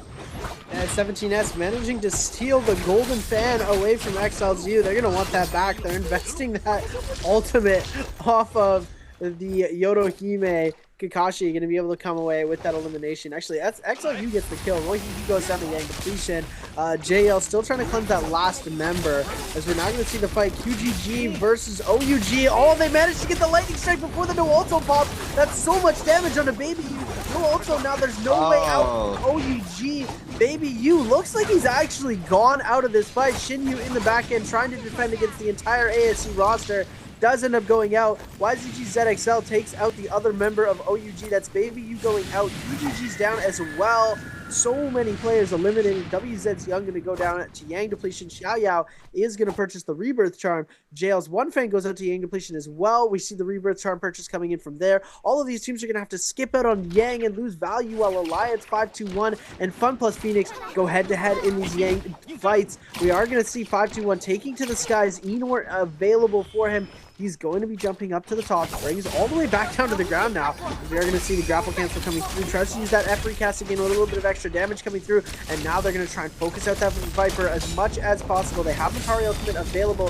If the silence comes out onto them, he could be in a lot of trouble though. Fatmel taking so much damage off of this, and that's the Syra V1 coming out for you guys, able to just shard down these Enors as well. Now we're going to be seeing Jiang with that Viper ultimate. It looks like they're able to get the stun off onto one of the players. Pampy does end up going down. Fat Milk is in a lot of trouble. Yuma just going to be able to go for the reset here, as it is going to be the 3v2 situation of their lives. They're going to have to fight this out. Dazzler going to come through. No damage coming out from them, though. Ivan going to try and peel this off. Big parry going to be coming up from Ivan. Yuma just needs that F ability to prevent any extra damage. Silence going to be coming through on the side of Fat Milk. He eats a double charge from the flying knives. He gets hit with the 1-2-3 in the back end. Jung able to finish that off. PP actually 1 HP right now, but Ivan just going to get juggled in the air. And this is why we need the green focus, ladies and gentlemen. Ivan going to get taken out as we flip over to DRG versus FPX. Yeah, let's see it. What do we have? Advantage going towards FPX ZQ's way. Donkey already dead. We're gonna have to wait and see how they try to respond. CZGE looking at XLU. It comes in there. Also gold weapon. That's gold fan in hand there for XLU. You gotta make sure you don't get parried. Keep the weapon. You lose a member. Just gotta have to try to go ahead and cleanse out after that. FPX ZQ are gonna be getting all that purple armor upgrade, 2 purple armors and that gold, plus the gold dagger in hand, plus the buff, obviously, off the White Tiger's powers. Alliance, WZ, both with it. WZ are going to be picking up elimination onto JL's one Fong. He is going to be eliminated out of this game. DRG having a cleanse. Still, we're currently with 10 eliminations on the board. JL with 8 kills on the board, 12 for Alliance, WZ with 6, FPSGQ with 10, OUG with 3, ASU with 8. Now the aggression going to be going towards SXJ's way. 1-2 overhold and 1v3. Very hard once again, as always, to try to come up on top there. Just so much damage, so much pressure. 1 stagger is all it takes. YGG now getting caught up, that being ZXL. Forcing out the Matari ultimate here. Trying to see if he can scatter back inside the zone. Being able to get a little bit of that distance here. You see FPSDQ full tracking down, but in that O form to give him a little bit of that leeway to try to stay up. Does manage to pop that Vitality just in time to continue kiting on now. But the F called in once again for ZXL to try to stay up here for this game. But the zone just being able to apply tons of pressure. ZGE has to respect it, and the R&B is good there for the lasting confirmation there for FPSDQ to snag up another one on the board for themselves, making it an 11. Now we see him maybe forced to try to get inside that safe zone. I don't know how far that zone pulled. Clearly, we see it now moving. Not too far. Still possible, but the heals are weak, and it might be bad here for ZGE if he's not able to make it. He is going to be taking a fall here inside the zone. Kiki's going to be forced to go back inside the zone, try to get his teammate back on up. You see Water as well playing on the outskirts of the map. Do see him now rotating on in, potentially going for that double heal if possible. 521 already posted up on the no zone. Do have WZ now. See FPSDQ. This is bad for FPSDQ. They have 11 on the board. They can't get eliminated here. A lot of these players very 1 HP on the white held department. ZGE being one of them. It's completely shredded so fast off of that pull sword. He had full armor, but it didn't even matter. All that armor was stripped off so quickly, and 1 hit is all that is needed. And FPSDQ now forced to retreat off the situation, that being Kiki and Water. Now trying to ice off the pressure here from WZ. Alliance, on the other hand, against ASC. Tomok ultimate invested there for WZ. Alliance do manage to kite out that ultimate there on the bottom side of this terrain. Han with no armor is going to be met now by Justina. Ultimate invested here by Yuma. Into the RB focus there from John to be able to snag up that kill onto Han. That's going to be a quick elimination there for Alliance. You see now them trying to track the last 2 members. For now, 521 still in the mix. DRG joins the fight this time around in the O zone. It's going to be a scramage inside the zone, though. Got to be careful here now that he's taking a lot of white HP. Fat Milk does very low. Quarter of that white HP gone quickly. Is going to be eliminated there through the wall by Kakashi with that Yorohime ultimate. Ivan, on the other hand, in that Fairy Mag, trying to respond with the pressure off the missile shots. XLU is going to go ahead and take this time to pop a Battalion, but doesn't really get that much back. Pampy on their hand is going to be trying to avoid. Oh, response with the F into the 2-on-1. Doesn't manage to get the focus attack. The Eno ultimate is going to be called in here for XLU. And this is bad here for 521. And Matari still trying to stay alive there for Pampy. But I don't think he's going to be able to survive for that much longer because of a ground slam connects. And elimination connects there for DRG. And that's another one on the board there for DRG. Beautifully done. I've been still alive, but it's just a matter of time. Just a matter of time. And here it is. DRG spots him. I've been trying to get active, but 1v2s is rough. Oh, hold on. Catch this ball. R&B jumping beats. Hold on. Oh, my fault, Ivan. All right. Being able to even out that health. Your teammate XLU backs on up there for DRG. might be eliminated due to the zone. Pops the F's, just gonna stay safe inside the zone. Takes one with him before he gets eliminated. Now we have JL against WZ. This is going to be a fun fight here, as we are going to see the cube pull out right at the perfect time there. And look at that. That is the use of the hottie comp. Perfectly done. They're able to iframe out there and try and get themselves to get away. Junks now, he is silenced, but we are going to see One Fang coming in the back end. Xiao Yao getting absolutely decimated with the follow-up RSBs from One Fang. Switches over to that gold armor right away, and now we're going to see Xiao jumping through. Junks actually taking a lot of damage off of this. We are going to see now ultimate is being invested. Immortality Frog gone. Big Peel coming out though. Big parry on the other side for Junks. And the F coming through from the zipping, going to be able to heal and peel for Junks for such a long time. This is why they're the absolute best. Double parry going to be coming out here. WZ Young is very, very low in HP. Xiao can actually get a huge parry onto the backside, but One Fang staying up. Young is getting incredibly low. Now it's a 3v1 situation. Even though they fought so hard, they're going to lose all of their resources and get eliminated. The shotgun burst coming out from One Fang. Oh, big third party on the side for ZGE going to be coming out from Fun Plus Phoenix. The peel is going to be coming out though. TXJ still only on that blue armor though. F ability is going to be invested. I think he might be up. Oh, Yuma's coming in with a big ult too. They're going to be able to claim both of these Spirit Wells. This is going to be dangerous for the rest of the lobby. Wow. Pressure now from JL. We force it back on up here. Off of the situation, you see them full kind on back, knowing that Alliance is going to be capturing the Spirit Well. Already with that Draco Storm as well. See them. Gonna be waiting this out. There it is. Yang depletion inflicted. It might have been out of range. Oh, nearly out of range. 2 players get hit with it. Yeah, so DRG does not get hit with it. They are safe out of range. I thought I clipped them for a second, but no. They are good for now. They are going to be able to look for XEM. They hear him. They potentially got some aggression onto him too, because quarter of that blue health is left there for that player. XLU still looking, not being able to find him this far. Oh, he was just crouch walking behind him. It's like a horror game. He literally sees him. The opposition doesn't spot him, so he's able just to keep on crouch walking. CJL gonna be able to capture the Spirit Flag to be able to get rid of that Yang depletion. So they are going to be continuing their aggression into the remainder of this lobby, but Alliance with that Draco Storm can control the tempo. See who they want to apply the pressure on to. You see it here for Yuma. Not being able to find anybody. It looks like Alliance are going to be able to kind out in the wrong position, but JL now is going to be spotted here from Alliance. They do see the Spirit Well being captured. One Fong very low here for JL already, coming inside back from the zone. It's going to go ahead and be forced to take a full reset in for this fight against Alliance. Alliance just with a little bit of love taps onto JL. Junks on the other hand and crew are going to be backing on up on the right hand side of the edge zone. John starts to move on in here for Alliance. Going to be clip off of some of this damage. Mooshard there for One Fog in the back end now. Another Mooshard hit. Palm Lightning here for Yuma, looking for the confirmation hits. Doesn't manage to connect off that shotgun burst, but now Canister starts to fly on in. Players gonna be brain surfing now. I gotta be very careful. I do not want to see the Moonbay be MVP here for game 5. Ooh, big double freeze off of the red zone for Alliance, coming in, just dealing so much damage on the members of JL. No. Big stun coming through. Moonbay could be grieved. Junks goes down. One Thing goes down. What a pretty combo, bro. Yuma's gonna get knocked out by the Bane though. This is gonna be huge damage coming in from that Moonbay. DRG's gonna actually take the brunt of it, as we see XLU's gonna try and come in and get this elimination onto Alliance's Yuma. Oh, no ult circle, almost gets popped. We're gonna see that F stun coming out in just a second. Tries to get that lightning off so you don't lose the ultimate, and they're kiting out the no ult zone for so long. We're now gonna see the Syra ultimate invested now. XLU's gonna be in a lot of trouble.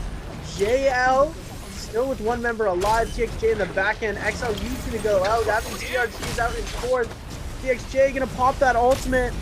We are gonna be popping up here, seeing from the top side. ZGE gonna get hit with the dazzle, but he iframes through it with the Kylan ultimate. ZGE gonna be trying to make something happen. Yuma going for the upper dashes. Oh no. Doesn't manage to hit on any single one of those dashes. No ults available, but they look at, they're stacked on money. They're stacked on everything. ZGE is broke. He got 360 Dark Tide coins in the bank.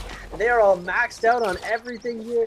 So much pressure going to be coming. They're the only full team left alive. ZGE is a minute 35 seconds left on that game. Well, he goes out, and now it's TXJ in the 3v1 situation. Going to try and take one with him. Pops the cube, goes up top. goes for the full release, gonna get himself parried into the ult, and that's a good second place victory from him here. You can see him taking the L, going out, but he gets the second place, which is not bad. And Alliance does it on the V1. Very surprising. Very surprising there for the Syra. They put up a good amount of points. Last member doesn't even want to be there. He's just like, can I go home? He's just ready to dip. Ready to go. But overall, in the game, it shows differently. So nonchalant there in the left-hand corner. But overall, insane game 5. Saw the pressure there from Alliance being able to capture that Draco Storm. It's rough if that Draco Storm doesn't get contested. That pressure there from whatever team captures the buff, especially a buff like Draco Storm, where you're able to get that aggression off and apply so much damage, and you know you get sustained as well. It's just so good to have it there in those last and final moments of the game. And if the zone isn't very congested like it was now, there was only, I think, like top 12 was still alive there in the last and final moments of that game. You have free will to really control the map. You can run around wherever you feel like. You also saw Alliance scouting the outskirts of the map before he even started closing. So overall, beautiful game there from Alliance. I think they were 5th, potentially now with that multiplier 4th. We're gonna have to wait and see how our overall standings look, but thus far, game 5 was just insane. You know what's crazy? What is? We might be seeing a Syra V1 MVP here. Isn't that wild? Yeah. We're going, oh, Syra V1. This is crazy. Alliance, come on. Syra V1 could be our MVP for this game. I'm looking at the kills right now, and at the end of it, I think it was 8 kills for our Syra, 7 for our Justina. If Yuma gets the last elimination off onto TXJ, we're just watching Iraq right now. I think it's PP that actually gets the kill here onto the last little bit. It is going to be Jiang. So that's 8 kills. That's a Syra V1 MVP in a trios lobby in 2025. That is insane.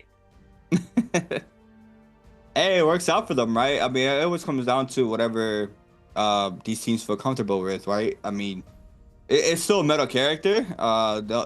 That's what makes the character very strong, right? Being able to have that versatility, as you see here for Alliance.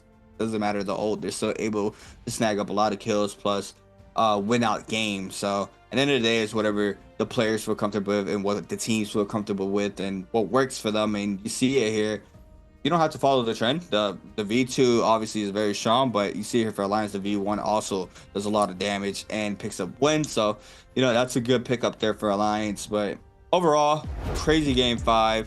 We are going to take a look at our standings here for this game alone. Alliance with 28 games scored there for Alliance. DRG with 13, 14.5. NPSGQ with 14. JL with 13.5. 521 with 10.5. WZ ASC with 10. SR with 5. Bada with 4.5. OUG with 3.5.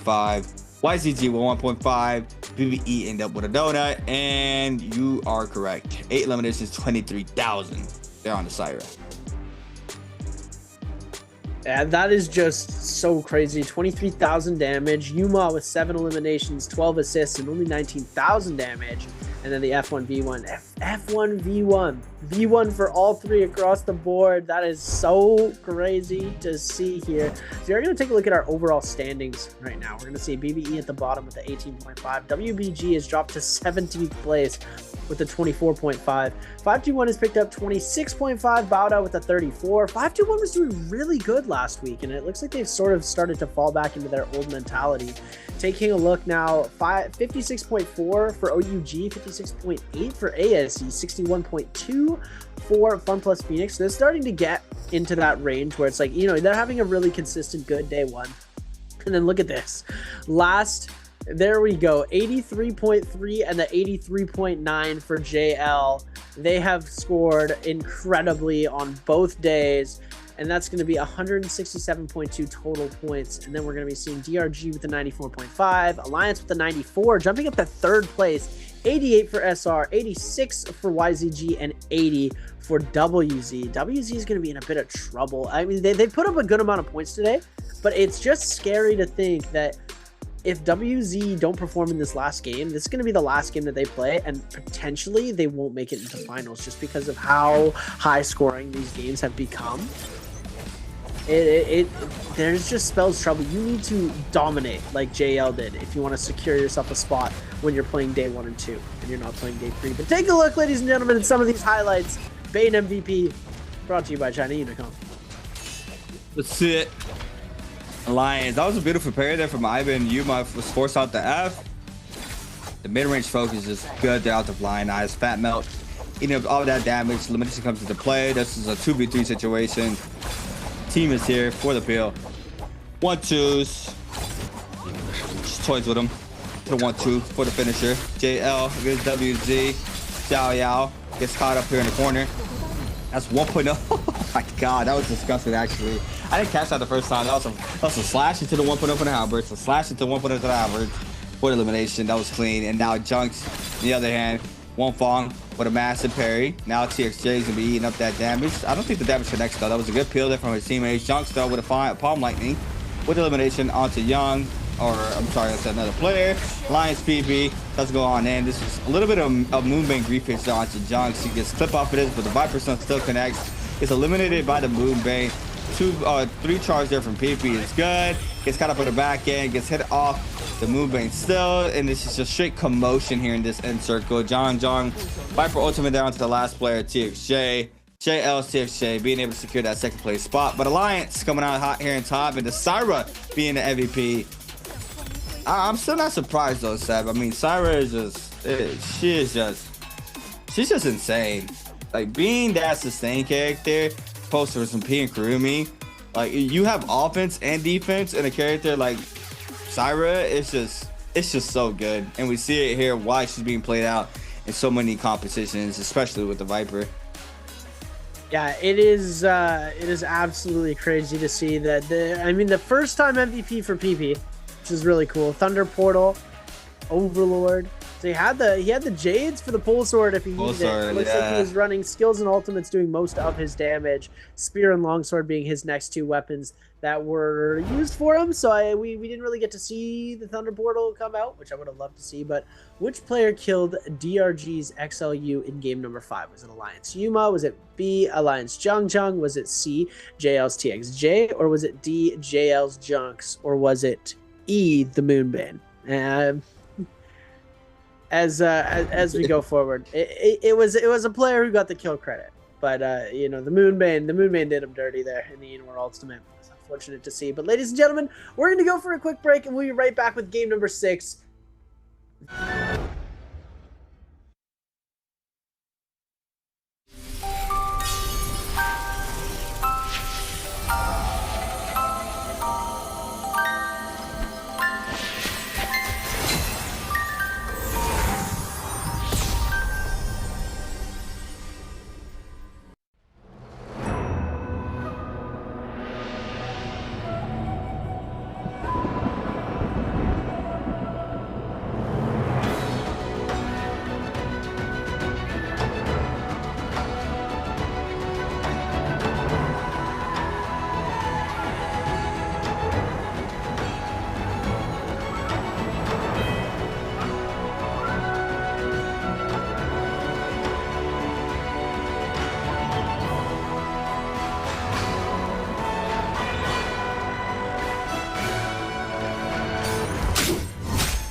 Welcome back, everybody, to the NARAKA BLADEPOINT Pro League Bi-Weekly 4 here for Trios. Day 2. My name is Creators. I'm here with Seb. We just watched 5 games being played out for tonight's matches. Saw a crazy sequence there from JL being able to snag up a crazy amount of eliminations for games 1 to 2, close it out in game 3. And now Alliance here for game 5, being able to win this game 5 with the V1 Syra. 20-point kill game as well. Massive amount of points for their 5th game.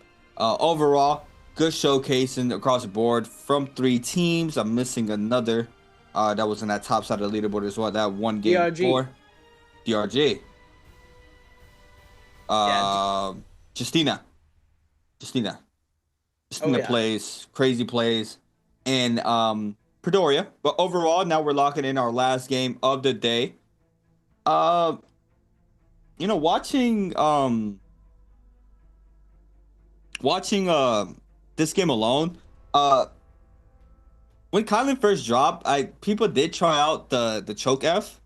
I wouldn't be, you know, I wouldn't be opposed of these teams possibly now trying that F, because, you know, obviously you want that combo breaker, like the staple F that they use now, every character if it's possible. But I feel like in trios you have that, you know, you have the peel from your squad that can help out in that situation. And I feel like possibly the choke slam could be good for like getting a quick elimination, because once their F is on cooldown, even two focus attack from the person with the choke slam and another teammate can really do quick wonders in elimination, or even, you know, get an isolated fight in that situation. But you know, it's kind of hard to think about them trying to change to that F, just because you want a combo breaker, right? Not at all times you can have that second pair of hands with you, because at the same time they're scrapping off with another player, and it's just so much commotion in trios, especially in third parties,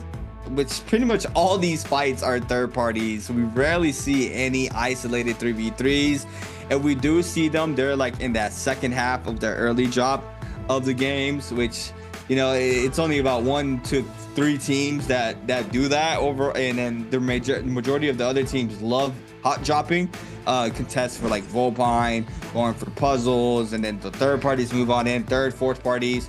So it's kind of a hard task to ask for that, but you know, overall, just something I was looking at when I was seeing the Kylans work in that game 5. But yeah, I mean, exciting times. Bi-weekly 4. Almost done, right? Next weekend we are going to be crowning our, is it next weekend? Yeah, it's next weekend, right? Yeah, it's not next weekend. Yeah, because the following week after that we have last chance qualifiers, and then we're going to be crowning our fall split winner, which is, you know, also a big title for both modes. And then we have J-Cup qualifiers. Once again, everything coming to a close pretty quickly. And like how Sam mentioned at the start of the show, outer regions happening now. What is it? Sunday. Today we got EU trios for the Shadow J Cup. Next week we have North America. SEA or AS, Asian Challenge, already concluded. I believe Frostivis took solos for Asian Cup. I looked at the leaderboard for that. I'm not sure who's going for trios. Possibly one of these two SEA teams, 521 or BBE. But that's something, if you guys are curious, you guys can search that up, Asian Challenge, for the 2025 season. Now back to game 5, or game 6, sorry. Last game of the day. Tammy variation there for YGG. Justina variation for DRG. 521 now having free will to pick which variation they want to play of this competition. What do you think they're going to go with here, Seb? You think they're going to go with the Tammy or the Justina? Yeah, it's gonna be the Temi. Ivan's just too good of a Timos player. Like they don't have the ability to go into Justina there. I think because Pampy would have to play Justina, Ivan would have to play Viper. I just don't think it works for them. But moving on to the second stage, Dufu, Royhihi, and Asbon.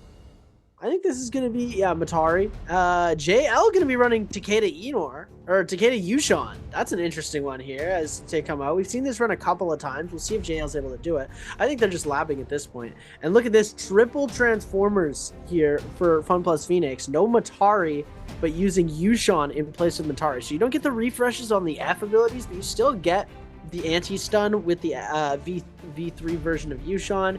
Now we're going to see Hadi Kylan coming up for OUG. SR still has opportunity to pick something pretty crazy as well. Same thing with ASE, but these are both teams who need to put up a lot of points today. So I think they are both competing tomorrow or on day 3. So Hadi Kylan is going to be what they're going to go for now. They're not messing around here. They just want to put up a decent amount of points, make it to mid-end game, win out their Yangs, hopefully snipe Yangs against the mirror comp just so that they don't have to run into many Viper comps, because I think that's kind of their goal. They don't want to run into that Viper composition when they're playing against Kylan Hadi. You have the cube, but it is pretty risky. And then we're going to see Alliance bringing out the ACOS again. Jiang on the ACOS. I think that might be the B3 there as well. Bauda with the opportunity to run something crazy again. What are they doing? What are they doing here? They're doing some shenanigans. We're going to see Yodo Wuchentessa coming up from a WZ. And this is their last game, so they need to put a lot of points up here, and it's going to be difficult on a comp such as this. I know you're cooking up some crazy shenanigans. They're laughing. Do it. I want to see Valda. Oh, but we can't see Valda Monk because of the Monk ban. All right, fair enough. NY7 going to be rocking that Zai pick. I like that. I like it. Like Zai? I do. I enjoy the Zai.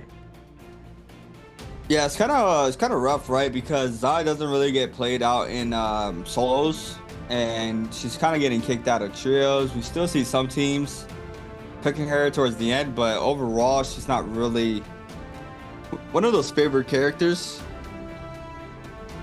I'm trying to think what they can do to her, right? It's very rough to tell, because on online play in duos, she was very strong for a long time. I know duos is one of the modes that it's not focused in the Pro League, but overall, like, it's rough because once again, if you change out her kit, it could either hurt her more or do her wonders. You got to do it right, like every other character. So it's just a little rough to see what they can do to her. I think her F is really good. That F2 slam down, I think that is a good F ability for her. She's able to pick up like that those 1 HP opponents, or she's able to entry with it, and she gets the reset when she recalls or when she calls in her ult. But overall, not sure. I mean, because she's very dangerous. If you buff her damage, she could be completely broken, and if you don't touch her, then you might not have her in the meta later on when more options are available. But for now, she is here for Bada. You know, Wuchen, Zytessa, F2, V2. Everybody else, I think, looks standard. F2 on the Enor there for BBE, F2 V1, F1 V2 for ASC, V2 Cyrus. I think I should keep an eye on the Cyrus. Anybody that's going to try to match Alliance's flow there off that V1, but I don't think so. Everybody else wants that V2. That Yushan Takeda for me for JL. Now we're going to see this team on this competition. Going to be very interesting to see. This is, you know, arguably, I don't know, what would you call JL? What are they? They have very good bi-weekly days, but as you see, they don't take all the chips home. What would you call them? Like top 2 teams, top 3 teams? I'd say that they're a qualifying titan, but when it comes to the finals, I don't know. We're going to have to see this week because the mirror matchups are Monk, and they are so good at Monk. That's what we saw. Day 1, trios, JL put up 80% of their points in the first 2 games, and then they had an average rest of the day. Right now, they put up a decent amount of points game 1 and 2, but then 3, 4, and 5, they still managed to put up a lot of points on the board. And the thing that I'm noticing is that they're really good on that Monk comp. So when it comes to that match point format, they might be able to pull ahead really far when it comes to Monk in the first 2 mirror match games. And then they have a very strong Justina play. They don't play the Justina, do they? They play the Temi variation. So they have a strong Temi variation, but against teams like OUG, I think they start to falter against the Justina. So it's really going to depend on their initial performance in the first 2 mirror match games. We're kicking things off. SR going to be going in with the dagger slashes. does get hit by the Tessa Charm. We're gonna see the red mushrooms coming out, so the damage will come later from that. But now 17S is gonna get hit in the Tessa stun. Big Peel gonna be coming out, but it's not enough because the Peel gets parried out. 17S still managing to stay alive. 1 HP in a dream right now, does end up going down. Bauda picking up that elimination. SR's Rico gonna send out the the Dragon Rush into the Nezha Smite. Rico taking a lot of damage now. F2 coming in from the Zai and be able to deal a lot of damage. Now Kylan Ultimate is the only thing they need to kite out here. Bauda Zem just in the back end. Zai Ultimate gonna be able to do burn damage, and then it's one hit off the ending. And he's gonna be able to take him out there. NY7 coming away with that elimination. So we're flipping over to OUG versus WZ. Yeah, and XXJ does get eliminated. Do manage to get the resurrection. We see ZGE looking for the shots out of Ballista, but now the aggression happening towards FPS, GQ, ZGEs by WZ. Grab LMB is good. Into the jump LMB, aerial LMB for the elimination there from Zhao Yao onto ZGE. We have now OUG's Baby U in the back end. Could potentially met up some of the aggression here from WZ. You see them full W keying on in. They're currently in 6th. Alliance off of that game now jumped to 3rd. See now with a nice set here for the last game. WZ, OUG, SS. Trying to find some value here on the hottie. Looking for the hits. Young being able to cut out some of the pressure for now. 1.0 off the Hungster, not good on the Wu champ, but now the ult recall there for SS to be able to take a little bit of the height. Trying to go for the slashes. Does manage to connect there onto both players from WZ. Young now going to eat up some more damage there. The Wu Chen trying to tap dodge a wave here. Overholds is beautiful there from SS. The patience there to be able to avoid getting tap dodge. Beautifully done. Zhao on the other hand now he's going to get mad up with some of the pressure. The click comes in off the focus attack.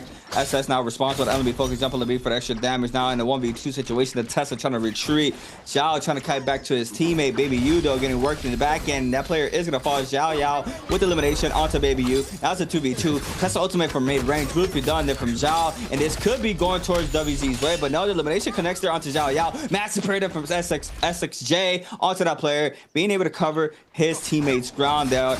And now we have the run back, but no, it's YZG moving on into the party. Viper ultimate calling in here for the opener, and OUG now might be falling off here to YZG.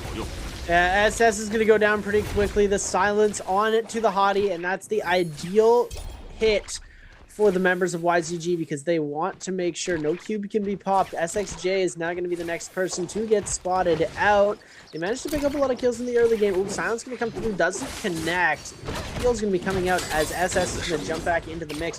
Hottie is now available for them. No ult's going to be available on the side of YZG. So now OUG is going to have the opportunity to be sending in this Kylan ultimate. It's going to be kited perfectly. Baby U's going to be in a lot of trouble if he doesn't back out of this dazzle zone. Oh, is he going to get out? Cube at the very last second. Perfect iframe coming through here. He was never in any real danger. The follow-ups are going to be coming through from the Kylan and the hottie. This is both parryable now, though, so they got to watch out. The overhold we saw coming through earlier. Big damage coming in, but Baby U is going to get hit with the jump LB spam in the back end. 1.0 focus from those fist blades is just so dangerous, and now we are going to see YZG have that Bane up. OUG in a lot of trouble. They did use their runbacks, I believe, in some of these sections. SXJ going to be getting taken extremely low here. Gets eliminated. WZ coming into the runback as well. Oh my goodness, the third-party salty reses are crazy. Yeah, game 6 type vibes, right? At the end of the day, a lot of the teams like to W key on in, and we see straight action here for our 6 games. First Yang is not even close yet. We still have about 2 minutes and a half, 3 minutes and a half to spawn fully, and you see the aggression here from the lobby. BBE trying to play a little bit more conservative. They don't want to get mad up here with aggression from Alliance, but there's nothing they're going to be able to do against that because Roshishi now is going to eat up a lot of damage. John looking for the Enor. Enor ultimate is available. The F2 beacon is down there for the barrier. The lockdown V3 once again here for the Akko. John trying to stay up. Let's see how this goes. I mean, you had a great game 5. They pick up Asbon, but this is BBE, so won't give it to them. Hey, what you mean by that? I won't give it to them, Mel. Well, you know what I mean by that. Come on, let's be real. Oh, Roy, he gonna be taking a lot of damage as Dufu is going to get himself eliminated here in the 3v1 situation. Now, Big Perry going to come out here. He's going to get eliminated 12 out of 12th place. Very unfortunate to see. They put up 1 point for that last game. They still managed to compete to place in the very bottom after 6 games, their first 6 games played. Okay. And, you know, that's what C8 meant. Oh my goodness. I didn't say anything. They're almost at, if you look at TXJ here, he's almost at gold ultimate. Just needs to find himself maybe another weapon bag, get himself another blue weapon in the back pocket, and he'll be able to put himself onto gold. They've got enough money for the weapon bag. As we're going to see ASE just doing some quests in on the backside here, getting a little bit of extra money going on for them. Got a decent scale coming through. They might be able to buy themselves at least 1 purple armor. I think they might just be going for bag slots at the moment here, not spending too much money. And they might go for an armor right before Yang drops here, as they're waiting to see what's in the shop, what's going to be getting sold in at a later date, or a later time, I should say. Is OUGSS still waiting to get revived there. It's unfortunate to see him down like that. And look at that, SXJ just getting absolutely aped down by the respawned members of WZ. 6 kills on the board for them. You know, they could have played this mid game a little bit more passive, but it looks like they're gonna all in onto this here as they're gonna take him out, and that's OUG's game. That's completely done. 5 eliminations on the board for them, but they go out in 11th place, so no extra placement points for them. Let's see it. This is a good one right here. Tessa ultimate for the opener to drop down there to respond. Yuma trying to show on up. The Bane called in. The V3 beacon down. And the V3 there for the Akos. Getting clip off the move. Oh my god, the Bane! Double charge. Oh my god, there's so much damage there onto XLU. And they're playing Bane. I'm still not going to give it to him. I'm still not giving it to him. You're not giving it to him off of that? Nah, not off the Bane. I mean, it's good plays. Beautiful plays. Don't get me wrong. That's a nice lockdown to avoid them scattering, and they're able to get the lockdown out that V3. So it's good. But how we do mid game and late game? It is a strat. It's a strat. It's a strat. You get 6 kills early game. You rat until late game. It's the strat. It's the play, and then you lock everybody down in the final circle. If they make it to final circle, it's gonna be caught, right? They're currently 2nd place in the lobby for eliminations. WZ's in 1st. But they just passed that 100-point threshold, along with DRG as well. So DRG on 100 points, Alliance on 100.5. They're catching up. They're only 40, 50 points behind, or I guess they're like a whole 80 points actually behind JL. But, you know, JL just having one of the most phenomenal days. I think we've seen 60s, 160, 170 points for them, I believe. So they're going to be heading into this Realm Yang. They got themselves that gold ultimate online for TXJ. They're going to be facing it against Fun Plus Phoenix. If Alliance goes into Yang here, I really want to see it. I don't know if they go for the Yang play. It looks like they're not going to take it. It's going to be YZG and SR, and then JL and Fun Plus Phoenix. F ability is going to come up for TXJ in just a second here. We are going to pop that right away. Get into the mess of things. Try and catch a blue that wasn't meant for him. Ultimate going to come through. They're focusing all their energy on the Kiki, trying to get it before the transform, but the transform does end up coming out. They have Fairy Mech available for them too if they need. Junks is going to come back in, saving his transform for as long as possible. They're trying to use those urine shoves for the most value possible. He's going to be able to catch all 3 players through that here, and now we're going to see Water jumping in, trying to see if he can make anything happen onto that Enor ultimate. He's going to be able to get Junks hit pretty low, but we're going to see the peel coming through from One Fang. Now we have the Fairy Mech available, and this is when we're going to start to see that Yushan ultimate coming up to the side of JL. Karumi ultimate back up for a second with the reposition, and now we're going to see Junks trying to push through. Karumi tether onto him so he can get that extra healing. He's going to be focusing Kiki out here. They want to get one player out as fast as possible. The F ability is going to be up. It just goes down for TXJ. He's not going to be able to get that roll grab through. Kiki's incredibly low. Junks still trying to give the chase. Scale Rush is coming through. Water doing a really good job of healing. F ability coming out again, but he gets hit with the uppercut into the back end. The peel going to come through, but the 1.0 from ZGE on the backside of the flying knives going to connect.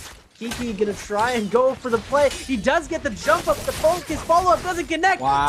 TXJ with the parry on the backside. Double tap dodge away. Goes for the overhold. Parry gonna come through into the jump LMP. Kiki 1 HP. Kiki's still alive. Kiki goes down. Water now getting hit with the 1-2 into the follow-up. Parry's going to come out. One Fang in the back end, trying to see if he can get anything going. ZGE going to be following, tries to turn around the 1.0. Now at the 3v1. Oh my goodness, it was so close. TXJ finally goes down, turns it into a 3v2. 16 seconds left. He gets the uppercut into the 1-2-3. F ability from Junk. She's going to be able to come away from that. Parry comes through. F 1.0 is turned. Uppercut is true onto the fist blades. But the jump LMB is going to finish it off. Oh my goodness. JL, what a comeback. I mean, that's just straight confidence right there from JL. They have both Transformers up, and JL doesn't bite there to pop that ultimate, and they pretty much stall as long as possible with that Takeda ultimate to be able to peel off of that alone. And then off of that interaction, they're able to stay in the fight without having to invest more of the ultimates. They were forced to pop the Karumi ult, but that was enough sustain for them to live out those two Transformers in that situation. And also, I didn't know that Takeda F didn't stop focus range there from flying knives, and once again another reason why the flying knives are so busted and broken. So I don't get that weapon, but overall SR though in the mix, looking for the hits against Alliance looking for the lockdown now off the V3. Akko's getting caught up in the corner. Here goes the bounce back, the slashes and dashes there from the Akko's, but the Kylan ultimate is here. That's 2 out there, and there goes the first elimination there to Alliance. With this Kylan ultimate being able to continue applying pressure onto that squad even after that lockdown connects, and now getting caught up, it's PP. 1-2's in the corner. XLU is gonna be forced to pop this Viper ultimate, looking for the 3 tethers to be able to stagger 17S. Yes, and then PP is gonna get hit up with the damage in the back end as well. That player's gonna fall. Massive parry once again. Another parry, this time around from Rico. Rico now trying to respond. The Silence connects to the LMB uppercut into the 1-2. Now DRG finding this out. SR is gonna get hit off the Tesla ultimate. Kakashi in the back and starts to join on up. Casino Features on through as well there from Kakashi. It's just so much pressure here from DRG. Now with 8, looking for the overhold plus the 1-2s. Yuma's gonna fall, and DRG now with 9. Beautiful ways to pick up those eliminations there from DRG. Now we have YZG against JL's Junks. That's a 1v3, I believe. And everything in YZG's way of engraving, plus everything parry connects, plus Vermilions Birds might proc. Now YZG, FASCQ, and ASC still having to try to cleanse. YZG still looking QGG. Potential AC-130 here off the Viper ultimate, but it looks like ASC is scattering out here from this area, knowing that is a possibility here with this terrain. Misto still in the mix, having to try to cleanse out. They are going to be getting aggressive onto YZG as they see it now. Just looking and fishing, waiting for the aggression onto the opposition squad, and they're going to open up here with a Hottie ultimate there from Han. Hottie ultimate is going to be coming out, but they have the stun off from QGG. It looks like he didn't capitalize off of that. Big parry going to be coming through. Now QGG is going to be taking a lot of damage. Cube has been forced out early for ASC's miss. He does have that ultimate available. We're going to see the powerful dazzle come through. It doesn't connect onto anybody. We're going to see the Dragon Rush coming out. Kylan ultimate invested, and now we're going for the Temi drop down into the Viper ultimate, and that is going to be ASC miss. It's completely destroyed here. We do have the zipping ultimate online, and we are going to see him ending up going down either way. It does not matter. Han is going to be trying to defend as well. It looks like he does not get hit with the silence. Han with the Sky Punch going to try and make some big plays happen. Bowda going to be jumping in on the third party as well. The big dazzle coming through onto the members of ASE. Tessa Charm's going to be coming out. NY7 just looking to follow up onto the members trying to kite out.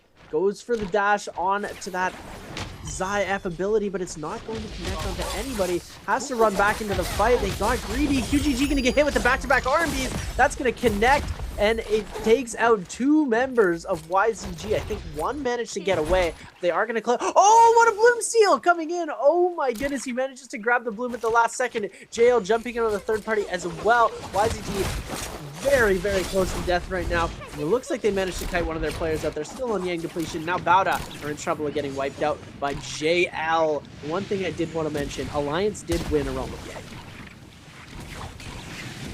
Really? Yeah, they had Vermilions in that fight when they lost. Yuma died right now. I wonder who they went against in the realm, or unless it was free, because we only saw 2 pairs, right? It could be, but it could also be could have also been a third Yang that we just didn't get to catch because of the commotions there for those first realms that we saw. But overall, DRG back in it against SR this time around. XLU on the Viper. Looking for the perfect spacing here to try to go in. Looking for the ult potential as well. The silent connects onto the Kylan in the back end. The Hottie Pill is good. Sour ultimate invested. Looking for the Empower Dazzle here into the Viper ultimate if it's possible, right? Takes the Prism there. It's like no one's gonna get hit there by the Empower Dazzle. The Ping ultimate is called in just for safety measures. Now the Viper ultimate called in, knowing that no value came in from the Empower Dazzle that due to it not connecting. Now they call the ultimate here from SR, looking for the 1-2 slashes, connects there in the back end for the confirm hit, but Don Q there with a 1-2 minks. Massive parries off from Don Q. Beautiful parry there behind the back, but now the slash is doing wonders here for SR. Don Q's gonna eat up a lot of damage. SR with the cleanup onto DRG. Gonna be able to snag up the resources off of this. What is it gonna be? It's a gold staff in hand, plus a buff, obviously. No ult available, so they are gonna have to just wait this out. Gonna go ahead and pick up the remaining resources. FPSGQ snags up Draco from Spirit Well. Have Rico and Co with that Mystic Might buff now.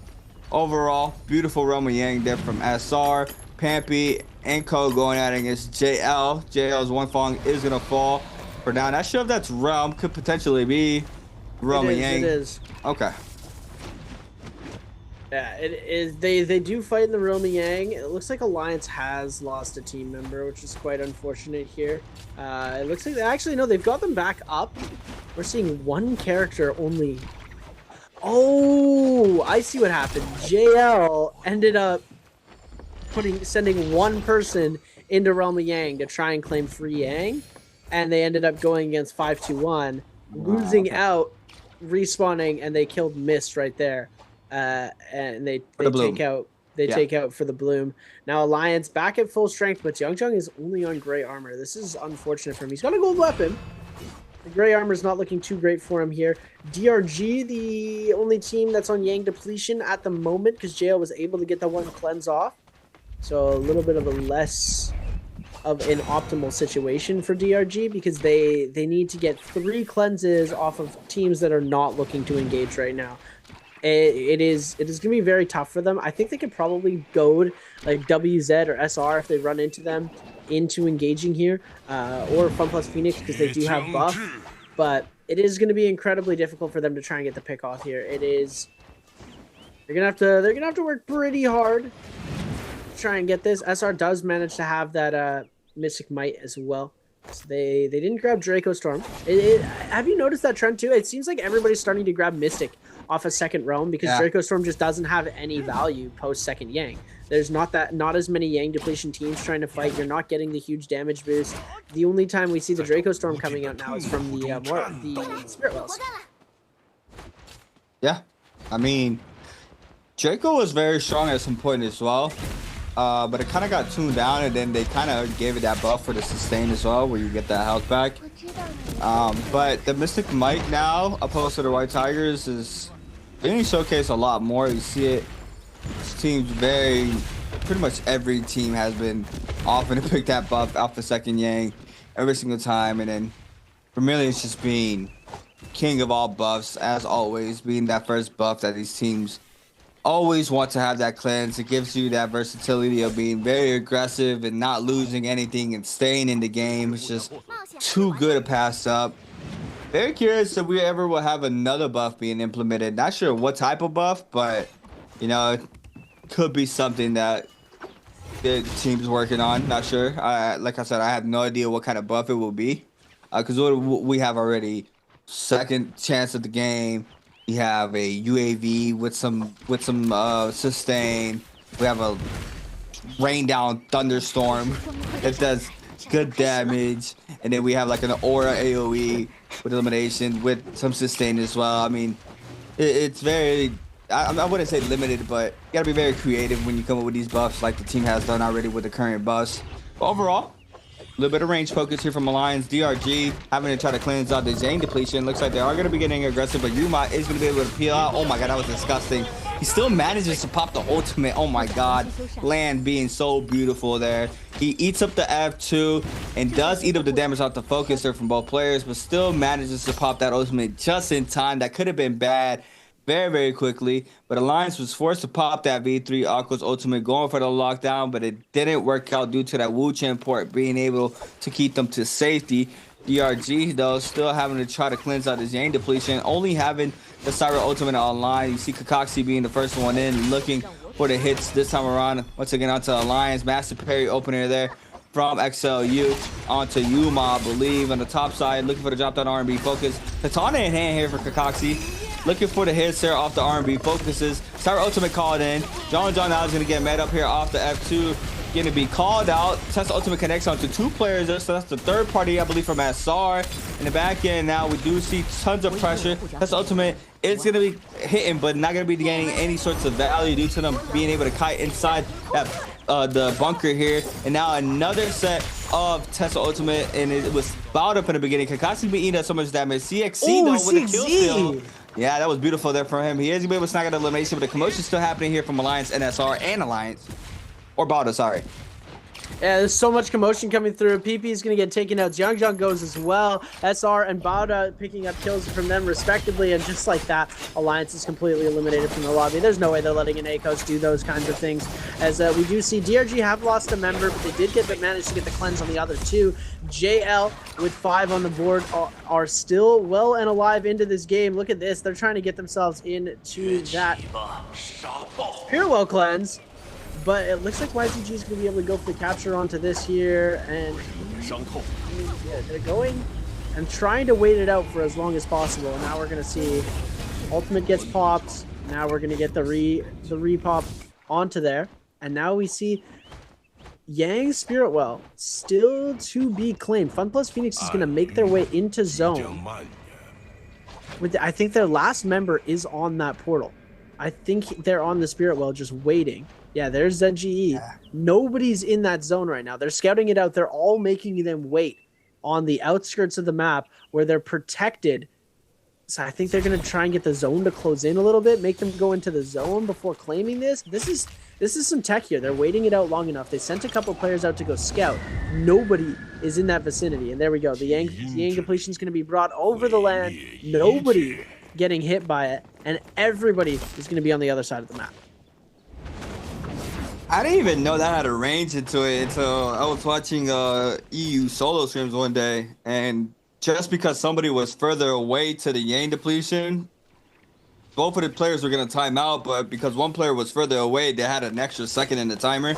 So that's where I was like, oh, I didn't even know there was a range. So there is possibilities that it doesn't inflict, and I mean, this just confirms it for me, because this is the first time I see it in play. So I mean, it's not rocket science, but still, it's very nice plays there from the opposition teams. But now drop down focus there, or drop down ult there from the Viper in the backside. We see Rico now starts to move on in. Good sustain there from the Zapine, being able to keep their player up. No, 17S is gonna fall, sorry. Try off the Zapine. There goes the parry off the Kylan ultimate. Oh my god, the first one is gonna be parried there from Bauda. SR's Kylan tries to back on up. He's gonna eat up so much of his damage inside the zone. We saw the parry for the first time tonight. We see him now gonna be forced to get out of that ult. The ult's gonna run out at that. Might be taking a lot of HP. Not sure they're gonna be able to live out this interaction inside the zone. Looks like they are just gonna be giving their life into the zone. Corruption is gonna be taking that life for now. Bauda not having to need this flag. It's only DRG that has to try to cleanse with 2 members still up, and both of them with Yang depletion. Everybody else safe, not having to apply the pressure. But currently Bada now with 12 eliminations on the board. A good way to move on into this final moment of game 6. And YZG, but another kill onto XLU this time around with a repeating crossbow there from QGG.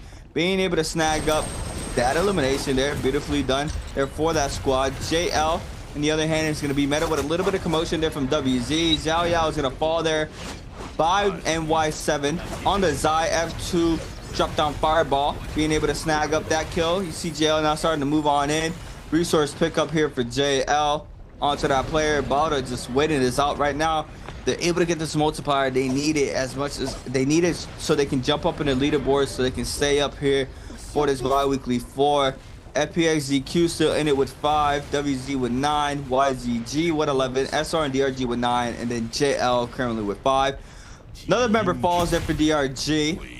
Only the Syro alive. Not sure what the timer is looking like there for that squad, but the Spirwell now being captured from FPXZQ, and it's gonna be that White Tigers for the buff claimants, and then now they are gonna be able to control this temple. It's not Draco, but it's still White Tiger is a very good buff. We're gonna have to wait and see how they do with this type of terrain. This tall trees, it's very hard to try to catch up to these players if they are using the scale rushes, which they pretty much will do for this encircle of the location. I think YZG takes it here. They are the only comp that can do this because they are the only Viper comp left alive. There are a lot of Wu Chens who are able to pour it out at the last second. Yeah. But we could see the AC-130 play come out here, and you know, there's an opportunity this gets legendary. QGG! YZG picking up a lot of eliminations in this final circle here. They're going to be able to get the elimination on the Dongqing. They managed to snipe out another kill earlier with that repeater onto XLU, and then they had a musket shot as well from QGG. It was looking really good, and you can see QGG just holding at the top. CXC down at the bottom. They're going to see that. Oh, Karumi ultimate invested early from JL here. Could be a bit of a blunder. 521 is also still alive with the Viper ultimate available for them. But I think it's going to go to YZG, depending on if they're going to be able to do some crazy stuff going on. ZXL going to drop to the ground there. Everybody playing the trees. Look at this, CA. This is an end circle if I've ever seen one before. We're going to see all of these players trying to go in. And it looks like Phobos Phoenix still hasn't managed to capture that Spirit Well. They're just holding it to the very last second here. And they're going to pop ults and go absolutely crazy as soon as this drops down. What is the play here? The capture's going to go through. No Enor ultimate? Interesting. Okay, we see Kiki's in Yueshang. Kiki's doing his thing on the Yueshang ultimate here. They're trying to get Bauda knocked out of this little hut here, forcing them to the outside. There are still some poison mushrooms to be able to be put into play. They're only the red mushrooms though, so they're not going to give that instant health decline. Ult goes down here. We see Junks now in the Yushan ult on the top of the building, trying to see if he can get any value out of this. It looks like it's not doing too much. F ability on the Yushan in ult is going to pop. And now he's just chilling. It's a pretty slow end game, I'm not gonna lie. As soon as you said that, it always happens. As soon as you want to look at leaderboard or whatever the call is, you have aggression every time, and we see it here. JL is going to be met up here with the Tesla ultimate, plus the Tumult ultimate as well. 3 players getting caught up. Furin called in as well. Massive Tesla ultimate there from the backside. QGG is going to get stunned here inside the zone. Tries to kite up on top. No damage, though, from any focus attack. So they're going to be able to live out this pressure for now. See ZXL trying to stay up. Water in that Enor ultimate. Ground slam there out to XCM. AC-130 is going to stop all the lobby there on the back end. Big ult there from 521. Not being able to snag up the kill. Now they do. Zhao responds with a Tesla ultimate in the back end. Wu Chen walls are down. Everybody getting Tesla enchanted. TXJ goes down to NY7. Lots of elimination connecting there for the Zhao ultimate here for NY7. Snag out another one out to QGG. And now Fat Mel takes out CXZ. Ivan takes out NY7. And now FPXZQ caught up here in this Empowered Dazzle. No damage though. They stayed inside the zone for a little bit of time to pick up those blooms. And now they're able to continue kinding on up here on top of the trees. Bauda's XEM though on the bottom side. No pressure onto that player yet. We have FPXZQ and SR getting looked at for now. Bauda now is going to go ahead and play the top side of this tree line. It looks like Pampy is be able to hit him with a grapple bump. Tesla ultimate connects onto 2 players there on the bottom side there for 521, I believe. Trying to go for the enchantment. Is going to connect the Tumult after to weave that. Now in the last and final moments of game 6, SR Rico staying up. The grapples on top. XEM now getting applied a lot of the pressure. Iben now looks on to the Tesla here for Bauda. Going on in with the velocity on top of the golden untouched. Fat Milk trying to respond as well. Looking for the Syro ultimate now being called in here for 521. And this is big for them. This is 10, potential 12 kills here for 521 plus the multiplier by XEM. Not going to let that happen easy to be able to get hit off the Viper stun into the 1-2 from Iben. Rico getting caught up there by the stun. Scare Rush is good. Back to back. Doesn't connect off the second. Zaping ultimate called in. Now it's insane. He's going to be coming into play here for Rico. Massive parry from Fat Milk. And that's going to be enough damage for 521 to snag up the 12th one of game 6. Taking his MVP. Now coming in live in the last game of today. It is a good way to go out there for 521, knowing that they had to have that pop-out game. They did manage to do so here for game 6. And no, they did a really good job popping off there. I really enjoyed that final sequence there. I really thought YGG was going to be the ones to take it, but it does look like we are ending up seeing 5-2-1 coming through with the victory. And that was what I was saying. By week 3, they were playing so well. Yeah, they started falling off a little bit.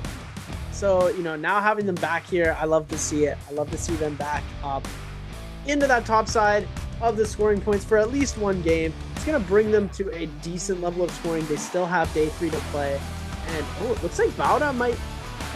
He gets the actual credit because Bauda was on 15 eliminations. I think, no, 5-2-1 still does manage to come out with the MVPs, yeah. But Bauda was on 15 kills there, and the Zycomp seemed to be working pretty well for them. It's actually...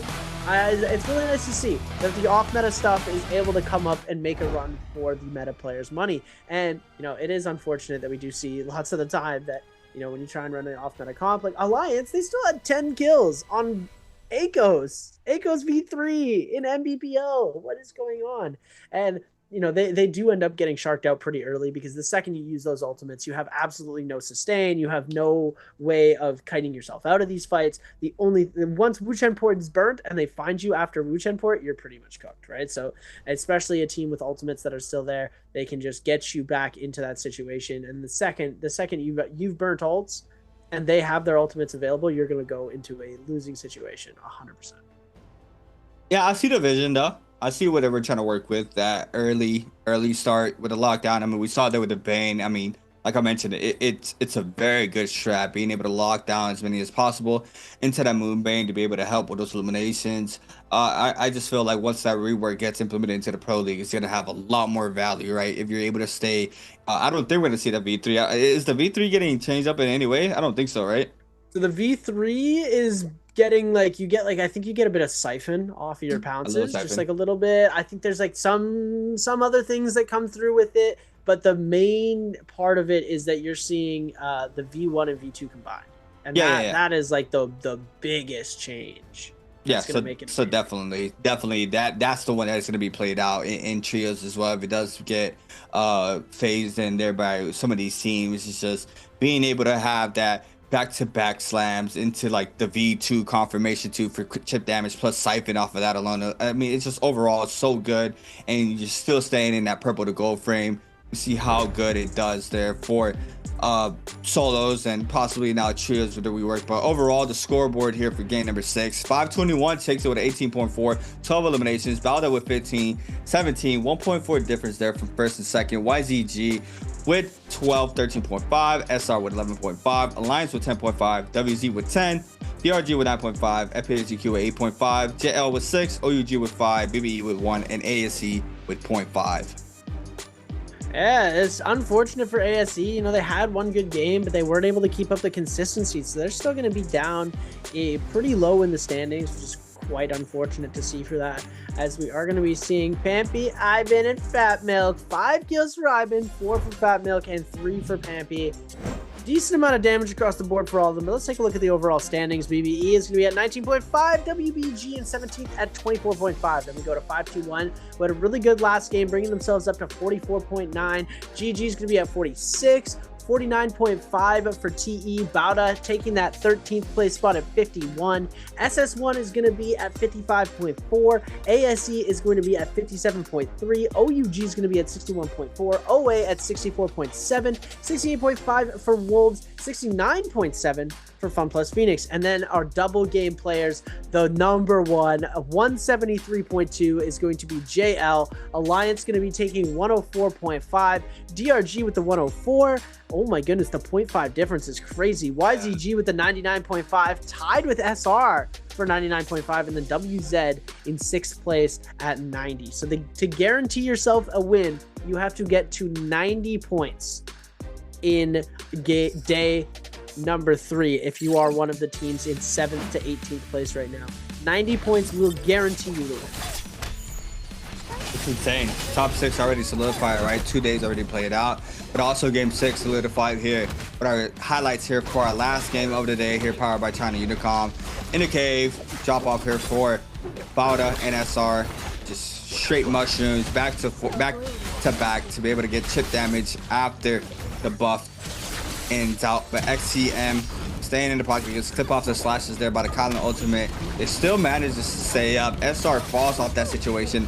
Alliance against DRG. This was the lockdown off the V3 from the Akos into the Moonbane. Hits there from Alliance. It's just so much damage, right? In the early stages where no teams pretty much have not a lot of skillets off the damage reduction. Just being able to get those kills there for Alliance was nice. 521. Running the end game here, though. Beautifully done here from 521. Good Tesla ultimates happening across the board from the opposite teams. Got Longsword Tome activated there from FPXDQ. Fat Melt responds with the Syra ultimate. 2 get clipped in the back end. Those 2 players are going to fall there, but 521. Silence here for Pampy. Onto Lin. Lin, 1 HP inside the zone. Is going to be taken out due to that. Now, Parry connects here for XEM. Not going to be enough sustain. The Viper ultimate called in, but the grapple LMBs there from Ivan with the LMB finisher for the confirmation elimination. Waiting for the bloom. Last one standing. It's going to be SR. Looking for the hits here for Rico. Gets parried, and that's all she wrote after calling in as a ping ultimate. And 521 ending the day in style. Being able to snag up the MVP. It's going to be the Tomok here for 521. Snagging up the MVP. On the Temi, beautifully done there for VN521. How many MVPs this man got? 2 MVPs here for Ivan, 12,000 damage, 5 eliminations, running Switch Dazzle, Velocity Untold, Sap, Dodger's Grips, 2 standard attack J's there for 521's Ivan. Now, good game. I mean, they played it well, right? They didn't even have the buff, and they're still able to really control a lot of the tempo there in that end game. I think it was possibly, was that our first, I don't remember, it's all blurred now, but was that our full on end circle for tonight? Yeah. Yeah, there you like go. Our only full on end circle. I mean, there were a couple when it came to the monk comps in the mirror matchups, but it was one of our, closest end circles. It's really hard because with the new changes, with Yang depletion and everything, lots of the times we don't really see the full end circle coming out. But ladies and gentlemen, I think that we've got an interview coming for you guys, and we'll be right back after this. Hi guys, welcome to our post-game interview. I'm Leah. So this time we have DRG 小鲤鱼 come to our interview. So please hello to our audience first. 请小鲤鱼先跟我们大家打个招呼吧。Hello， 我是 DRG 的小鲤鱼。Okay, welcome. Even we already in the 4th Biweek, but I still want to say welcome back. So what makes you decided to come back to our Nbpl? 那其实虽然已经到了第4周了，但是我仍然想跟小鲤鱼说一句欢迎回来。是什么样的契机让你决定回到 Nbpl 的呢？有人需要我，那我就回来了。Because somebody needs me, so I come back.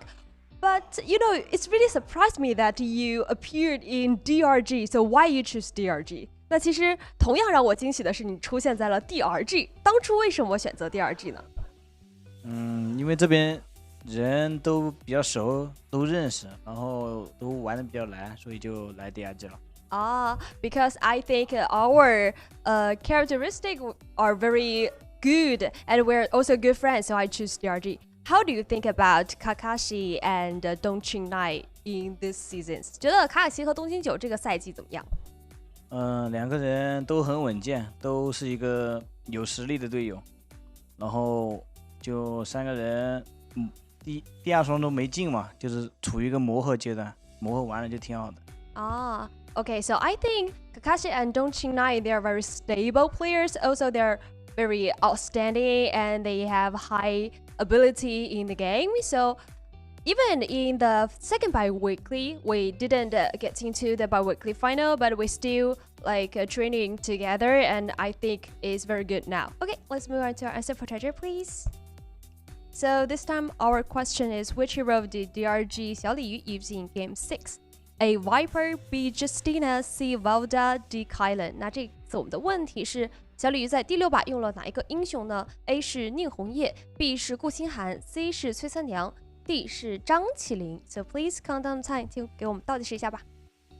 3, 2, 1. Okay, screenshot everyone. And what's the answer? 答案是什么呢？A. Yes, the answer is A. So we still remember that your Viper was one of the toppest Viper in Nbpl.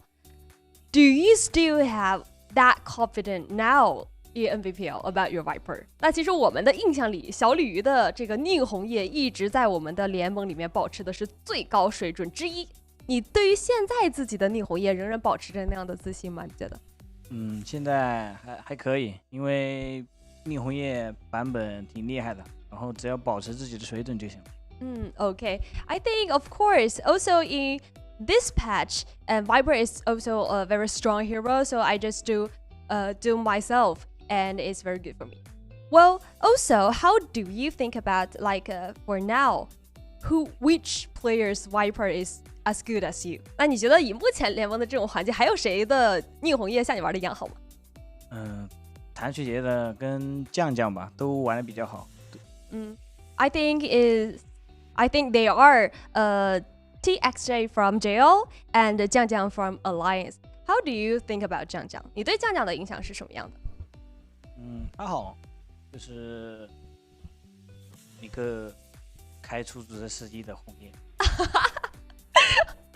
Okay, I think I'm not very familiar with Jiang Jiang, but in my impressions, I think he is like a Viper player who can also be a taxi driver as well. Also, I gonna explain this because Jiang Jiang is one of our TikToker in China, and sometimes he will stream about the experience of being a taxi driver on TikTok. So a lot of players and also me and a lot of people have a kind of impression that Jiang Jiang is also a taxi driver, but I don't know if it's true. Okay, thanks, Charlie. You come to our interview. That's all for the interview. Bye bye, everyone. All right. Yeah. Ladies and gentlemen, we have heard some rumors now. Apparently, Jiang Jiang is a taxi driver. So that's kind of fun. He's got a new nickname for us on the NA side. I mean, for me, 100%. But ladies and gentlemen, that is 6 games played. We are all finished. We just witnessed our interview. It's been a crazy 6 games. We've got 100+ points from 3 players. We have one more day of trios for the bottom 7 to 18 place teams right now to make their mark and jump in to that top 12 to claim their spot in the Biweekly 4 finals. And we have a whole bunch more action coming through on our NA and EU side. So if you guys want to watch some NARAKA, just turn on Twitch. There's so much going on. Yep.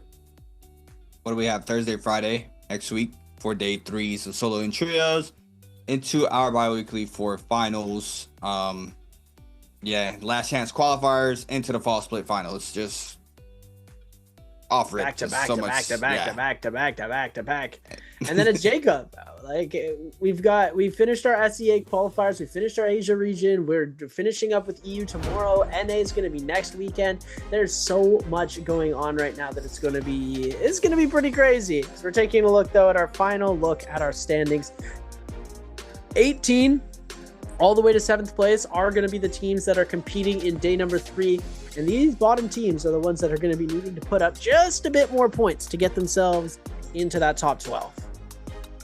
SS1, ASE, OUG, OA, Wolves, and Fun Plus Phoenix. They're in the top 12 right now, but if they play bad in the next day, they could be losing their spot. 8th through 9th, though, have a good amount of points for one day. 64 plus points for only one day. And you see here compared to like WZ, they had 38.5, 46.5 for SR, 53 for today, 51.5 for WZ. It's around the 40s to 50s, and Alliance now matches it with 69.5 for today. But those two teams already having a good amount of points, not having that 83.9 that JL had, but overall it's still a big amount of points to move on into their second day, which will be played out on Friday. And this is our schedule once again. Today is the 5th. We are starting off our Biweekly 4 last week being on the 9th, being solos, 10th for trios, 11th for the Biweekly 4 finals for solos, and 12 will be trio finals into the last chance qualifier, that being Monday and Tuesday. Then we have our solo grand finals on the 25th, and then our trios on the 26th, and then the 30th we have J Cup mainland qualifier for the Chinese region. I mean, everything in this month is stacked here, Sam. Look at the month of October, just fully stacked for NARAKA BLADEPOINT Pro League. This is our upcoming schedule for next Thursday, game 1, 2, and 3. Standard format, game 1 being Fireflies, 2 and 3 and 4 not, and then 5, 6 being our Firefly maps there for solos. Yeah, it's definitely going to be a very fun, fast-paced solos day 3, and then we've got our trios day 3 coming, and we got our bi-weekly finals, just like C8 mentioned, and we have our last chance qualifiers, we've got our NA stuff, we've got everybody preparing for the Road to J Cup, which is going to be late November, early December, and we're going to be having our finals in Shenzhen, which is really, really cool, because I don't think we've taken a NARAKA tournament there before. Uh-oh, C8. You good, bro? You I'm dying good. over there? You're good? You're good?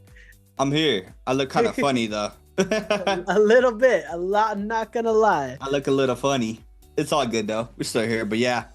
Wait, you said where's the finals? This is a different location? Shenzhen, bro. It's the south of China. It's gonna be nice and warm. We're going from Shanghai, then we're going to Shenzhen, which is right next to Hong Kong, which is, it's my stomping grounds a little bit, right? So it's a really beautiful city, and I can't wait to see what they've got going for the stage, because every single year they manage to outdo themselves when it comes to that final stage.